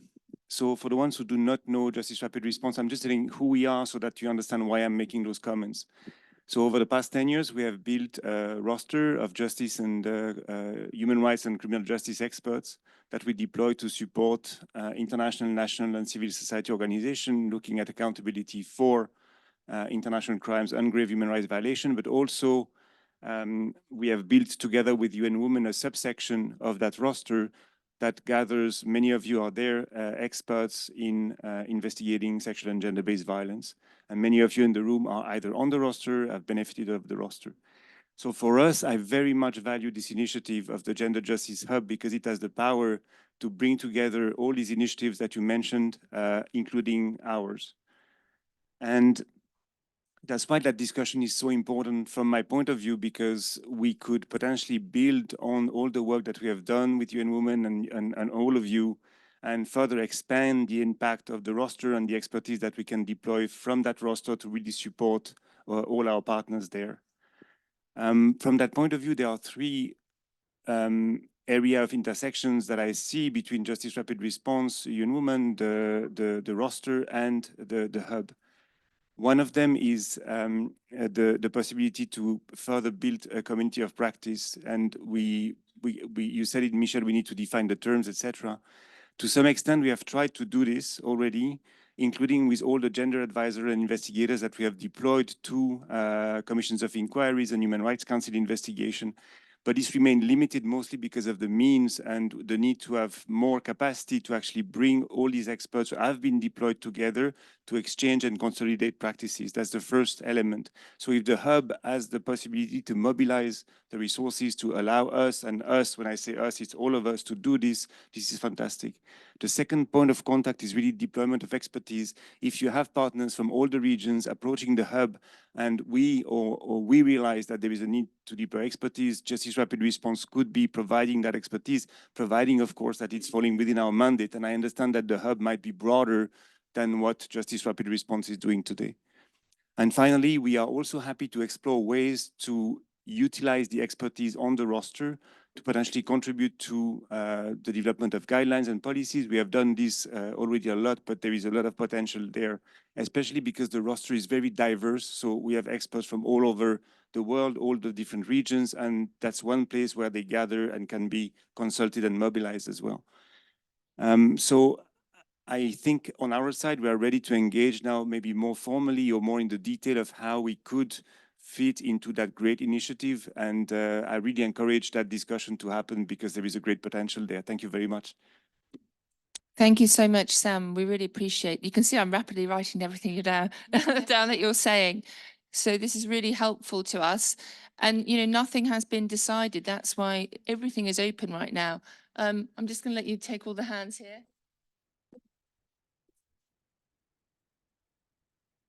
Before I forget. Thank you so much. I think I'm connecting my view to already his conversation. So my name is Pamela Ngwech, and the work that we do at Gulu Women Economic Development and Globalization is convening, facilitating spaces, especially for women survivors leaders. And we already have established a group of women called Women Survivors Justice Response Group. And we have 108 women-led institutions. So looking at this hub, I want to appreciate the team for this idea, but I'm also seeing that it will facilitate empowerment agency for women leaders at the grassroots. And my question is also aligned to how can we make this hub become a community of practice? And if it is a community of practice, that means that we will not only use the hub with its material, but we are also having capacity to give feedback, but also share lived experiences from survivors expert group. The second one is also to harmonize fragmented kind of information within the gender fraternity. So that means literacy, capacity building, and education for the grassroots group will be very important. Thank you. Thank you. Simone again, UN Women ROAS. I wanted to make 3 recommendations. One, I think it was Michelle who already made it, and I want to support it, about language. We produce a lot of interactive tools in the Arab States region in Arabic, and we find that the traffic, the online traffic is limited because it is not translated. So if you could offer that facility, it would be very, very much appreciated. Another recommendation, which I'm sure you already have in mind, is it would need to have a very strong filter tool, because there seems to be a very ambitious beast, if you like, that you are creating, and it will serve many different people at many different levels. So to have a strong filter tool will be absolutely critical. Speaking to the point about having this hub servicing many different people, multiple stakeholders, to add another one, which is probably already in your plan, are the decision makers, the member states. To give you an example, we have a tool in the Arab states which is called the Nationality and Equality Law. And what that does is it has 74 legal indicators over 17 to 18 member states, and it traffic lights them on where they are from a gender perspective within that tool. Why it's a very useful tool is because it acts as a peer-to-peer mechanism amongst decision makers and member states. We've gone through 2 iterations of this tool, and we've seen in the second iteration that more and more member states are joining, which means they're making their laws much more gender responsive, which is very helpful. And then lastly, of course, if this repository could have links to all of these wonderful examples, projects, tools that have been mentioned, which I'm sure it's in the plan, but again, it will be humongous. Thank you. Can I just ask you a question? You said strong filter, sorry, just one moment. Strong filter tools. Could you just expand on that a little bit? So, for example, we've produced a tool on resilience in women's political participation. It covers, I think, 25 countries. And so what you're able to do is select which law, which year, which area of that law you want to look at and which indicator. And it also has graphs and charts, so it can generate the information in any format that you like. Thank you, understood. Right, great. Thanks a lot. I'm Fabrizio Guariglia from IDLO. And a couple of comments going in the same direction of Sam's and Samuel's and a bit what Michelle was saying. Having worked with national prosecutors for a long while in places as distant and different as Ukraine and Colombia and Peru, for instance, a number of times what you will find is that actually the willingness is there. There are people there that want to make a difference. And there is a total lack of knowledge and expertise. And we're talking about basically the basics, the fundamentals are lacking. And that is matched by an overwhelming amount of information, which is, as you said, Michelle, completely fragmented in a language that no one speaks. It's basically impossible to start navigating that unless you really know a bit about the system and you have some basic knowledge of the whole complexity of the gender-based crimes and the investigative and prosecutorial techniques. So leaving aside your wider gender strategies, and I think that is a great idea, that basically you want to also educate the already educated and take them to the next level, and I think that's perfectly fine. You also have to try to find a way of providing that critical and more basic support. And one way of doing this is trying to create some one-stop shop where you basically have a number of resources that can be made available to local justice seekers. And I'm talking about basically packages where you would have best practices, models, standard operating procedures, compendiums, digest of critical, case law, models of procedural mechanisms to protect victims and witnesses. A number of times what happens is that basically the willingness is there, and then you find out that basically under the Code of Criminal Procedure, there is no way of protecting the identity of the only SGBC victim that is willing to go forward. So it's the basics that we're lacking. We can move. Sometimes we want to move and these type of events are great, but we tend to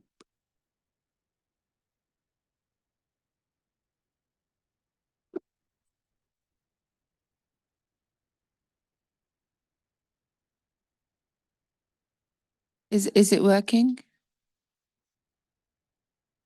Okay, I have to give up my own microphone. Well, here you are. But Yes, this is really well noted. Thank you. And protection of witnesses came up frequently, and whether this could assist with that for the reasons you very well described.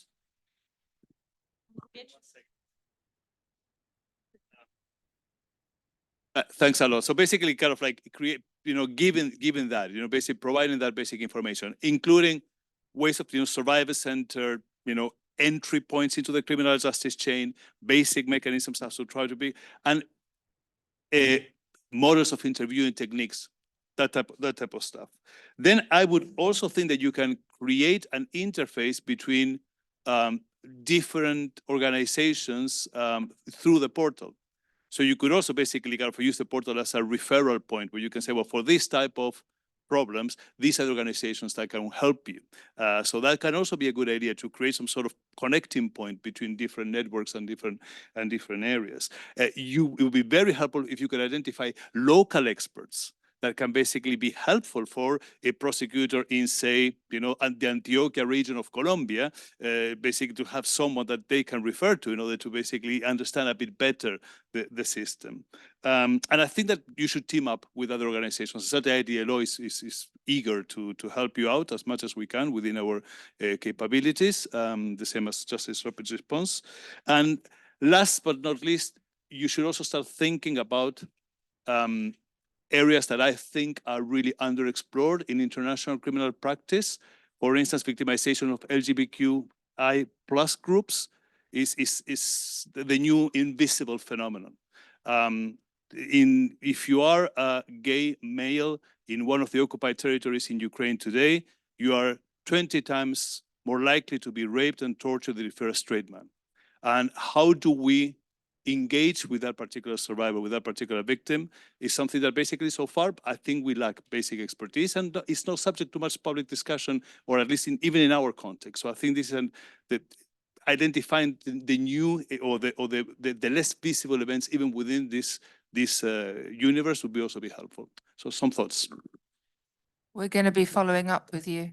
And also just to share with you some of the thinking as well, how in order building on the regional expertise that you've said, how can you have a global hub with still limited resources? Could you have one person, a regional expert that you can physically sort of go to, and then the rest would be virtual, and that's what we keep hearing, because only virtual will not be enough.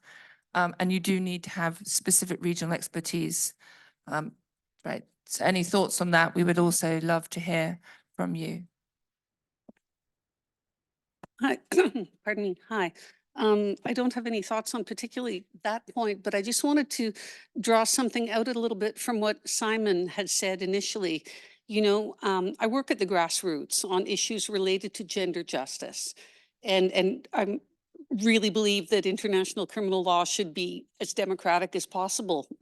So I appreciate the initiative very much. But gender justice for me over the course of the last few years, and particularly since the full-scale invasion of Ukraine has, or I've realized it's as much a human rights issue as it is a criminal justice and accountability issue. I mean, I deal with issues related to access to justice and accountability for sexual and gender-based crimes in national courts, at international human rights mechanisms, again and again and again. So my question to you, and it might have been alluded to, but I'm a simple person, so I need to hear it simply, is would you not include human rights expertise in your hub? Thank you. Thank you. Thank you so much. If you don't mind, could you give us your name and organization? Carolyn Edgerton. Yes, thank you. Hi, yes. I know your organization very well. Thank you. Right. Hi, Benedict Neal for Europol, representing Europol. I have a question rather here. Hi. Rather, you have law enforcement actually in the scope of your hub, recalling as well that the criminal justice system also, well, includes the prosecution, but there is no prosecution without investigation beforehand, of course. And we can talk also about the fact that there is sometimes a trust gap between some communities, some minorities, and police forces, and that there is a need often when it comes to investigation to have better visibility on the best practices on the field when investigating cases like gender-based violence or violences that are specific to the LGBTQI plus community. Do you also have that in your scope? And my second question, really practical, is where to contact you. Because if I Google the hub, I actually find the UK Research and Innovation Gender, Justice and Security Hub, but I don't think it's you. Uh-oh. But you know why that is? It's also because we're gathering all the thoughts and information. Otherwise, I think we heard yesterday, if we just put it on the website and pretend that there's a consultation. So we've been really waiting for that moment. So that's why you can't find it yet. So there is a reason behind that. We're going to come back to the questions as well. We won't have all the answers, of course, because this is why we're asking you. I think there's some more hands. I I have. Okay.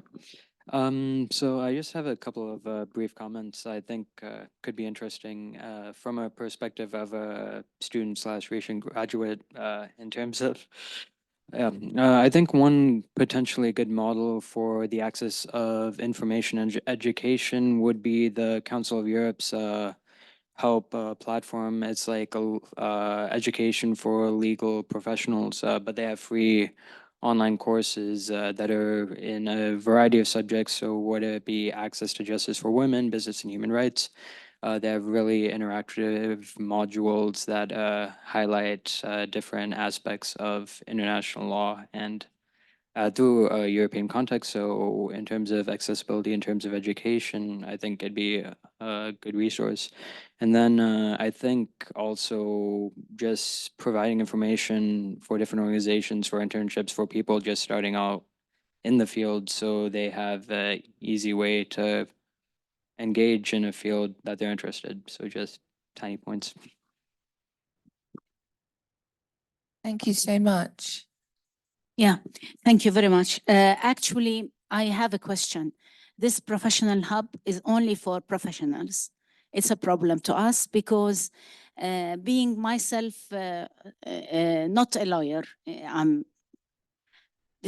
I would see that you are excluding a group of human rights activists who are half lawyers, who cannot stand in the courtroom, but are doing the work based on data and evidence-based information, are connected with the victims and the survivors, and can really feed into the work of the practitioners. Therefore, not only human rights, but international humanitarian law, because we're talking about also conflict situations and our situation, Israeli occupation, but also the linkage between international human rights, humanitarian law, and criminal law in order to close the circle. So my question is that, are we excluded from this process? Can we be included or what? Well, I mean, Randa, my idea is that this group is a hub, a professional hub for practitioners in the field of human rights, humanitarian law, and criminal law. Thank you. we couldn't say no to you, Randa. You know that. But you know, on a serious note, I'm going to hand back to Michelle to make a couple of comments, and then we're going to come back for some more. Please, we want to hear from you. Sorry. Yes. I'm going to yeah. The quick answer is no, Randa. We will not be excluding you. Okay. Civil society. The idea is not to exclude civil society. Yes, sorry, I didn't realize I have to pass this on to you. Michelle's going to talk a little bit more. Yeah, no, your point is really well taken. And I mean, the issue of what is a practitioner, what definition can we reasonably apply is one of the key issues in this consultation, because we realise that if we want it to be effective, we have to reach all of the people, whatever their professional training, whatever their particular disciplinary focus that are in a position to make a difference in gender justice accountability processes. So I think we sort of start with the working idea that we're going to need to find some way to narrow the scope of the hub to something manageable in light of the resource realities that there will be, especially over time. I know many of you have had great initiatives in the past and they've been funded for a while, and then funding disappears and we're back to square one. So we are going to have to be realistic in how we design it and what is feasible. Otherwise it will be overwhelmed and ineffective. But I think we can all see that civil society is playing a more and more important role in case file building, in bringing cases forward. We certainly see that in the context of Syria, where civil society, in the absence of other mandated actors, have stepped in, filled in the breach, and they are putting together case files and they are submitting them to national prosecutors, exercising universal jurisdiction. So we're really mindful of that, and we will have to build the model with that reality in mind. I just wanted to also, because the issue about the ambition of the hub. Yep. Sorry, can I just say something about civil society? Sorry, before we move on. This has come up a great deal.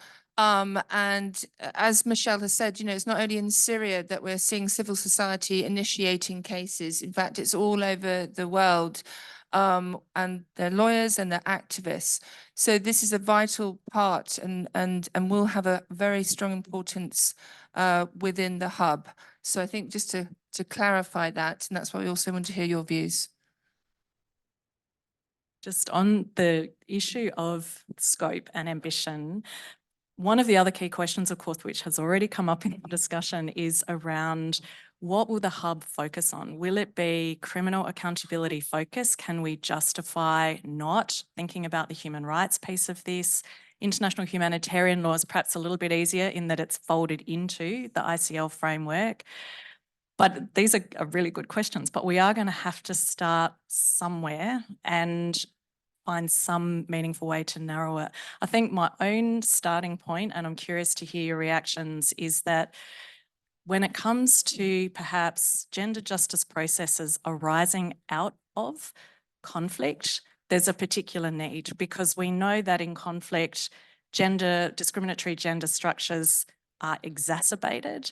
And we know that there's often this issue, as Fabrizio was mentioning, where maybe domestic practitioners are having to grapple with international criminal law frameworks for the first time and need specialised expertise and support on a peer-to-peer level to help with that. So perhaps there is an argument for starting there. If you frame it as justice processes arising out of conflict, that doesn't necessarily exclude human rights processes. We've seen the ICJ, from a state responsibility point of view, playing a really important role in, of course, the invasion of Ukraine, in Syria now with the torture convention case, obviously Gaza and Israel last week. So we need to have some flexibility, but we need to have an organising principle as well. And I think it's really hard because we know that these same gender structures are relevant in peacetime as well and across the board. So it's not that you can't make the same argument for need across all of the gender justice opportunities, but we have to start somewhere, I think. Thank you so much. Let's take some more questions. I feel like my head's been turning. I got told the other day my head was only going this way. So please raise your hand over here as well. So let's come to this section. We will come back. So just building a little bit on, Michelle, what you just mentioned, like just reflecting on what I've been hearing, it's clear that there's a knowledge hub piece and there's the community hub piece. And what I was wondering about is the sort of more strategic or pragmatic action. So where, in fact, are there entry points that we can be more specific and proactive about? And I was just reflecting on the previous panel, and it goes to your point. I was thinking the same thing, Michelle, about out of conflict processes, but then thinking about the slavery point which is not in conflict, and Terry's example from Lebanon, and then the comparison with Jordan. And it made me think, well, actually, there are going to be entry points in countries where the national practitioners may or may not know, but if you've had a win in one country, then that's a really good strategic entry point to start looking into partnerships in other countries. And the reason I think that this strategic focus could be an additional layer is because it also helps establish the track record of the benefit, because you're building from low-hanging fruit. So you build the momentum and you have jurisprudence from similar jurisdictions that you can start to use as a rolling snowball effect, if you will, in a way that is more strategic and proactive than just sharing community. So it's almost, bi-directional, really, but starting to build on the wins that we know may have occurred in certain jurisdictions to strengthen that track record. Thank you so much.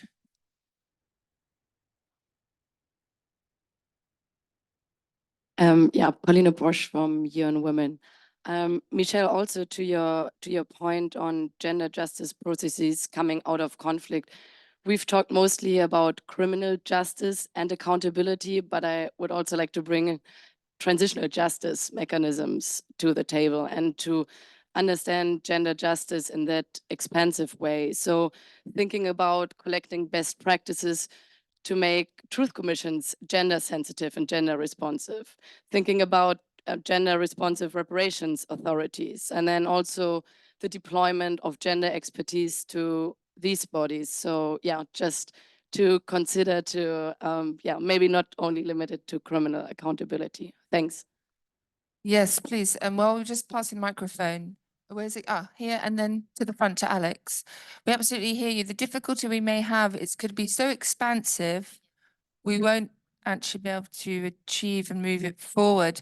But also from these discussions with the broader report could inform others and other initiatives. That could be another outcome.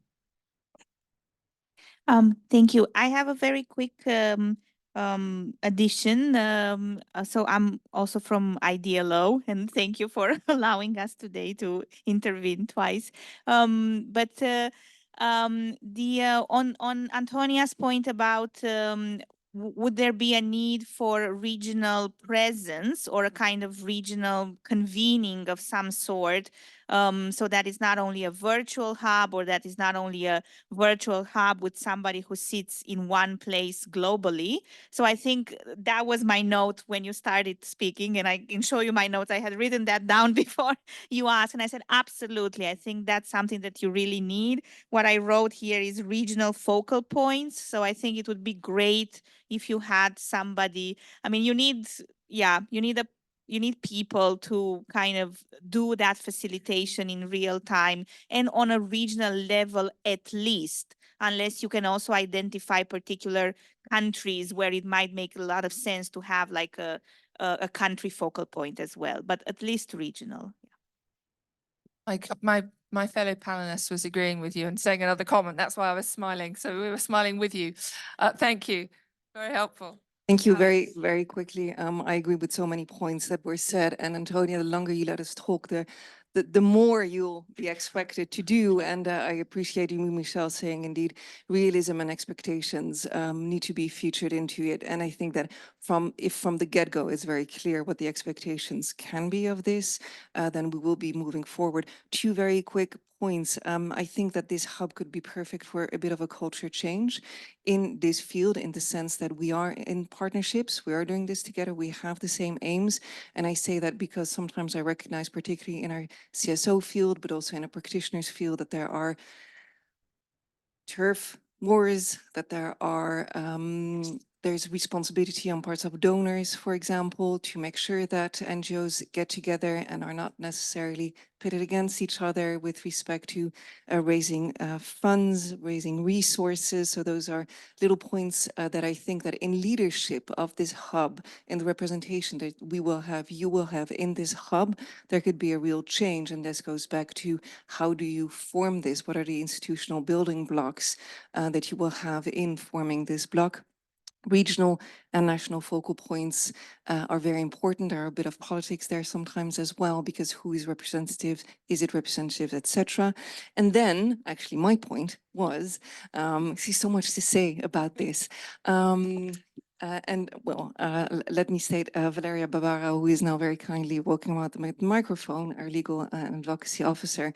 Her daytime job is actually leading the women's initiatives this year into going into the digital innovation and AI sphere in making sure that our work, our world, all of us are going to be really supported by some of the new resources and emerging resources that are out there that I hope that we see might particularly be beneficial to this resources, changing of knowledge, exchanging of best practices, etc. Now the how-to I'll leave to Valeria, but this is something that might be very interesting for the hub as well to look into as we go forward. Thank you. I really appreciate those comments, Alex. And partnerships, as you said, I think is going to be the key. So as we move on, we definitely have somebody at the back. I'm sorry, I don't know your name. It's been very patient. I think we have about 5 minutes, 10 minutes left. So please let me know if you'd like to. Oh, good. Yep. Hello, my name is Katerina Alexieva. I'm from Ukraine and I'm an attorney and I'm head of NGO, Ukraine NGO, Evolution of Success. And I have two questions for thinking because I didn't hear any mentioned about it. What will legal status of this organization? First one, and second one, there are so many initiatives and so many ideas how to deal with, how to work with. Who will pay for this? Thank you. Right. We'll come back to you. Well, I can answer you right now while we're passing the microphone. The legal status is not determined yet, and that's why we sort of put that question there. Where will its home be? Who would house it? Would it be a UN institution, part of the UN agency? Would it be part of academic? It's not seen that it would be an NGO. So that is to be determined, and that would also be guided by the financial support, because let's be honest, one of the comments we've had about having it housed in a UN institution is the cost, the bureaucracy, but at the same time, on the plus side, you would have the UN stamp, and that is also seen as a benefit. So these are sort of, we're getting information from everybody about this aspect. Great questions. Just a brief one. More of a comment. Right. Are Tigray and CSOs included in this hub? If not, I will be happy to send you a list of CSOs. Yes, well, no one's included in the hub as yet because it's not established, but absolutely, we want to hear everybody's viewpoints. Please send us your emails and we can ensure that's how we will have a bilateral or an online survey, because we want your viewpoints. So thank you very much for that. Raise your hands if you're with the law team. Don't be shy. Also, if you see the colleagues, especially Jack here and Juliana, and you haven't been able to speak, but you'd like some points or like to be interviewed bilaterally, come and find them so we can follow up with you, because we're not going to have time to hear from everyone. Hi, thank you very much. My name is Doreen Yanta. I'm with the International Federation for Human Rights, or FIDH. I just want to also say about the physical presence. I had a lot of questions about governance, but I see that it's still being discussed and everything. But as being a federation, what I want to say is, yes, physical presence, regional, of course, in countries, it would be the best, but we understand how hard it would be. But focal points, regional presence is, at least at FIDH, we wouldn't be able to work without that. A secretariat of some form, there are much to be discussed, but I think this was, for us, yeah, it wouldn't work without this. And we have almost 200 members, which will be really far from what you're gonna have. And so, yeah, I think on a bigger scales, it would be even more complicated. So my advice would definitely be having physical persons that we can reach out to somehow. And maybe to like more specific things, is that something that I've seen within Atlas that seems to be working really good is this mentorship program that I think in a hub like this would be really great to have across region, within region, it could be anything, but yeah, some sort of mentorship, because you will have more junior, more senior persons. And I guess that would be really good. And one very last thing is making resources, material available. It was a little bit discussed, but it's really hard. We know with our members to get access to books like this one that we're discussing those days. And this is like, it covers everything sometimes they need, and they can't have access to it because they don't have the means, because yeah, it cannot be sent where they live. So having, in a way, a sort of, yeah, more accessibility to those key material that they might need for their work. Thank you so much. Do we have one last comment? Yes. Sorry, who else was that? I didn't see. Ah, but you've spoken. Oh, I see. I see. I did. That's true. I did say that. I will be brief so that I can pass my mic to you. My name is Alexia and I work for UNHCR in Mozambique. So a different hat on, more the humanitarian one. And I wonder if there is any possibility to link all this beautiful work with more of the protection team, because we've talked a lot about CSOs over there, but also people who are not technically jurists, and how they can contribute in specific contexts in conflict or other types of humanitarian conflict situations. Thank you so much. Very brief last point. I just wanted to know what mechanisms you're thinking of putting in place with regards to cyber violence, because if this is a public good, the information will be mined by member states, by individuals, and if you're putting out the details of human rights defenders, they're at risk. Yes, thank you. This has been a very important point that is repeatedly raised and will definitely have be considered before anything is launched or shared. So we have noted that very strongly. Thank you so much. Oh my gosh, Alex, what do I do? Right, this I have really the mic. is. I think the This decision's this really resolved. is the last comment, and then we're going to take one very quick point. See, from after all everybody. of that, now I've forgotten what I was going to say. Oh, I was about materials. This is just a thought, completely not thought through, a not thought through thought. So if it is a repository of some kind, a disseminator of materials, there will be a question about what those materials say, what positions are taken, etc. Okay, so not if it's not strictly legal related, although there really is nothing that is strictly legal in my view.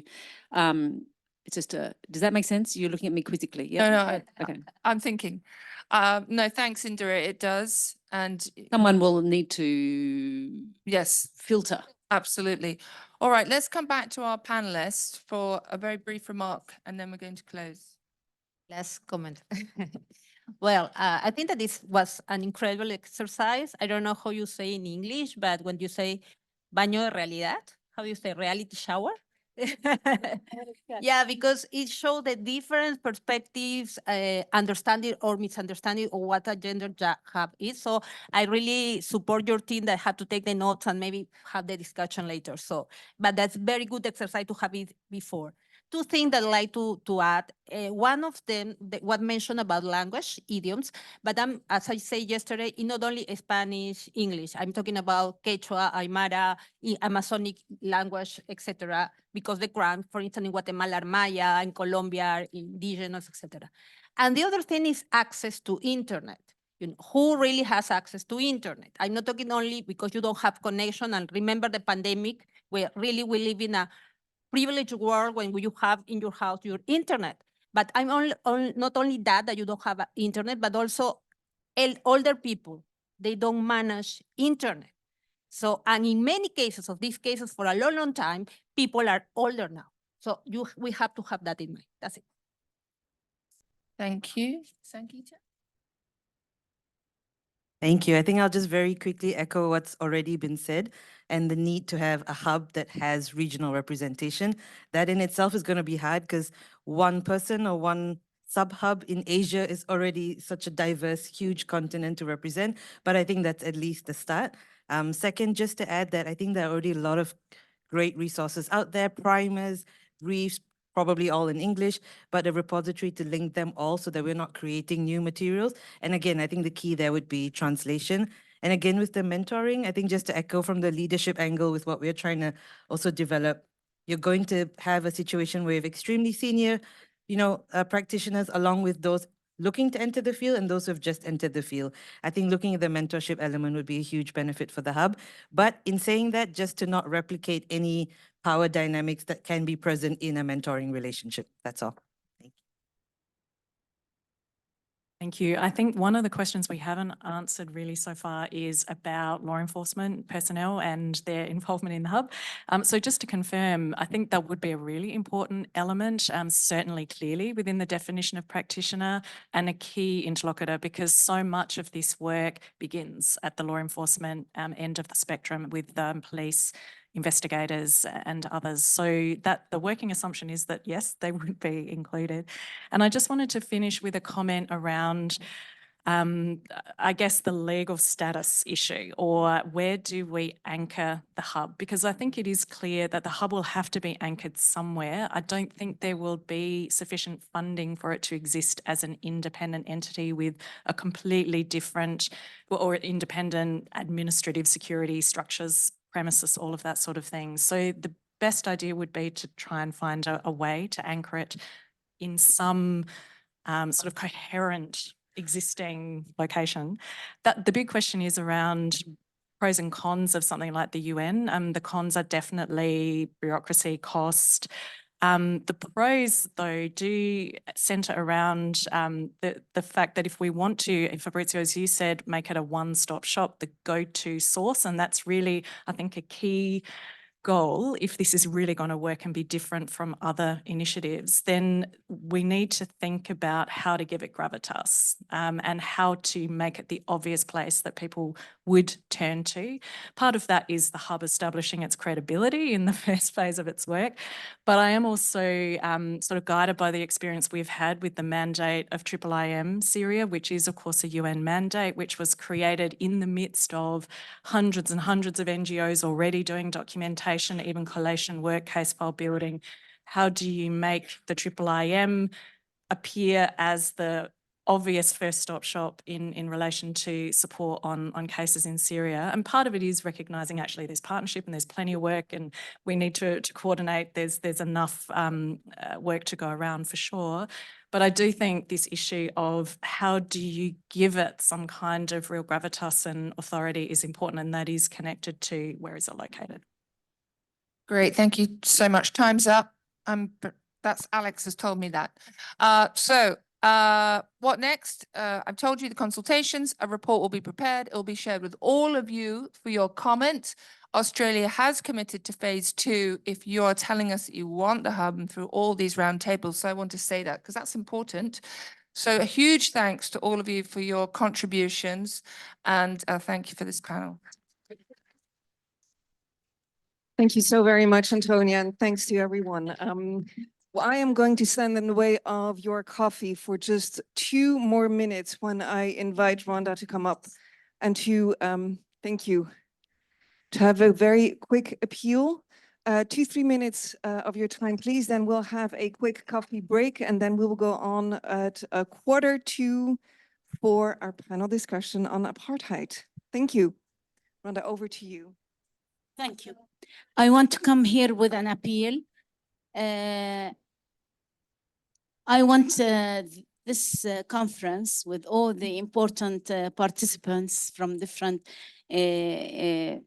organizations to endorse the possibility of supporting medical care and for pregnant women in the Gaza Strip. Only now I received the newsletter of UNIFEM in which it included a section about midwives and doctors being completely exhausted and their need to receive needed supplies to ensure safe births. And therefore, the idea is to have perhaps field hospitals where midwives and resources are provided for women to give birth and medical care for maternity and pregnant medical care to women to have these safe births. So the suggestion is that if you would be willing as participants in this conference to endorse this call. Thank you. Thank you very much. Thank you very much, Rhonda. I'm sure please people go see Rhonda if you wish to indeed support this. And now I'll let you go for a quick cup of coffee and then we'll be back in about 10, 12 minutes for our next panel. Thank you very much. Thank you.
Thank you.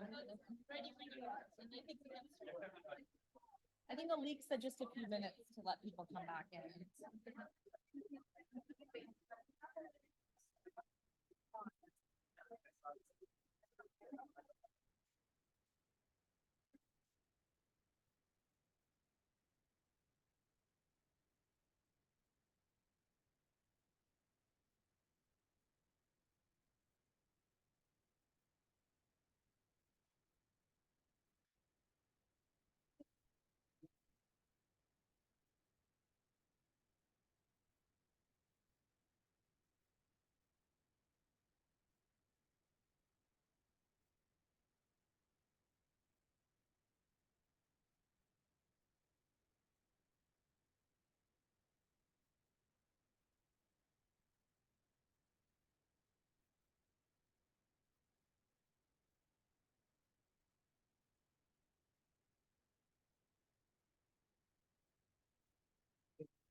codification as an international crime have been ongoing since the 1990s, when prominent human rights defenders started using it as the most accurate descriptor of the Taliban's despotic, dystopian domination and oppression of women and girls in Afghanistan, and it has since been used to describe similar situations of systemic domination and oppression, such as in Iran and elsewhere. Now, we can all acknowledge and recognize that in the context of the Rome Statute, significant advances were made in the codification of gender-based offenses. And while racial apartheid was included as a specific crime against humanity, an offense capturing apartheid based on gender was not contemplated. Our discussion this afternoon takes place at an incredibly important moment. It is a moment that presents a unique opportunity to address this really obvious, glaring lacuna in the framework of international criminal law as it relates to gender-based crimes. I'm referring specifically to the opportunity presented by the ongoing process relating to the conclusion and adoption of the Convention on the Prevention and Punishment of Crimes Against Humanity. The campaign to have gender apartheid included in the convention is ongoing, as we know, and many of you in the room and joining us online have been instrumental to it. The draft articles are currently before the UN 6th Committee, and as with any codification effort, there have been lively discussions on questions of definition, scope, and the added value which will be offered by this new offence. And while some views on these issues differ, all of us in this room and online are united in our support for the End Apartheid, Gender Apartheid campaign. Over lunch, Lisa kicked off her discussion, as I mentioned, with some of the pertinent legal questions and ended with a really inspirational call for action. We're very fortunate now to delve further into these issues with an expert panel, and it gives me great pleasure to introduce our speakers. Firstly, joining us online is Zubaida Akbar. Zubaida is a leading human rights and civil society activist from Afghanistan. She has over a decade of experience working inside Afghanistan to promote equality, women and children's rights, and democracy. And since 2018, she has been based in the United States. She's worked on with various international organizations inside and outside of Afghanistan as a communication, campaign, and advocacy expert. Her work focuses on strengthening and expanding the work of grassroots civic movements led by brave women human rights defenders fighting the Taliban's gender apartheid in Afghanistan.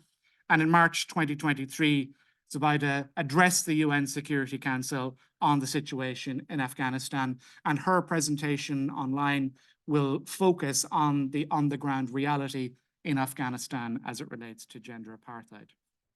Following Zubaida, we are delighted to be able to introduce Professor Karima Benoon. Professor Karima Benoon is the Lewis M. Sims Professor of Law at the University of Michigan Law School. She served with great distinction as the UN Special Rapporteur in the field of cultural rights between 2015 and 2021. She has acted as an expert before the International Criminal Court when they were dealing with the reparations award in the groundbreaking Al-Mahdi case. She's a former legal advisor to Amnesty International and has carried out human rights missions in most regions of the world, including in Afghanistan, where she has visited and conducted research throughout the 1990s, 2005, and 2011. She's the author of a really important recent academic publication on the subject of gender apartheid, which was published in the Columbia Human Rights Law Review in December 2022. I recommend it to all of you. It is a wonderful introduction to the subject and I think crucial reading for anyone who's interested in this issue. As with Zubaida in 2023 in September, Karima spoke to the UN Security Council about gender apartheid in Afghanistan. Finally, and last but not least, I'd like to introduce you to Akila Radhakrishnan. Akila is a human rights lawyer and globally recognized expert in justice and accountability, sexual and gender-based violence, gender equality, and reproductive rights. She's currently strategic legal advisor for gender justice for the Atlantic Council's Strategic Litigation Project, having previously served as president and legal director of the Global Justice Center. She has frequently led groundbreaking work on gender and international law, including abortion access in conflict situations and the role that gender plays in genocide and crimes against humanity, and ensuring accountability for reproductive violence and the codification of gender apartheid. She is an expert who is regularly called upon by various media organizations to spread the message in relation to gender-based violence, and in particular the codification efforts on gender apartheid. She is an award-winning activist, scholar and lawyer, and it's with great pleasure that I introduce you to all of our panelists. So with that, I will hand over to Zubaida, who's going to get us underway online. The floor is yours. Thank you very much for that kind introduction. Hello, everyone. Thank you for the opportunity. I am honored to be sharing the floor with such esteemed panelists today, and I look forward to this conversation. As we speak today, the Taliban have executed yet another heinous attack on women in Afghanistan.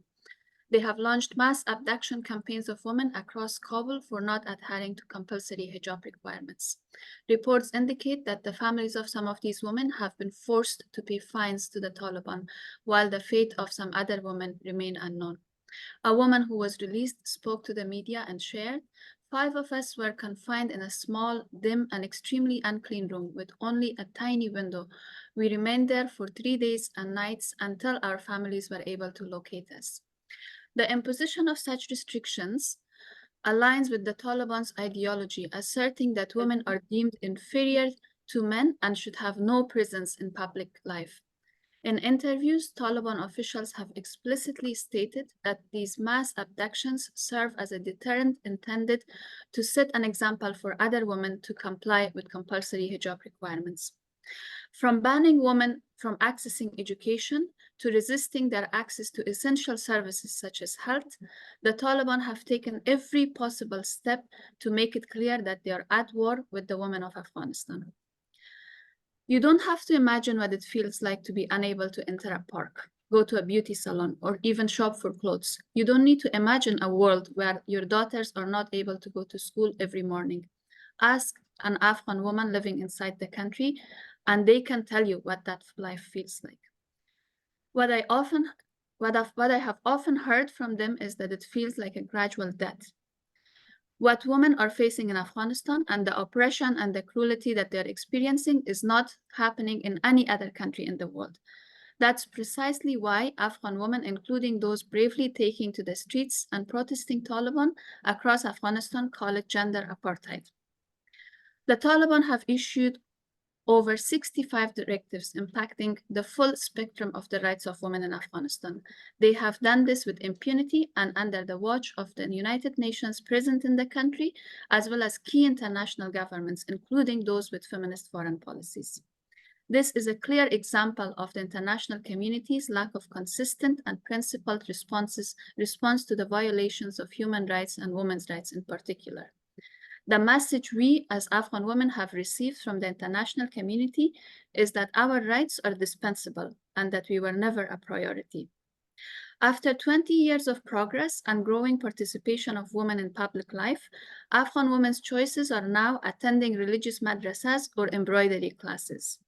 Young women who dreamed of becoming politicians, athletes, doctors, and active members of their society are either sold off so their families can afford food, forced into marriage, or compelled to end their lives. While Afghan women are systematically being erased from the public sphere, the world is still anticipating change from the Taliban. It was evident for the women of Afghanistan from the beginning that there was no change to Taliban. We continue to repeat the same message to the international community. The Taliban must be held accountable for their violations of women's rights, which amount to both gender persecution and gender apartheid. This has continued to be the demand of Afghan women. Women within the country have campaigned for the acknowledgement of the Taliban's gender apartheid during their protests, while activists abroad have engaged in hunger strikes and staged sit-ins demanding that the treatment of women by the Taliban be labeled as gender apartheid. Women protesters have been forcibly disappeared, tortured, and killed for making these demands. Manija Siddiqui, a woman protester, was abducted by the Taliban 3 months ago, and to this day her fate remains unknown. The situation of women in Afghanistan is urgent. The crisis is serious, and the lack of Taliban accountability has emboldened them to enhance their violations. Their war against the rights of women in Afghanistan is a war against these rights everywhere. Extremists emboldened in Afghanistan means extremists emboldened across the region. Women on the front line fighting the Taliban's oppression need meaningful support and solidarity as they demand accountability for Taliban's human rights violations. I will end my intervention with a quote from a woman protester named Zakia Zahadat. Despite the physical attacks, humiliation, and obstacles we encountered during our protests, we remain resilient. Some of my friends have endured imprisonment and torture, but their courage and determination have inspired me to keep fighting. There is no other path but to continue our fight until freedom. Thank you.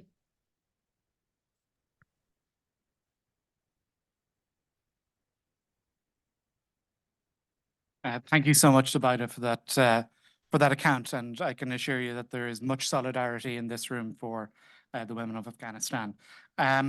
So with that, I will hand over now to Professor Benoon, who's going to take us through the history, the significance and the added value of gender apartheid as a concept and as a crime. The floor is yours. Good morning, good afternoon. Can you hear me and can you see my PowerPoint? We can, yes, both are good. Thank you so much. And I really thank the organizers for hosting this session and for this opportunity to discuss gender apartheid amongst such distinguished international criminal law experts. So my starting point is my article, which was mentioned in my very kind introduction, entitled The International Obligation to Counter Gender Apartheid in Afghanistan, first published in English, but it has also now been published in Farsi translation by the Afghanistan Institute of Strategic Studies. And you see the very evocative artwork that they used for the cover. What I want to do is provide some explanation of why and how I wrote this paper and an overview of parts of its argument, and then discuss some recent developments in the field and conclude with a few suggestions for ways forward. So let me explain that my reason for wanting to write this article. I had worked on Afghanistan for a long time, and ultimately, when I was the Special Rapporteur on Cultural Rights, was involved, as I'm sure many of you were, in working on the evacuations from Afghanistan in August of 2021. I was very frustrated by that experience and the way in which states, many very involved, very responsible states, just abdicated, responsibility. And so what I was looking for was a way to enhance international responses to the situation in Afghanistan after the Taliban takeover, to find ways to ensure that the international community could not simply walk away from its obligations to Afghans generally and Afghan women in particular just by leaving the country. And given the dearth of relevant standards on second state responsibility in international human rights law itself, I turned to the construct of gender apartheid as a means of achieving this goal. And I have to say, I was really building on a very long history here. So the situation of Afghanistan under the Taliban was first described in the UN system as constituting apartheid back in 1999 by the person you see on the screen, that is Abdel Fattah Amour of Tunisia, who was a dean of a law school there, and at the time the Special Rapporteur on Freedom of Religion or Belief, although the mandate had a slightly different name. And he said very clearly the Taliban has introduced what is in point of fact a system of apartheid in respect of women, and he was pointing to many of the same kinds of restrictions that we are seeing today. And I think it's no accident that the first expert to use this label came from a Muslim majority country, one with a fairly liberal record on women's rights, because he understood that what was happening in Taliban Afghanistan was not just religion, not just culture, but it was about fundamentalist politics and the political choices the Taliban were making. And in fact, here Amour was really mirroring the language of lots of the women's movements on the ground, both in the Middle East and in North Africa, who were using this language of apartheid in particular to talk about fundamentalist, the opposite, fundamentalist political projects based on the subordination of women. So this is an old concept, but the international legal case was not fully made in the 1990s. And that's what I was trying to do here. And to do that, I decided to start by conducting interviews with Afghan women human rights defenders. And so I did a series of 17 interviews, and I really believe in the importance of field work in the field of international human rights law. And my goal was to try to make Afghan women human rights defenders not just objects of this work, but also participants whose views help to inform it. So I am now going to review 3 key aspects of the paper before talking about recent developments. So what is gender apartheid? And I'll come to legal definitions, but this is sort of my academic description. I describe in my paper gender apartheid very much reflecting the Afghan experience as a system of governance based on laws and/or policies that imposes both systematic segregation of women and men, but also systemic oppression on women, defining women as being, as one of those I interviewed said, not as human as men. And in this way, it really mirrors the experience of Black South Africans under the apartheid regime. And in fact, I heard this again and again from South Africans when I was in that country in early December. So how does the situation in Afghanistan at the moment constitute gender apartheid? I think Zubaida has very eloquently covered that. So I won't say much about it, except to say that almost all of the Afghan women advocates I interviewed agreed with this characterization of their country, mainly because they found it to accurately reflect the way in which Taliban policy, as one said, removes women from government and society. Now, these views don't by themselves make the international legal case, but for me as an international lawyer, it was critically important to listen to them in deciding which international legal case to try to make. And I think one of the reasons that the gender apartheid framing was also attractive to the Afghan WHRDs I interviewed is that they're very aware of the way in which the apartheid framework was a key tool used to improve the lived reality of Black South Africans in the anti-apartheid struggle. And I think the idea here really is that international law should learn from its successes. So that brings me to question 3. If the situation in Afghanistan constitutes gender apartheid, what is the added value of the apartheid approach? Why fight for this concept instead of using some of the other concepts that are available? And I should say my view of this is really complementary. We want to use this alongside other concepts that are available. And you see on the screen here some of what I see as the key pieces of the added value. First, the obvious one, apartheid is an international crime. But beyond that, this is not just an international criminal law concept. It's also an international human rights law campaigning framework. It is, as one of the Afghans I interviewed said, a powerful mobilizing tool. It can be used to put pressure on governments, international organizations, and even transnational corporations, and that was important in the 20th century anti-apartheid movement. And it can put pressure on them specifically not to engage with the perpetrators of apartheid, in this case the Taliban, in ways that show tolerance for and help to perpetuate grave abuses. It also strengthens the pariah status of the perpetrators, and it raises the international profile and status of the opponents of apartheid, which was a very critical component of the struggle against apartheid in Southern Africa. And so what we see is, of course, and oh dear, it looks like my computer is not willing to advance the PowerPoint. So we'll just stay with this slide and I will keep talking. My apologies for that. What we see, one of the key pieces of this was the Apartheid Convention that was adopted in 1976. And the point of that convention was not to make apartheid illegal. It already was in many ways the components of apartheid, certainly discrimination and systematic racial discrimination. The raison d'etre of that convention was to maximize implementation capacity at the international level. And that is precisely what we need in the case of gender apartheid. So the goal there, a very similar one. And already back in 10 years ago, Black South African feminist scholars were suggesting that you could take the Apartheid Convention and add gender to it, and it would be an accurate reflection of the situation that women were struggling against in contexts like Afghanistan. And so very important to me that that suggestion comes from them. And we're back in business here. You see the definition of apartheid from the Apartheid Convention. People like Penny Andrews suggesting you simply add gender to this definition. And I think our work really flows from that suggestion. So it was also important to me to be consultative with the South African experts.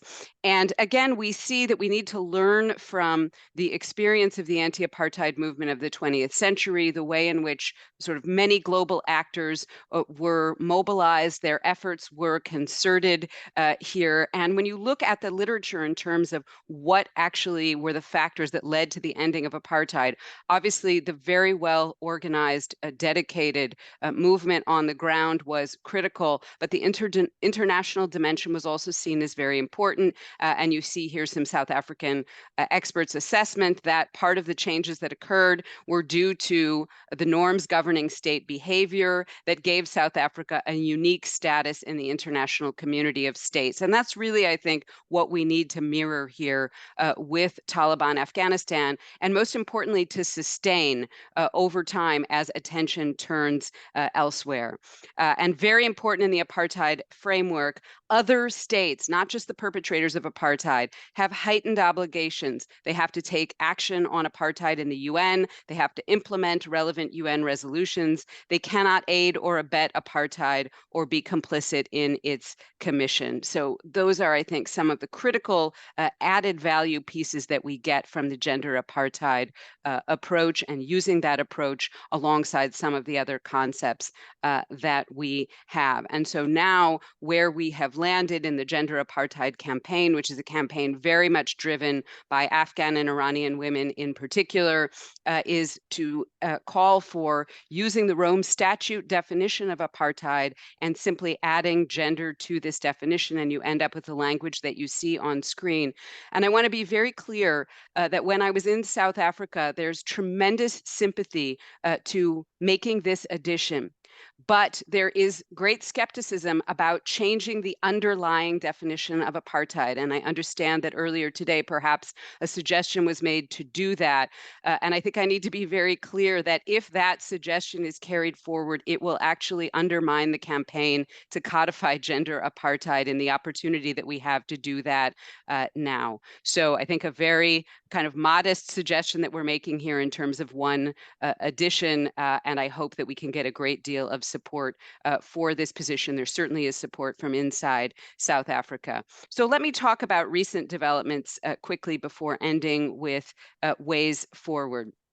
So the End Gender Apartheid campaign has been phenomenally successful, I think, in particular due to the courage of some of the frontline Afghan and Iranian women human rights defenders. Nargis Mohammadi, the new Nobel Peace Laureate, actually endorsing the concept of gender apartheid from in prison. And you see here on screen very prominently Graça Machel, leading anti-apartheid figure and the widow of Nelson Mandela, strongly endorsing the concept of gender apartheid and applying it to Afghanistan, and calling for the same kind of international approach that ended and helped to end racial apartheid in South Africa to be used now to end gender apartheid in Afghanistan. This was a critically important endorsement. And we're seeing, of course, the term is being used by everyone from the Secretary General, although he seems to have stopped doing that for the moment, the UN High Commissioner for Human Rights, diverse governments from many different regions in the UN, women human rights defenders themselves. And it was a vision that was also endorsed in the very important June 2023 report by the Special Rapporteur on Afghanistan and the UN Working Group on Discrimination Against Women and Girls, who had a very comprehensive vision, articulated very much as Zubaida did, that the situation under the Taliban constitutes both gender persecution and an institutionalized framework of gender apartheid. And I think for me, that is absolutely the correct framing everything we need. That is a holistic vision that gives us a range of tools that we can use. And when they presented this report in the Human Rights Council in June of last year, the exciting thing is not one single state disagreed with this characterization during the interactive dialogue. And support was expressed, in fact, by a wide range of states, a cross-regional group of states, perhaps most importantly, and I should take out the perhaps, most importantly, South Africa and Namibia. And South Africa was a real hero of this debate, echoing the words of Graça Machel, recognizing the situation as constituting gender apartheid, and again, as Graça Machel did, calling for international action against it, akin to that which ended apartheid in South Africa. Now, I was just in South Africa with Malala Yousafzai, who used her Nelson Mandela lecture in December to focus on gender apartheid in Afghanistan and garnered widespread support in South Africa, including the support of the Nelson Mandela Foundation. And you can see us all there with Afghan women human rights defenders who she brought with her, campaigning in support of recognizing gender apartheid as a crime against humanity right there at the headquarters of the Nelson Mandela Foundation. Graça Machel reiterated her support of this framing, and many prominent South Africans, from Justice Richard Goldstone to Navi Pillay to Rashida Manjoo, former Special Rapporteur on Violence Against Women, to members of the South African Parliament, have come out in support of this framing. So I think this is sort of a critical moment when South Africa is leading on a number of international justice issues, and this is another one. And I really liked what Malala said. I think it was very eloquent in explaining her vision of the role of international law here. She said international law is not an abstraction. It is a practical tool, a way to protect the oppressed, a way to hold the Taliban to account, and to hold anyone who helps them legally complicit. And I think that very clearly explains the vision of what we are trying to achieve here in support of Afghan women. The momentum has grown such that I was invited to brief the Security Council on gender apartheid back in September. And the most notable thing I think that happened in that meeting was that the UN Women Chief, who is not pictured here on screen, that's the head of UNAMA, but the UN Women Chief asked the international community to support the explicit codification of gender apartheid in international law, saying we don't currently have the tools we need to reflect this kind of state-sponsored mass oppression of women. So tremendous momentum, tremendous movement forward to add this concept to our toolkit alongside gender persecution and other key concepts to make sure that Afghan women have the tools that they need. Where do we go from here? Let me end quickly with this. I think there are two key ways forward.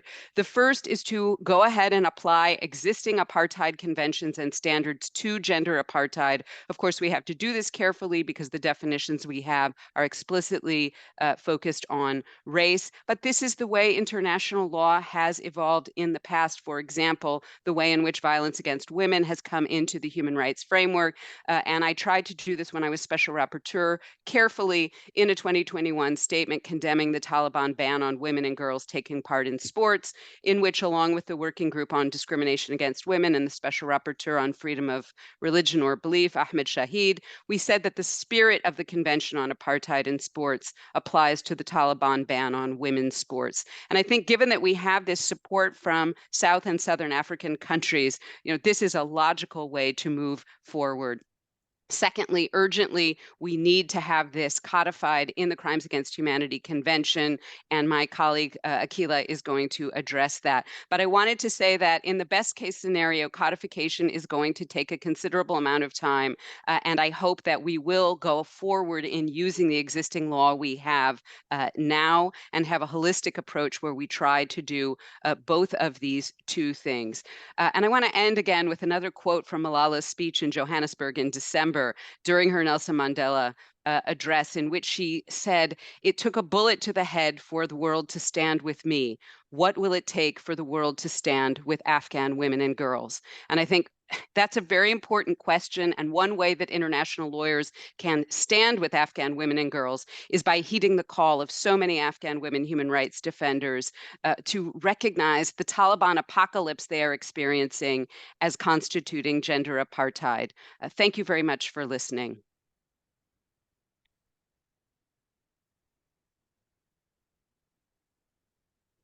Thank you so much, Karima, for that. I think you provided us with a fantastic grounding for how the law has developed in terms of its definitional scope, but also where we stand right now. And to take that further, I'm going to hand over to Akila, who in your work as with the Atlantic Council, you have brought together quite a body of supporters behind the notion of gender apartheid and its need for codification. There was this widely circulated and signed memo, which I read with great interest, and I'm sure many of you in the audience have as well. So you're perfectly placed to tell us a little bit more about where we stand right now in codification. Thank you.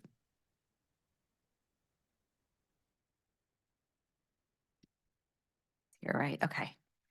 Right, well, thank you, everyone. And thank you to the organizers for, not only bringing us together to discuss different ways to center gender in a range of conversations on ICL, but the space to discuss the emerging issue of gender apartheid. And I think, Indira, this certainly feels like a topic for the next volume whenever you're ready.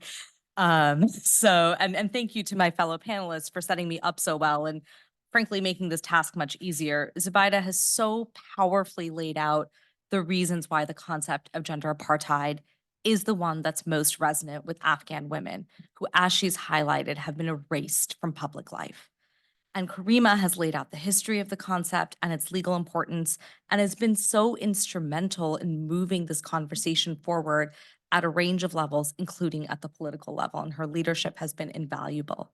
So I'm going to build on their remarks, as Joe has said, and focus on the opportunity right now to codify it in the draft Crimes Against Humanity Treaty.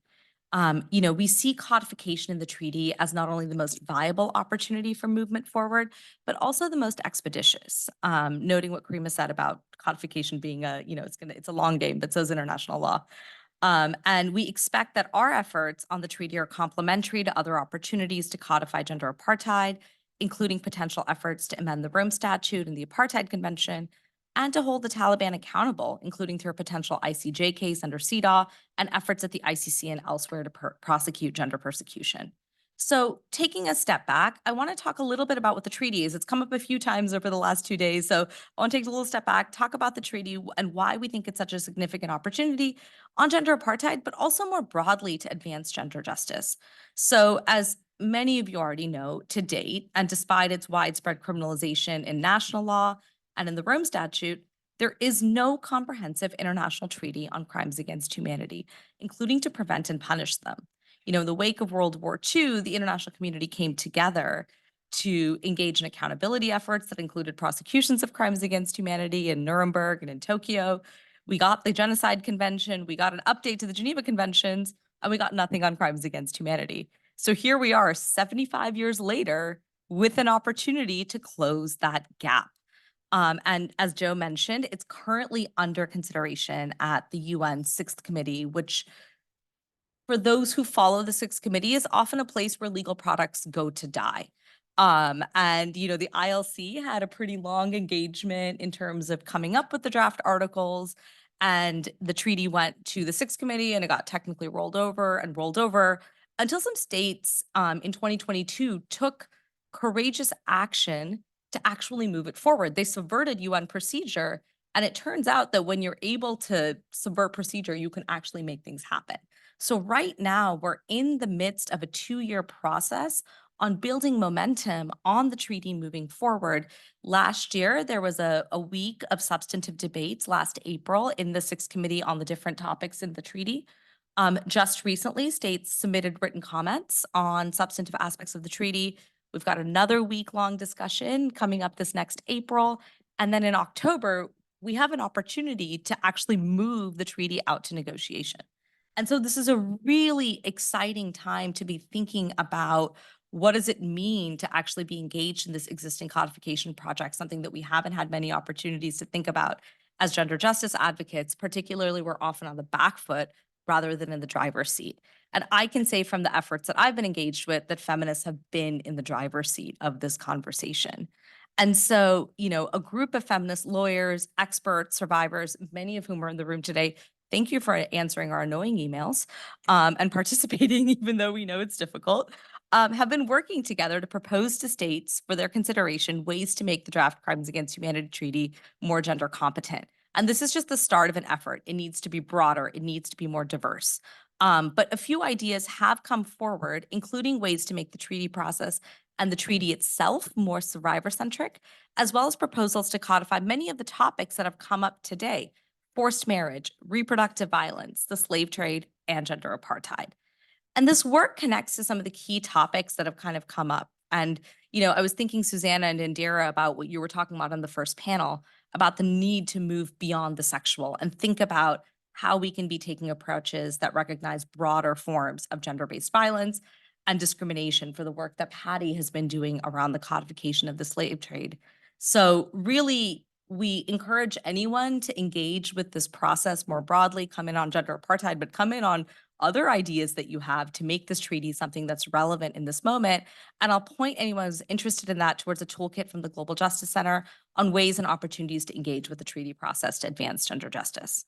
So, and I also just want to note that the effort builds on the work of others who engaged with the draft articles when it was in the Haydns of the ILC. Lisa highlighted the amazing work that Madre did in coalescing states, experts, and civil society in a really successful effort to have the ILC drop the Rome Statute definition of gender. And, we also owe a huge debt and inspiration to the Women's Initiatives for Gender Justice and all the work that they've done around the Rome Statute negotiations, which are an inspiration here. And happy 20th anniversary. So with that kind of longish background and concept, sorry, I'll turn back to gender apartheid. So over last fall, the Global Justice Center and the Atlantic Council worked together in consultation with a diverse range of experts to actually craft a legal argument, because the term gender apartheid was being used by a lot of political actors. And people kept saying, but what does it mean? Where are we looking at this from? How do we operationalize and utilize it? So we said, let's get this conversation started. So we came together, we brought together a diverse range of experts.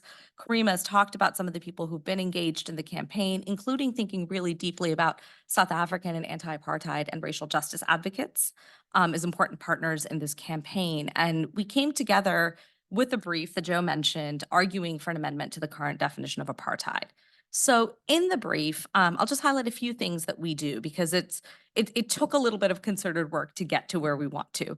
So we looked really carefully at the parallels between how race-based apartheid was implemented in South Africa and the current system in Afghanistan.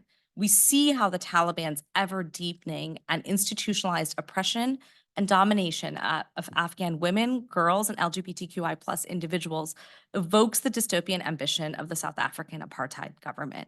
We also look at and see parallels in how both South Africa and under the Taliban, members of the oppressed group are deliberately and thoroughly cut off from opportunities that could provide a path to advancement and autonomy through the denial of access to work, equal education, equal healthcare, justice, political power, civil liberties, and freedom of movement.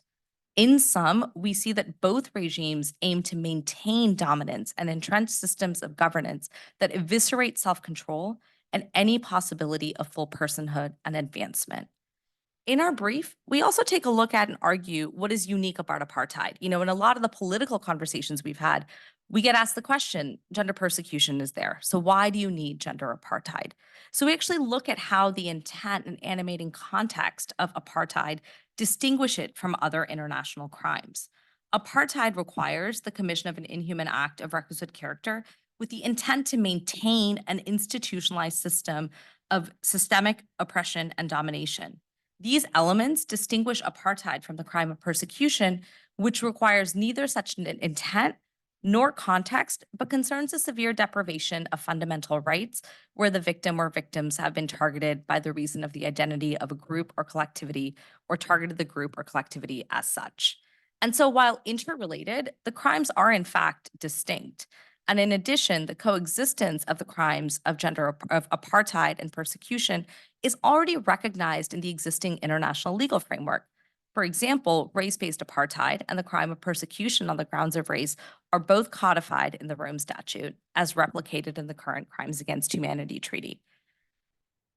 Finally, I want to note that our proposed definition and approach does cleave closely to the definition of racial apartheid for several reasons. And as Karima highlighted, not the least of which is the need to respect the origins of the crime of apartheid and ensure that this work does not shift or change the structure or key aspects of the definition of apartheid as defined on racial grounds.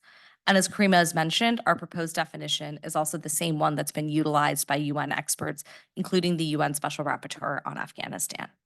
So where are we at in this process and conversation? It's really interesting to actually be able to work on a project where within a year, we've actually seen significant progress in international law, which is not something you can say about a lot of topics. So, and I was thinking about this question because the last time I was in The Hague, I was here last March for the IBA War Crimes Conference, where there was a panel on gender apartheid and a panel on the Draft Crimes Against Humanity Treaty. And we did actually have a conversation, a brief one, to say, how do we bring these conversations together? And I'm so happy to say that that this has led to significant progress forward.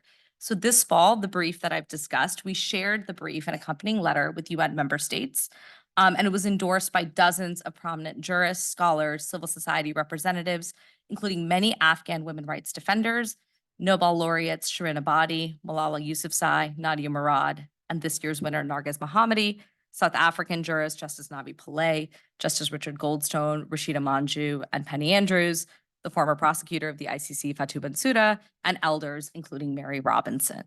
So we're currently now in conversation with states to support their governments in formulating their position on gender apartheid as a crime against humanity, and in raising it during different parts of the treaty consideration process, including during the upcoming opportunities I mentioned in April and in October.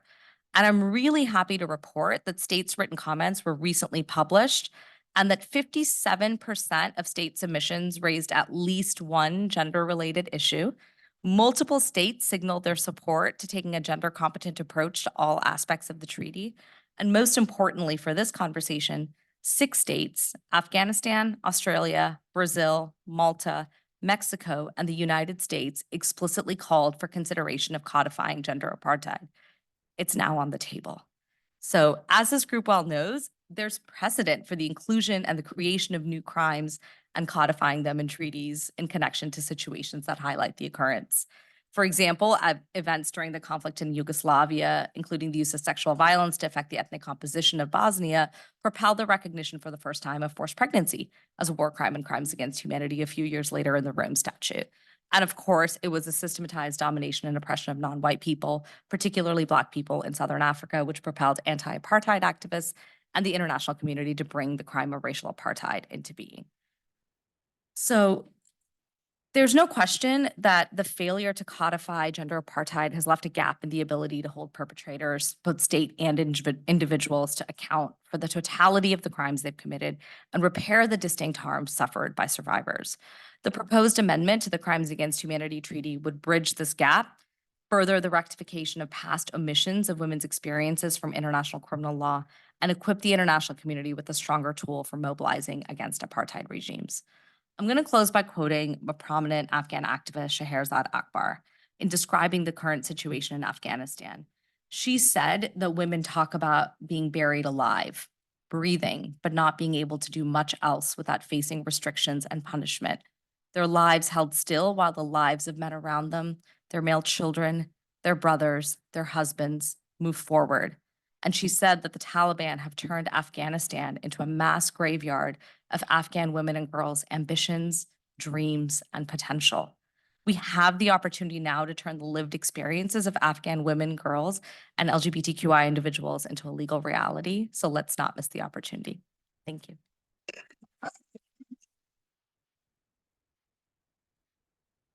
Thank you so much, Akila. How much time do we have for? 6 minutes. Okay, fantastic. Hands, questions from the floor. Go for it. Yep. Just a second so we can get a microphone to you.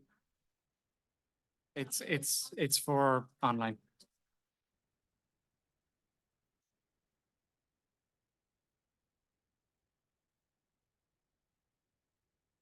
Hi, thank you so much. My name is Maria, and I'll get right to it due to the time we have. So my thoughts, first of all, thank you so much for this. This is so enlightening for me. I was very curious about gender apartheid when I first heard of it, and this is very informative. And my question comes from what I know about gender persecution and what happened specifically when the drafters of the Rome Statute struggled to decide on what gender would specifically mean. And that ended up with a very vague term of gender. It ended up being a closed definition, but also an open definition. And so my question is, in this definition that we see now for gender apartheid, we see the definition speaks of a gender group. And my question to the speakers is, what would be defined as a gender group? And has there been any thought about what would be defined in this in these wording of gender group to include aspects such as you mentioned, of course, LGBTQ plus individuals.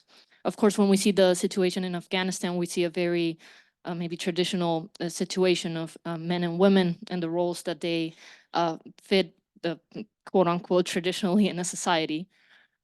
So yeah, those are my thoughts, and I would love to hear what the speakers have to say on this. Thank you. Thank you. Let's take a few more. Just for context, there's a similar question submitted to us online, which reads, would simply adding gender to the Rome Statute ensure that gender is understood broadly and not as a synonym for cisgendered women? So it's obviously an issue of much concern. At the back, yeah. Oh, sorry. Go for it, sorry. Just very quickly, I was wondering about backlash from the Middle Eastern region in particular, because I noticed, Karima, you mentioned that none of the states spoke against it. So I was curious as to whether that's come up in any other forum, and more of a political question, whether that's something you are sort of preempting that you might need to navigate as the drafting process continues in April next year or this year. Thanks. Thank you.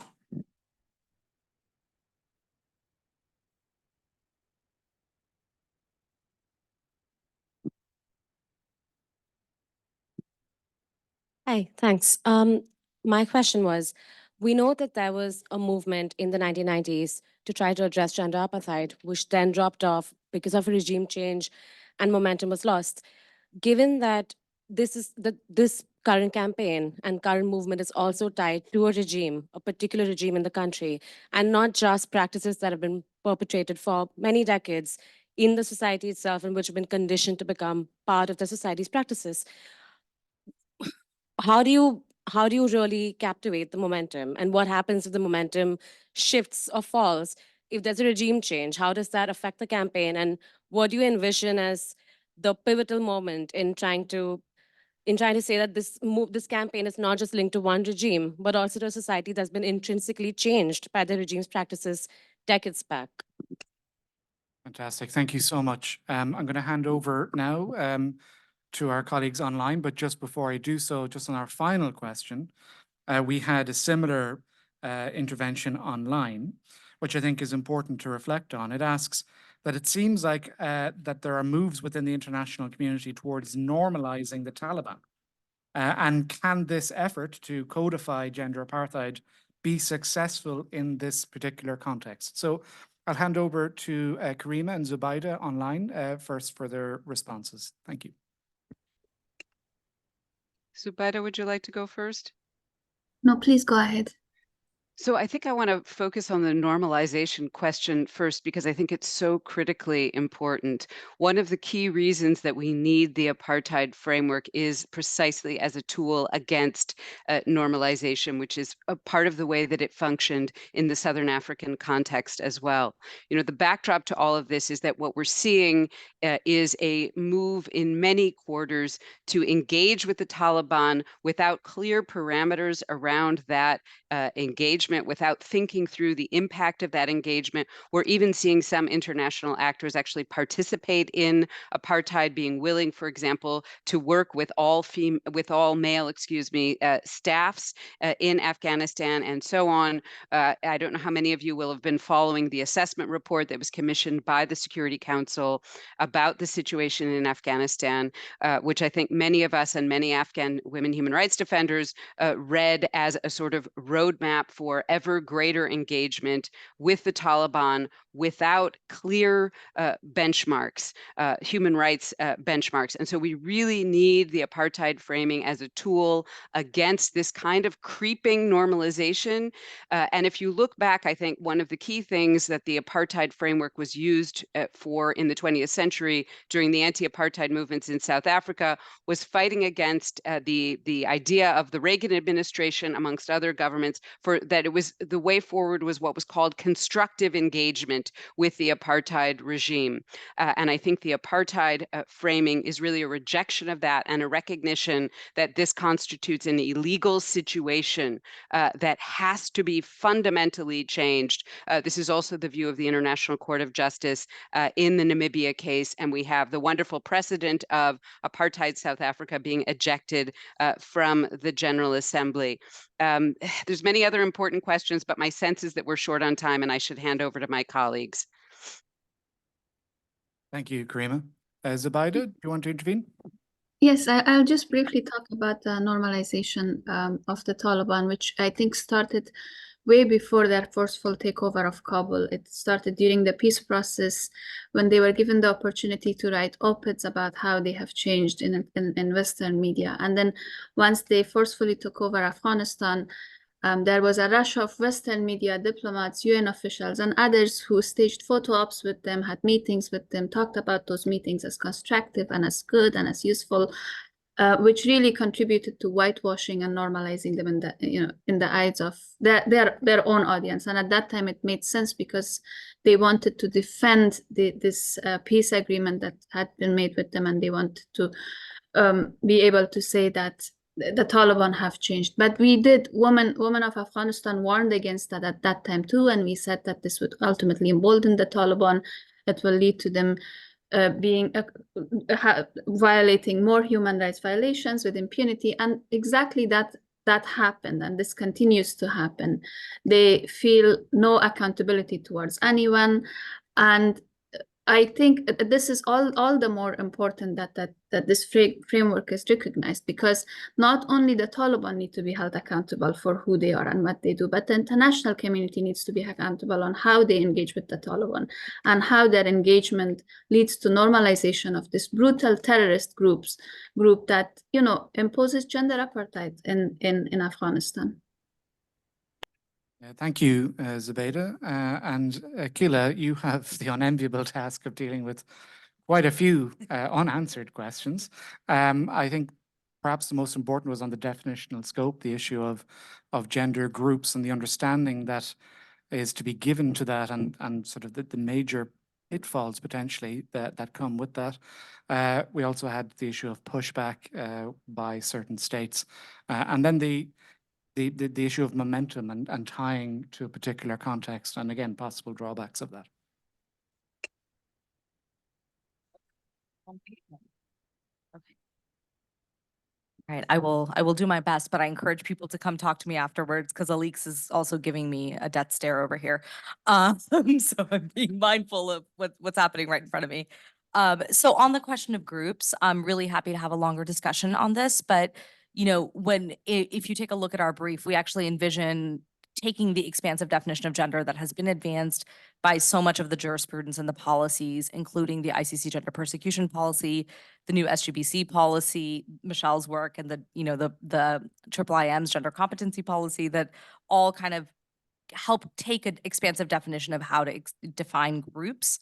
And in this context, I also just want to create a distinction a little bit between how groups is understood under apartheid versus perhaps other areas where, there's a difference in this context. So for someone to be a victim of the crime of genocide, one needs to be a member of the protected group, however it's defined.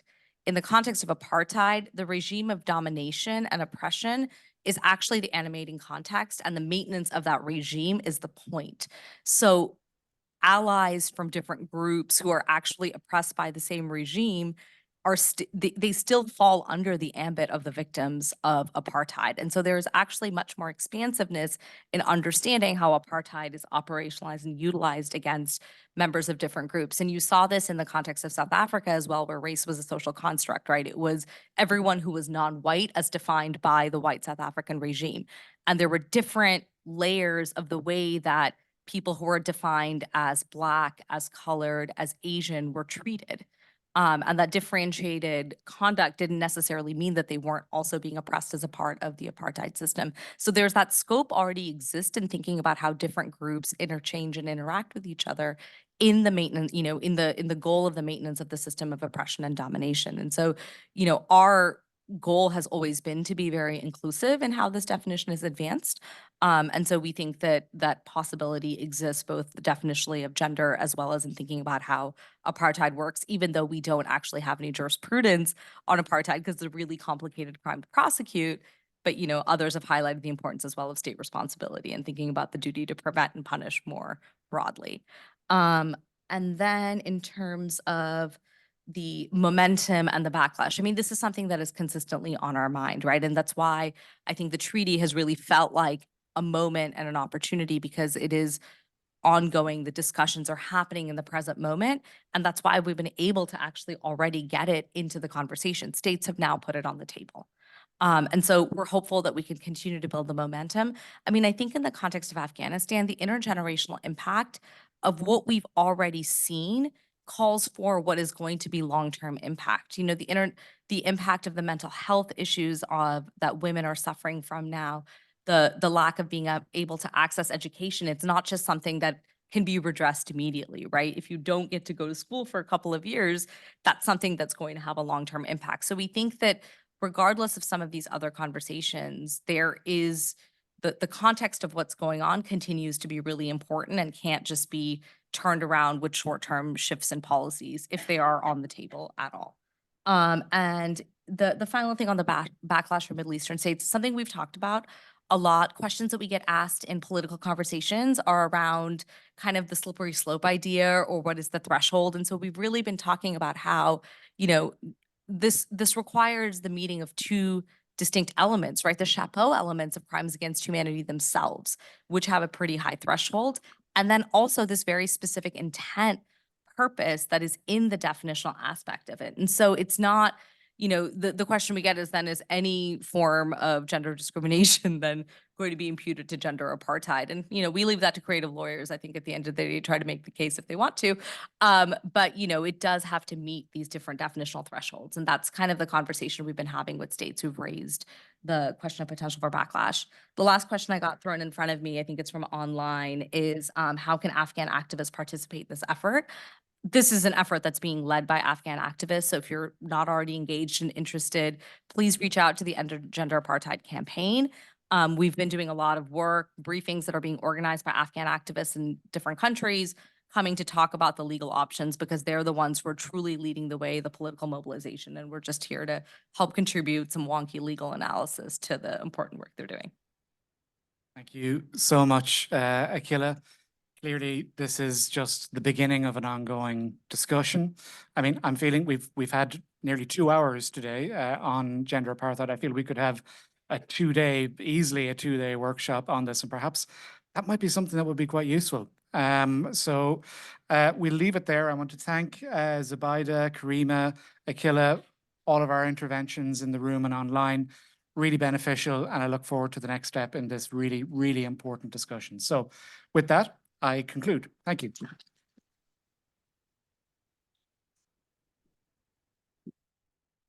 Thank you so much, Joe, Akila, and Karima and Zubaida online. What a rich discussion this indeed was. Not only the beginning, but a continuation of a very important discussion.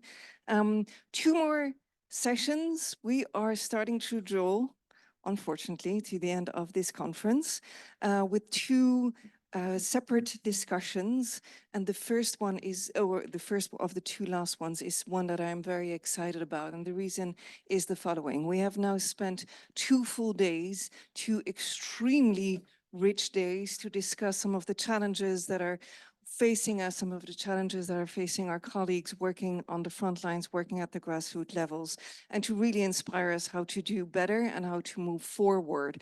On that moving forward, one very helpful thing to do is to imagine a feminist future for all of us, a feminist future where indeed, woohoo, where the ICL field will be equal, where feminism will be seeped through.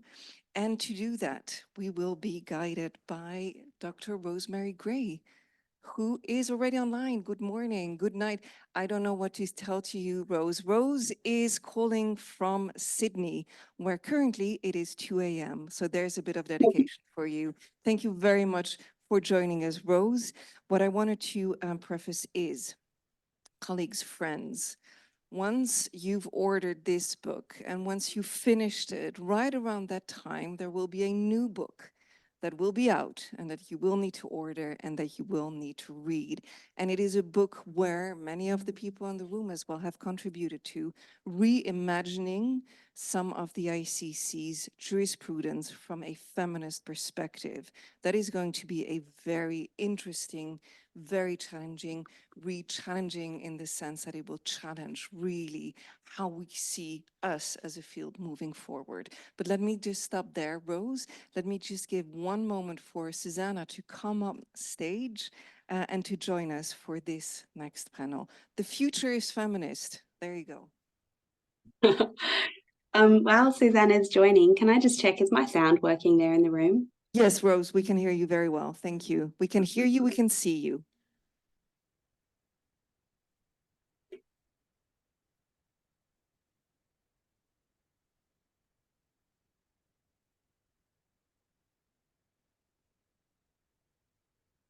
Hi, Susanna.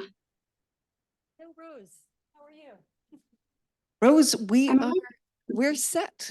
So let me hand the floor over to you and give you my microphone, Susanna. Thank you. Thank you, Alex. I'll begin my remarks in the language of Sydney's Indigenous people, the Gadigal people. Yinari Nalawanwun, Maribudjari Gadi Nurada. And that ritual, which is called an acknowledgement of country, is a mark of respect for the Indigenous people of this land, as well as a recognition of their unceded sovereignty. Sincere thanks to the conference organisers and the Australian Embassy as well for this invitation.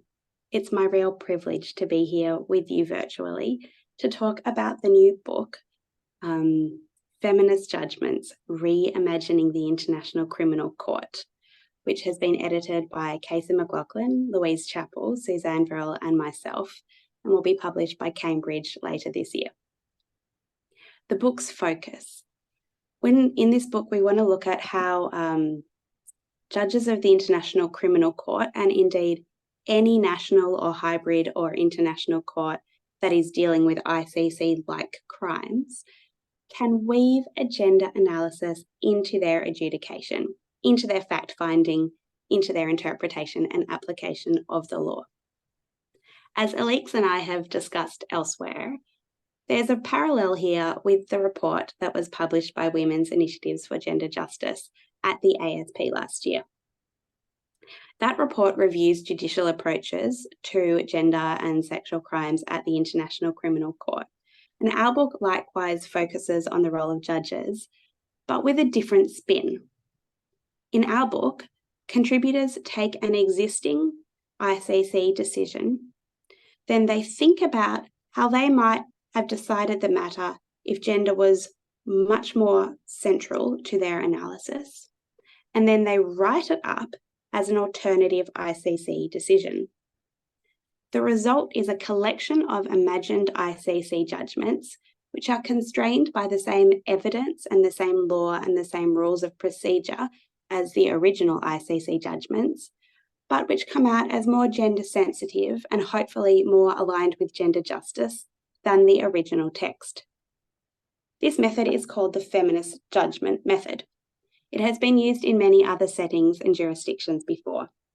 Professor Hilary Charlesworth, now a judge of the International Court of Justice, has described the feminist judgment method as a form of prefiguring.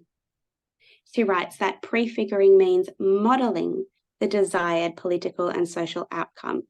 The aphorism, "be the change you wish to see," sums up the practice of prefiguration, and indeed it sums up the practice of feminist judgment writing.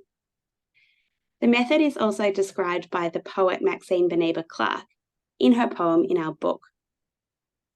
Describing the feminist judgment method, she writes, "That is the task, to lay a hand on trauma's shoulder, to turn it round, to look it in the eye, to say this must be brought to justice. What use the pen if not to protect? What remedy ink if not a salve? What use reason if not to reason well? What of a mandate for reform without the courage to reform?" And so the many pens of feminist thought in deep and honest contemplation bleed ink for the judgments that there might have been. Now, in the past decade, feminist scholars and activists have used this method in a wide range of courts, and our book is the first to apply it to a large range of ICC decisions.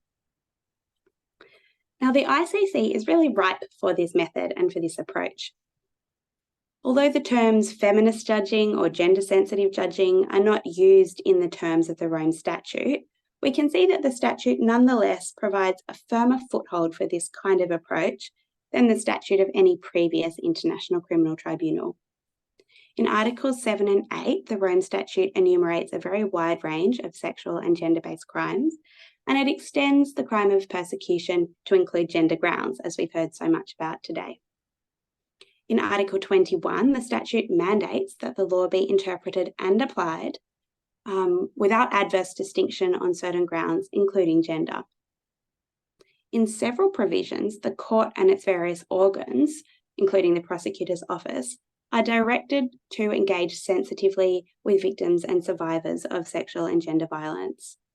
And in Article 36, the Rome Statute calls on the ASP to elect female judges and judges with legal expertise on violence against women. The drafting history of that article confirms that the aim here was not just to ensure a balance of male and female judges, but also to ensure on the ICC the inclusion of judges with competence in gender analysis. I'll talk briefly about the scope of this book, and it's quite a massive book. It includes contributions from over 60 people from 20 countries in the global south and the global north. And these include contributors from countries where the ICC has been active.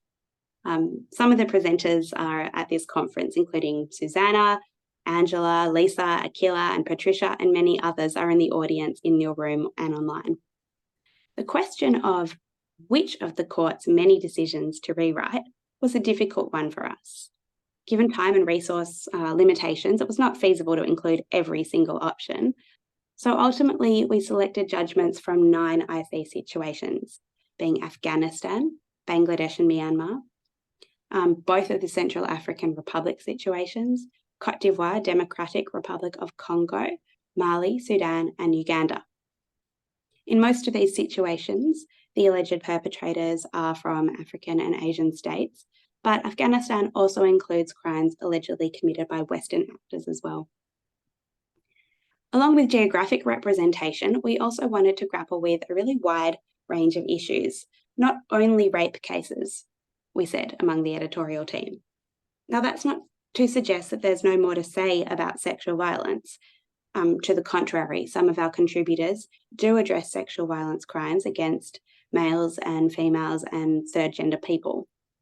But we also wanted to expand our purview and to explore issues that remain on the fringes of gender analysis in international criminal law.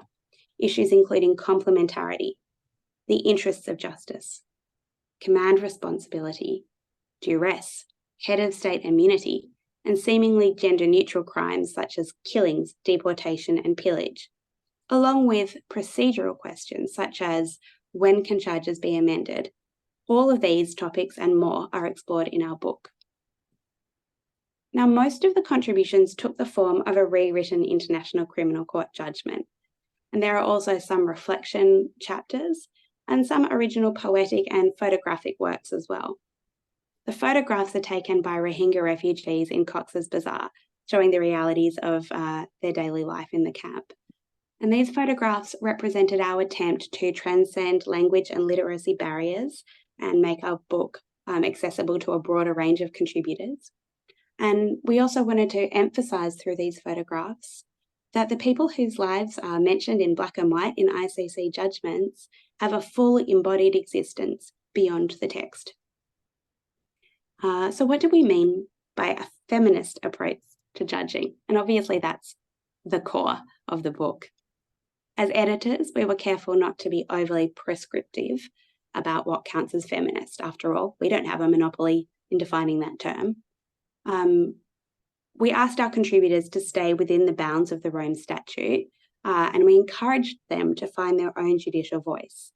We asked authors to be mindful of intersectionality, to foreground women and other marginalised groups, to write with a heightened awareness of context and power relationships, to strive to achieve substantive equality in their judgment, to draw on ideas from feminist literature and feminist movements, and to amplify the voices of victim survivors where possible. The resulting collection of judgments is as diverse as the contributors who wrote them. Most of the judgments in the book adhere quite strictly to the feminist judgment method, meaning that they use only the law and the evidence that was available to the ICC in reality. And they show that even within those constraints, there were room for a more gender-just outcome. Other judgments in our book are more disruptive. They push the bounds of plausibility and imagination in what we believe are very productive ways. I'll speak briefly to some examples of these rewritten judgments in the book to give you a more concrete sense of what I mean. In just one moment, Susanna, who's in the room with you, will present her rewritten judgment as an illustrative example. Susanna rewrote the pre-trial chamber's decision authorising the Afghanistan investigation, and specifically, she focused on the crime of gender-based persecution. Her focus on Afghanistan and the plight of women there is a very fitting follow-on from the previous discussion about gender apartheid, I must say. Susanna will focus more on her rewritten judgment in a minute. First, let me briefly give some other examples from the book to give you a sense of the scope. So some of the rewritten judgments in the book result in different outcomes, that is, different orders and findings to the original judgment. One example is the rewritten Bemba appeals judgment by Suzanne Varel and Sarah Williams.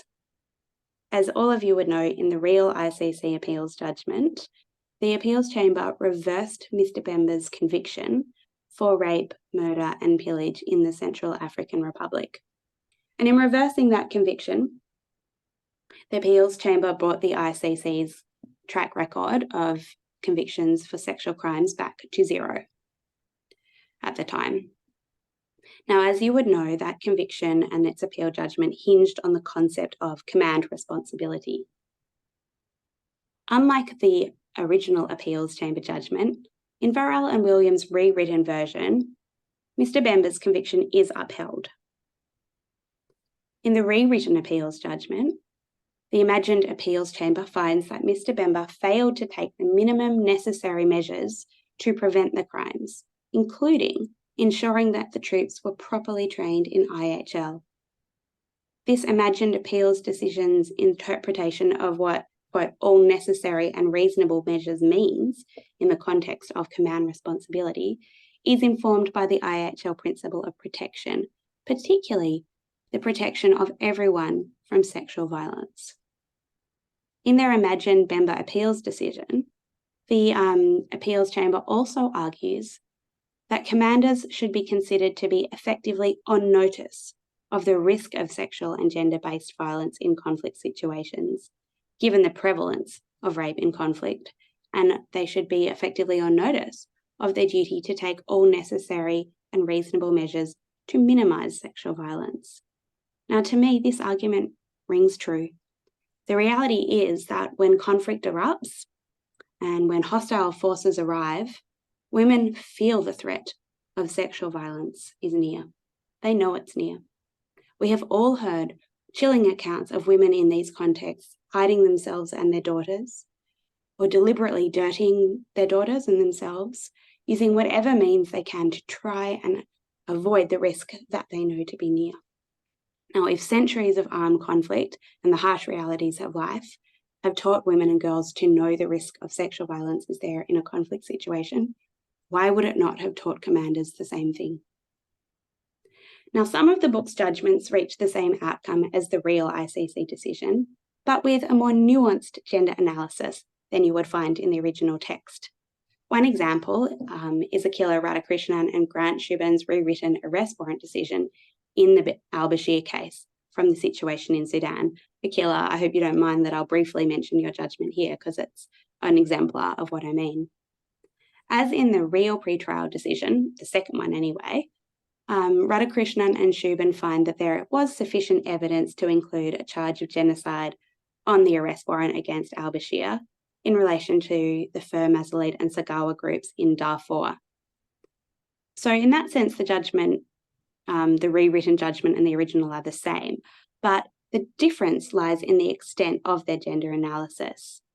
Building upon the ICTR's seminal 1998 Akayesu genocide judgment, a gender analysis really permeates Radhakrishnan and Shubin's analysis of every aspect of genocide, its acts and its intent.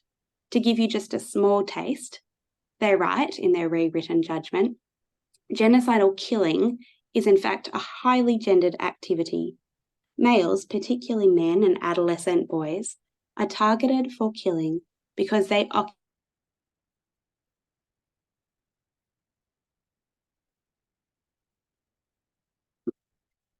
What a cliffhanger. You're leaving us with, Rose. Can you hear us? Rose, if you can hear us. particularly so in patrilineal Oh, you're cultures. back. Rose, I'm sorry to interrupt you. We lost the last, let's say, minute. That's fine. Had you heard me speaking about Radhakrishnan and Shubin's genocide judgment?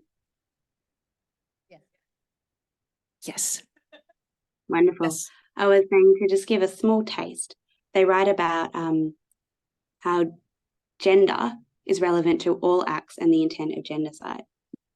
And I was reading from their judgment to give you a sense of the flavour of their writing.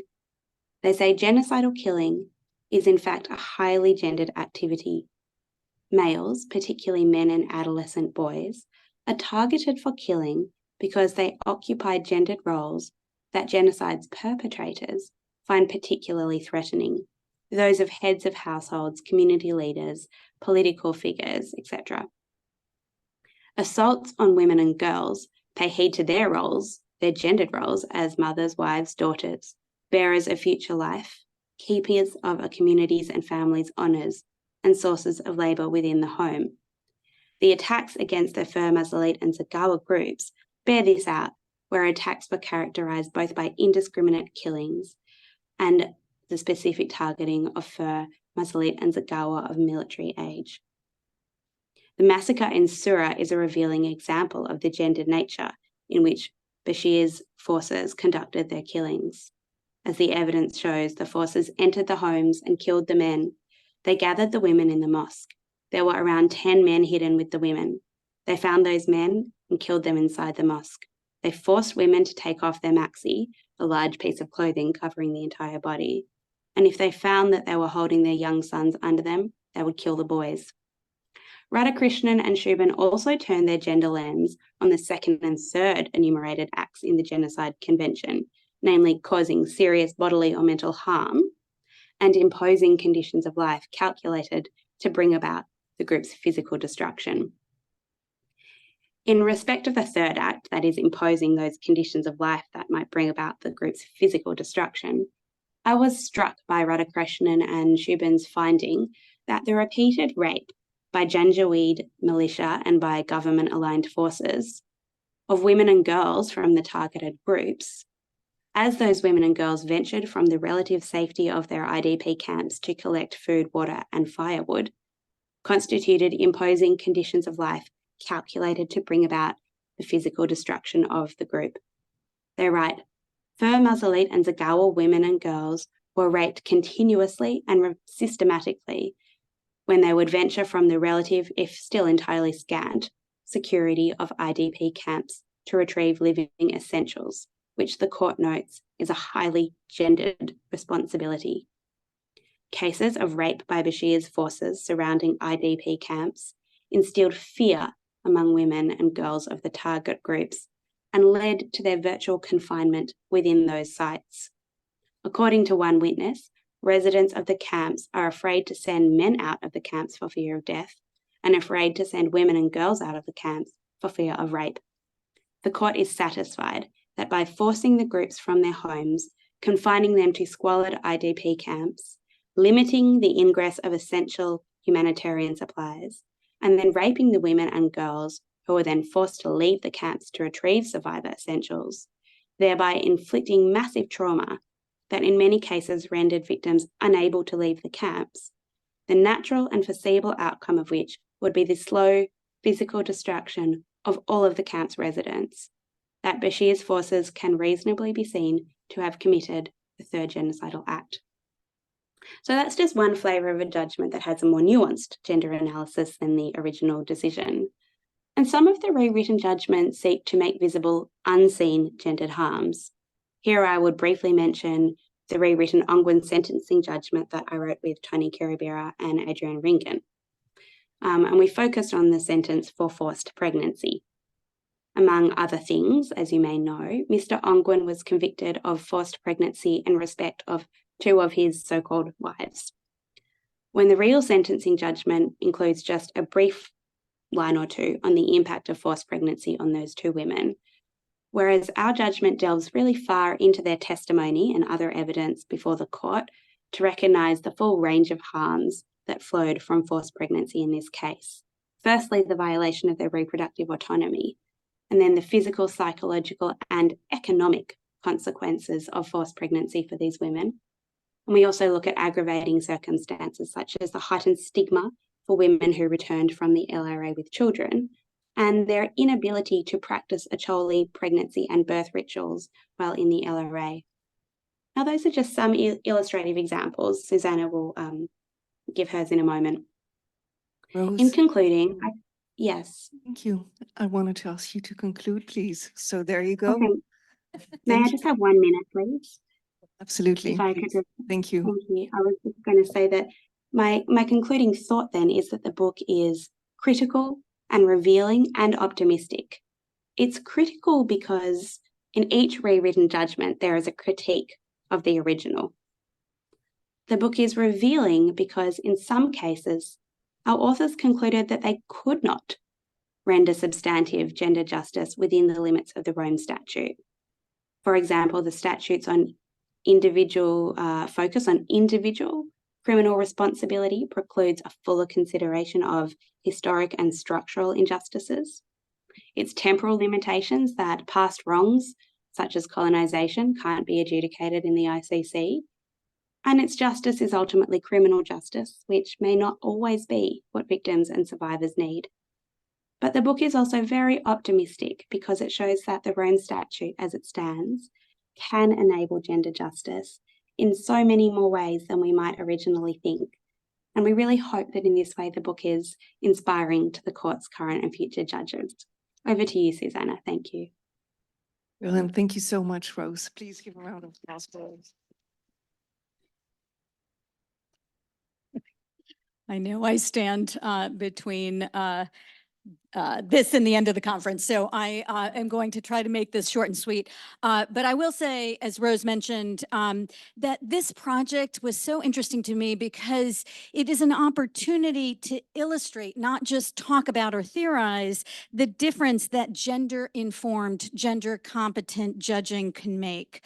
So it's sort of a hands-on, practical answer to the question I raised at the beginning of the conference, which is how can we, including courts, avoid mischaracterizing, overlooking, or under-prioritizing sexual violence and other forms of gender-based harms in the decisions, right? So this is a real, like, it's an answer, a practical answer to that question. Rose told you what she assigned us to do, and Indira was part of the project in the early phases and the conceptual phases of this rewriting. And the editors asked us to rewrite the ICC's pretrial decision to the request of the prosecutor to initiate an investigation into the situation in Afghanistan. And as many of you know, in the actual judgment, the pretrial chamber rejected the prosecutor's request to investigate the situation in Afghanistan. And basically, basing its decision largely on interests of justice analysis. The appeals chamber, as many of you know, reversed that decision since then. But we rewrote that decision as if we were issuing it at the time it was made, so before the appeals chamber decision. In addition, a number of us were asked to rewrite different parts of that decision. So other colleagues focused on addressing the interest of justice analysis. We focused our rewrite on the seriousness and gravity of the non-sexual gender-based harms, particularly with respect to the investigation against the Taliban, and fleshing out the contours of the crime of gender persecution, of which we've talked about so much during this conference. But neither of those were fully addressed by the pretrial chamber. So the rewritten judgment uses a gender-informed lens to surface those harms and incorporate them into the analysis of the crime of gender persecution. We focused on three particular questions. I think in the interest of time, I'm really just going to address the second question. But first, we took a look at a conversation we've already had. What does gender mean, both in the Rome Statute, but also in Afghanistan, and what relevance did that have? Second, we looked at, in the context of the Afghanistan situation, what does a charge of gender persecution add that isn't already covered by charges of sexual crimes? In other words, what, quote, fundamental rights were victims deprived of by reason of their gender?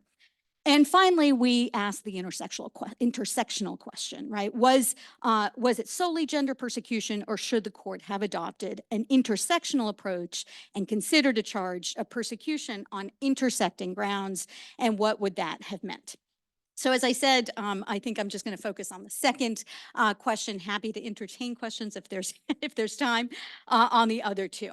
So as to that second question, the ICC here had a unique opportunity to clarify what the contours of the crime of gender persecution could encompass, and in particular to explain how this crime might capture discriminatory gender norms that motivate and influence criminal behavior.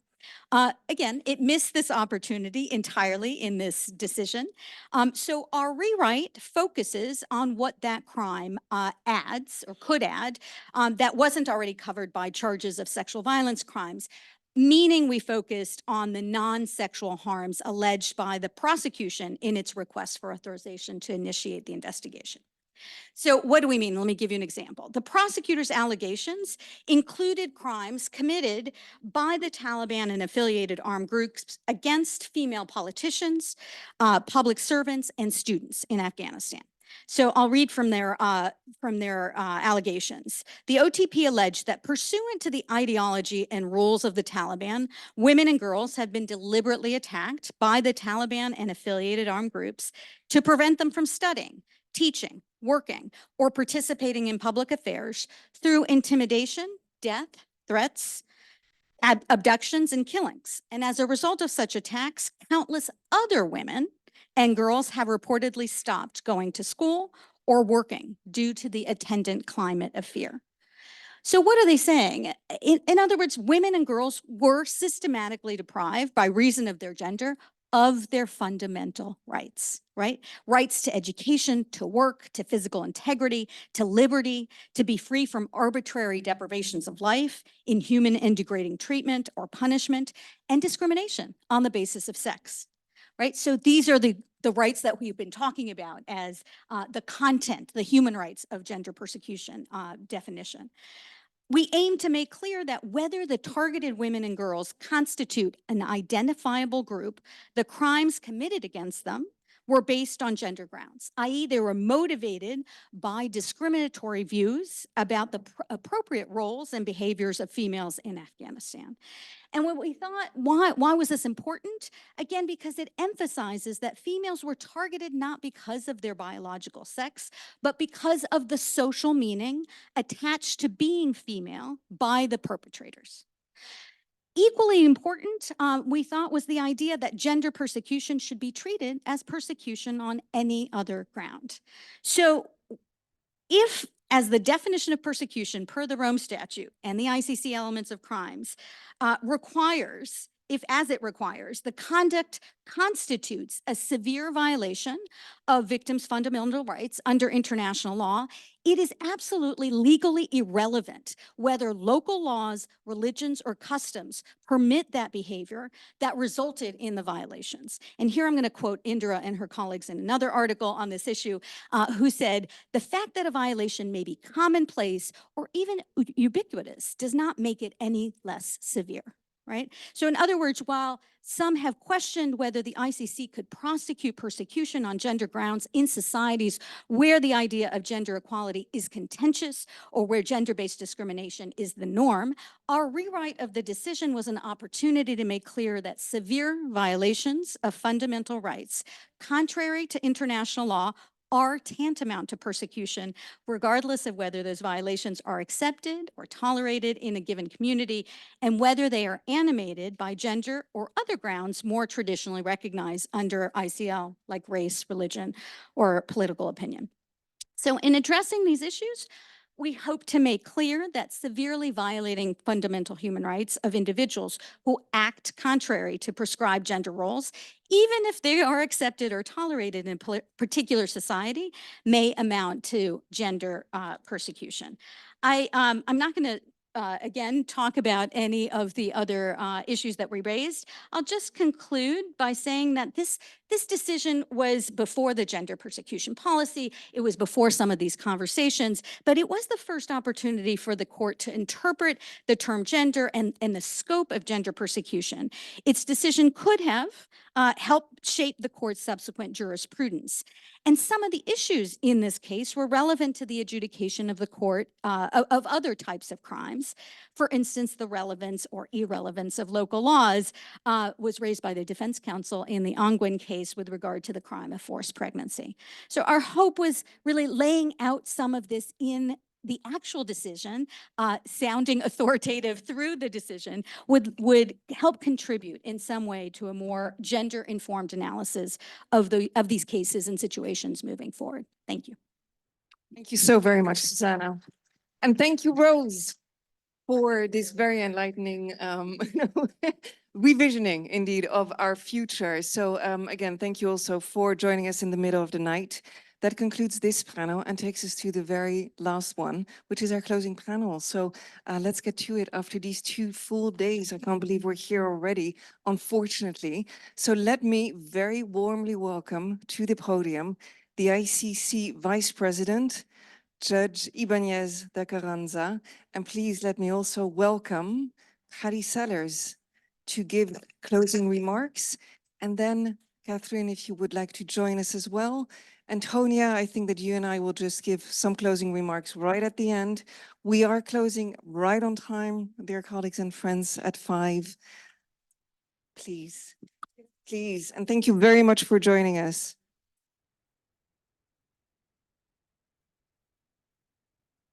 Thank you, Patty. Wherever you wish, please.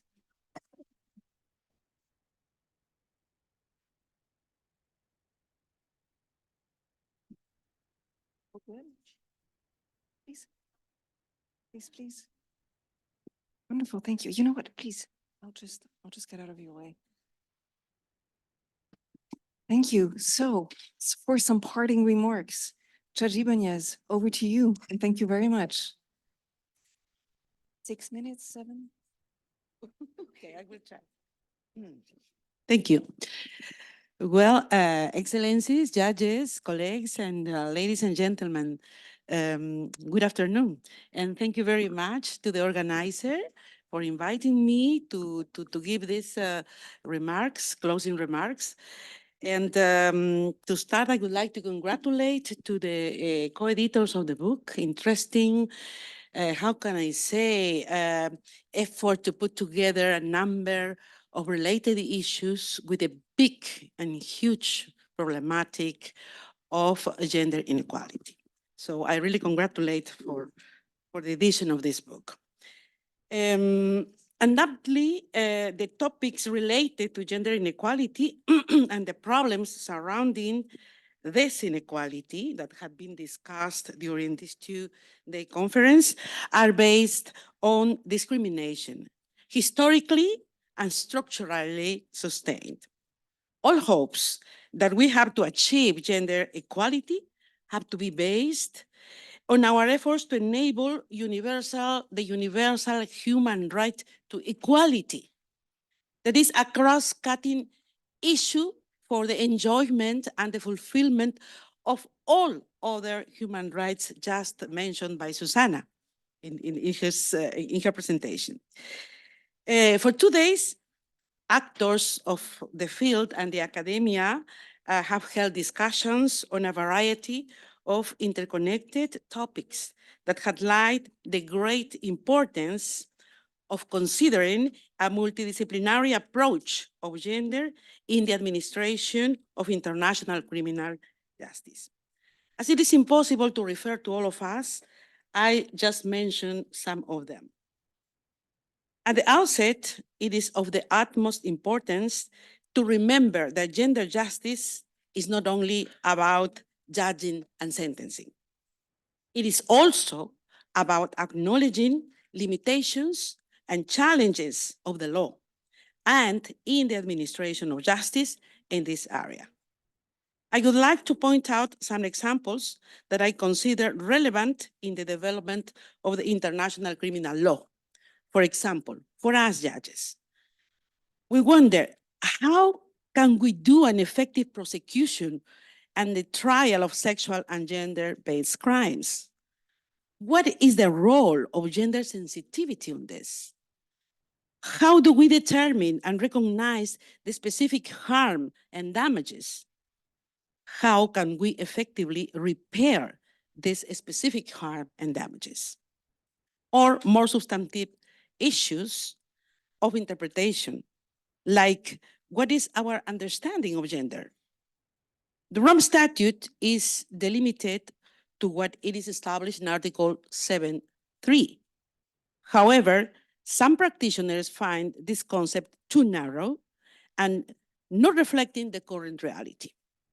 This topic is being discussed informally amongst the judges because we also know the Rome Statute is a text that recognizes at the same time that no one should be discriminated. Therefore, some ideas have been advanced, for example, that atrocious crimes that can be extended to a broader and integral concept of gender, such as crimes committed against members of the LGBTQ+ community, if they qualify as such atrocious crimes, would be then prosecuted as crimes of persecution under Article 7.1h of the Rome Statute in connection with Article 7.2g, because it enshrines the concept of group identity, concept which could be extended to these communities that not necessarily identify themselves as female or male. But this is still an ongoing discussion. The scope of the crime of slave and slavery trade and the relation with other crimes under Rome Statute. This big scope. As one of the last panels, we not had even engaged in the discussion of the possible existence of a crime of gender apartheid. It is also important to point out that for judges and practitioners of international law, when we are dealing with gender-related crimes, especially at the reparations stage, it would be very important to take into account the perspectives of victims and survivors, as they are subjects of justice with agency and not only objects of justice administration. This is also a task for the TFV, Trust Fund for Victims, when implementing reparations. All of this, too, has to do with the analysis tools that us, as practitioners, have and need, in particular judges. It is necessary that we consider an intersectional analysis within our judicial work, so we can protect with more effectiveness the victims and survivors. This means that in the context where these crimes are committed, we should not only look at the bias or the discrimination based on gender, but also into other circumstances, such as nationality, race, ethnicity, language, economic status, literacy, sexual orientation, disabilities, etc., etc., etc. All these elements give us a broader perspective of the seriousness of the crimes committed and the scope and specificity of the harm and damages caused by the crime. In addition, when doing this intersectional analysis, it is important to also take into account that national experiences are adapted to particular circumstances and could help to shed light to our work, but also to make some improvements and corrections in the local and domestic understandings of the law. Because as correctly and very nice presented by the Ugandan judge this morning, when she illustrated us about the practices in some areas of the world, for example, of early small girl marriages. This is simply a practice or a custom that is not in line with international human rights. So this is opportunity also for international judges to correct or to better interpret the law in this area. The challenges for judges do not end here. But to seriously reflecting on them, this is a start. But I would also like to make sure that you can understand as international community, as practitioners, as victims, as survivors, that our efforts are also they have also to be in line with the guarantees, for example, to which we are bounded. We are meant to be independent judges, impartial judges, and we are also bounded by the principles of criminal law, such as the principle of legality. So it's not an easy task. I don't know if I have much more time because I wanted to comment some cases and perhaps very briefly the advancements of the international criminal law. Well, I would say that the ICC, despite all critics that are always welcome, because that make us to advance, really, we have make a lot of advancements in the interpretation of international law regarding gender issues. I would say, for example, that in the Katanga case, where the pretrial chamber found that slavery also encompasses practices that objectify women, such as the detention of women in rape camps or comfort stations, or forced temporary marriages to soldiers. This case also assesses the moral harm or non-pecuniary damages, life project of the loss of life project, and the transgenerational harm.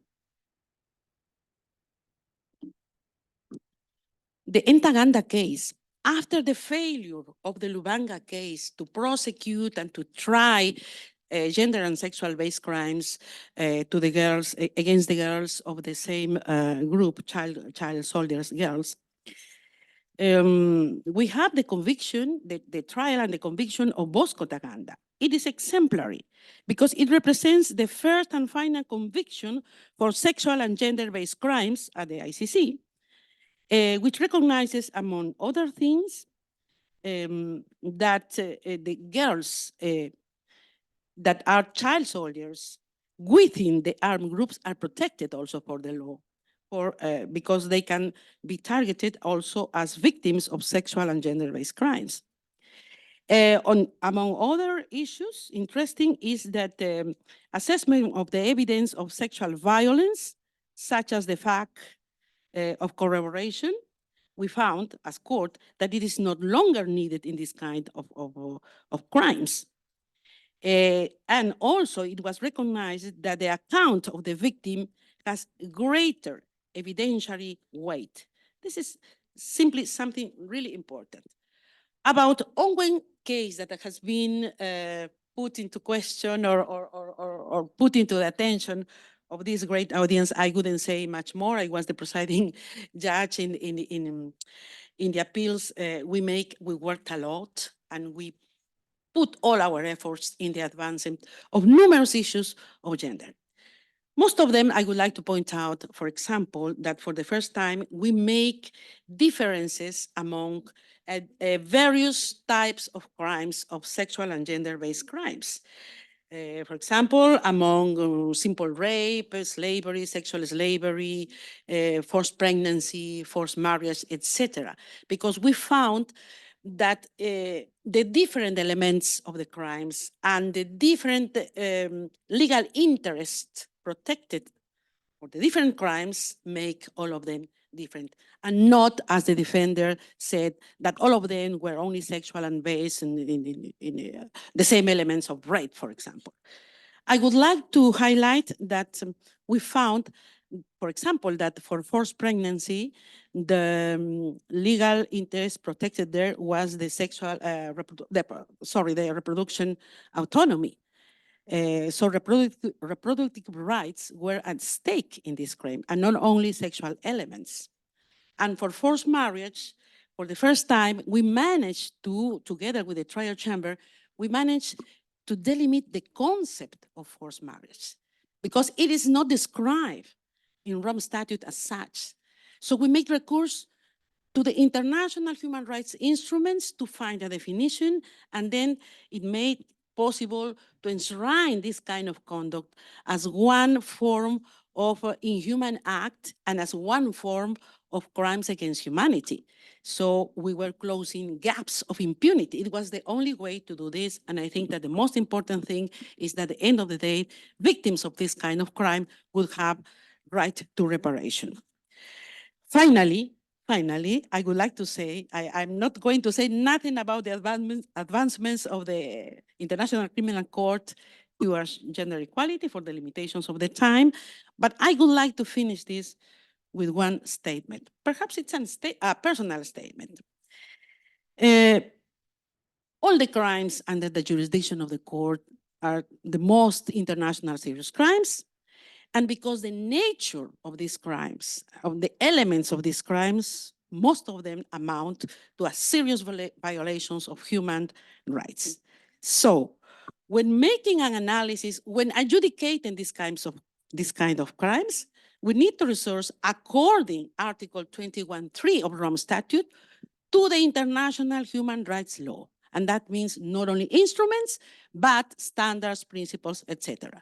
And according to the principles of international human rights, those instruments are living instruments, and we are obliged to make evolving interpretations. This means taking into account the current conditions and circumstances, living circumstances of the victims. So human rights are central to the adjudication of international criminal courts. This is a very difficult task to try to make a more sensitive and feminist interpretation for the future, but it is a task for all of us. Thank you very much. Thank you so very much for those very inspirational words and for some more inspiration, Patty. Over to you. Thank you. Thank you very much. Welcome to the close of this wonderful, and I would suggest a historical gathering, not only for you who are here physically, but all of our online colleagues who've come to listen and understand gender and international criminal law and the importance of having a gender hub. I will not and truthfully cannot succinctly repeat, nor analyze the conceptual richness of ideas and topics that we've offered each other during these past 2 days. We've pondered, we've expressed, we've re-examined, I hope, our practices, our advocacy, our scholarship, and any way that we are related to gender-based international crimes, and importantly, how we're related to the pursuit of justice. In doing so, I would say that we have re-examined ourselves, and it's about time. Considerations that once sat on the edge are edging toward the center. We can now question gender competent institutional building. We can question, why isn't there a hub for continual education and continual mutual exchange among practitioners? We can look at that journey of the standoff to one now of cooperative partnerships between civil society and judicial actors. And we're beginning to arrive at the point where diverse genders and diverse sexes equal being human. Where being human is to be gendered and to be sexed in all of its diversity. And that is just one or two among the many life intersections that we carry with us. Most importantly, we're witnessing here and will continue the trajectories of survivor communities, from survivor to activists to communities of expertise. They are emerging and merging as part of the central organizing pole of gender and international and criminal law. Survivor communities, such as in Colombia, are actually restructuring patriarchal injustice into justice. This conference has surfaced quandaries and maybe some of our perennial conflicts, whether they're institutional or cultural, and there's always that proverbial lack of political will and failure to attribute a budget. And all of the manifestations of that lack are what we continue to work with and work against. It has surfaced, and to use the wonderful verb of Rhonda Copeland, the gift of that verb, we're dealing with powerful structures that at times, such as today, are anti-gender, which means that they are anti-human. Usually at feminist conferences, especially at law conferences, someone with good intentions will quote from Audre Lorde about not being able to build the master's house with the master's tools. And it's taken to mean that you cannot correct law by more law. But what Lorde really meant, if you read her work closely, is that the master used tools of racism, homophobia, patriarchy, and that those master tools cannot be deployed to build a future. We should also discard the master's tools of ageism, geographical location, religion, transphobia, caste, ethnic, ableism, economic status, patriarchy, colonialism, and any other isms that weaken us and that take us away from concretizing gender and the fully protected and respect for our humanness. Surely we need hindsight, we need clear eyesight, and we need foresight. Some of you might understand that that's pretty ironic for me to state. I just learned I got conjunctivitis, but I'll talk about vision anyway. We have to be cognizant of ancestors, of our being alive today, and of our descendants. So for our ancestors, we have to peer into the past, and when necessary, we should relive that past and the past atrocities with renewed eyes. We have to look at the comfort women in their eyes. We have to look at indigenous slavery in the Americas. We have to understand the afterlives of colonialism as it grasps international criminal law today.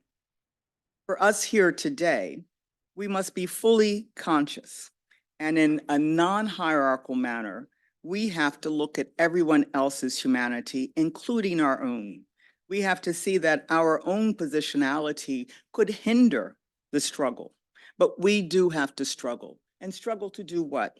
To make alliances, to give refuge, to set up shelters, to have concerned and learned communities and collectivities, even amid our differences and our different positionalities, and maybe because of them. The forensic analysis or analysts that I have worked with always tell me that there's one basic principle, and that's when two objects rub up against each other, have enough friction, they leave a little of each other on the object. We grow, our growth deepens by us being in a practice of community and rubbing up against each other.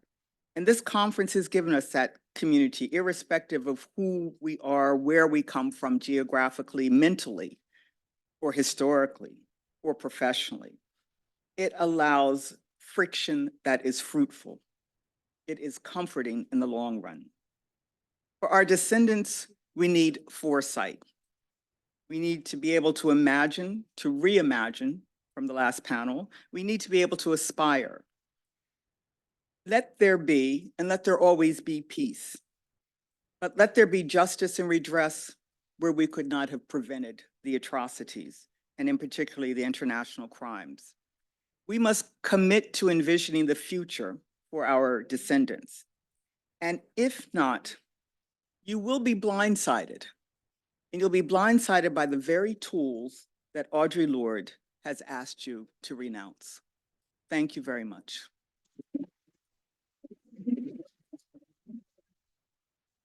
Thank you so much, Patty. Thank you so much. Let there be peace. With that, over to you for. Thank you very much, Alex and Antonia.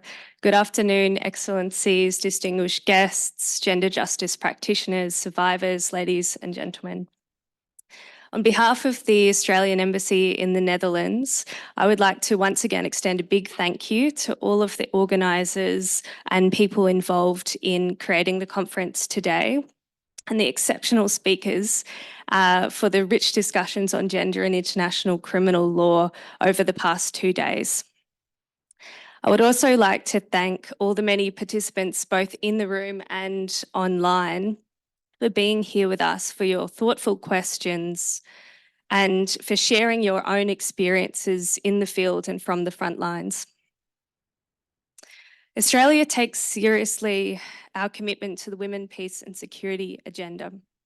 We were honoured to partner with Legal Action Worldwide in convening this conference and also on the establishment of the Gender Justice Practitioners Hub. And it was great to hear your perspectives on this important initiative earlier today, including on how we can make it best fit for purpose to meet the needs of practitioners. It has been a thought-provoking few days that highlight the value in bringing together all of you to share the breadth of your experience and perspectives in gender justice. We heard the importance of bringing a meaningful, survivor-centred, intersectional and gender-sensitive approach to justice for all gender-based crimes. We also heard how we need to all work together to respond to the concerning rise of forces seeking to reverse progress towards gender equality and the protection of women, girls, and people of diverse gender and sexual identities. Our collective commitment to advancing gender equality and the Women, Peace and Security agenda must remain a priority.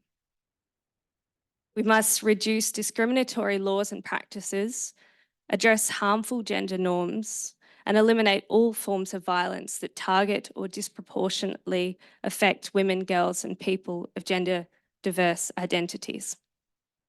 Australia is committed to working as a global actor to address these challenges together with all of you. And we look forward to continuing these important conversations further from the conference, including through the future Gender Justice Practitioners Hub, to deepen collaboration and coordination amongst all gender justice practitioners and women, peace and security champions. And I reiterate my acknowledgement of the expertise and experience of all those here in the room and online. Also to acknowledge this work does not come without its cost, both professionally and personally, and I extend my deep gratitude to all of you. Thank you. Thank you very much, Catherine. And thank you again, Patty. Thank you again, Judge, very much. Antonia, perhaps I can ask you to give our closing remarks on behalf of all the co-organizers in the interest of time, on behalf of, it's a lot of responsibility, the co-editors, UN Women, Leida University, Women's Initiatives for Gender Justice. Here you go. Had I known that, I would have prepared something. Look, thank you so much. Do you know, when we go back, it took us more than 1 year to get here, to put these 2 days together. So I hope you found it worthwhile. I hope you made new friends, reunited with old colleagues. It's not the start of discussion, it's an ongoing discussion. And we hope you'll join us again as we continue the discussions on the hub. It's been a privilege to be part of the conference. Of course, a massive thanks to Australia for making this happen, to all of the speakers and to all of you. I have to give a big shout out to our co-organisers, Alex, Susanna, Indra, Valerie, we're so sorry you're not with us. And a huge thanks to all of you who travelled so far to be here, particularly those victims and survivors and partners. We're really, really grateful and that everybody kept awake because, of course, of the incredible speaking that we had. So I wish you well on your next journey, of course, a journey of justice, looking for stability and peace. Let's put our hands together for everybody. A huge thanks as we close the conference.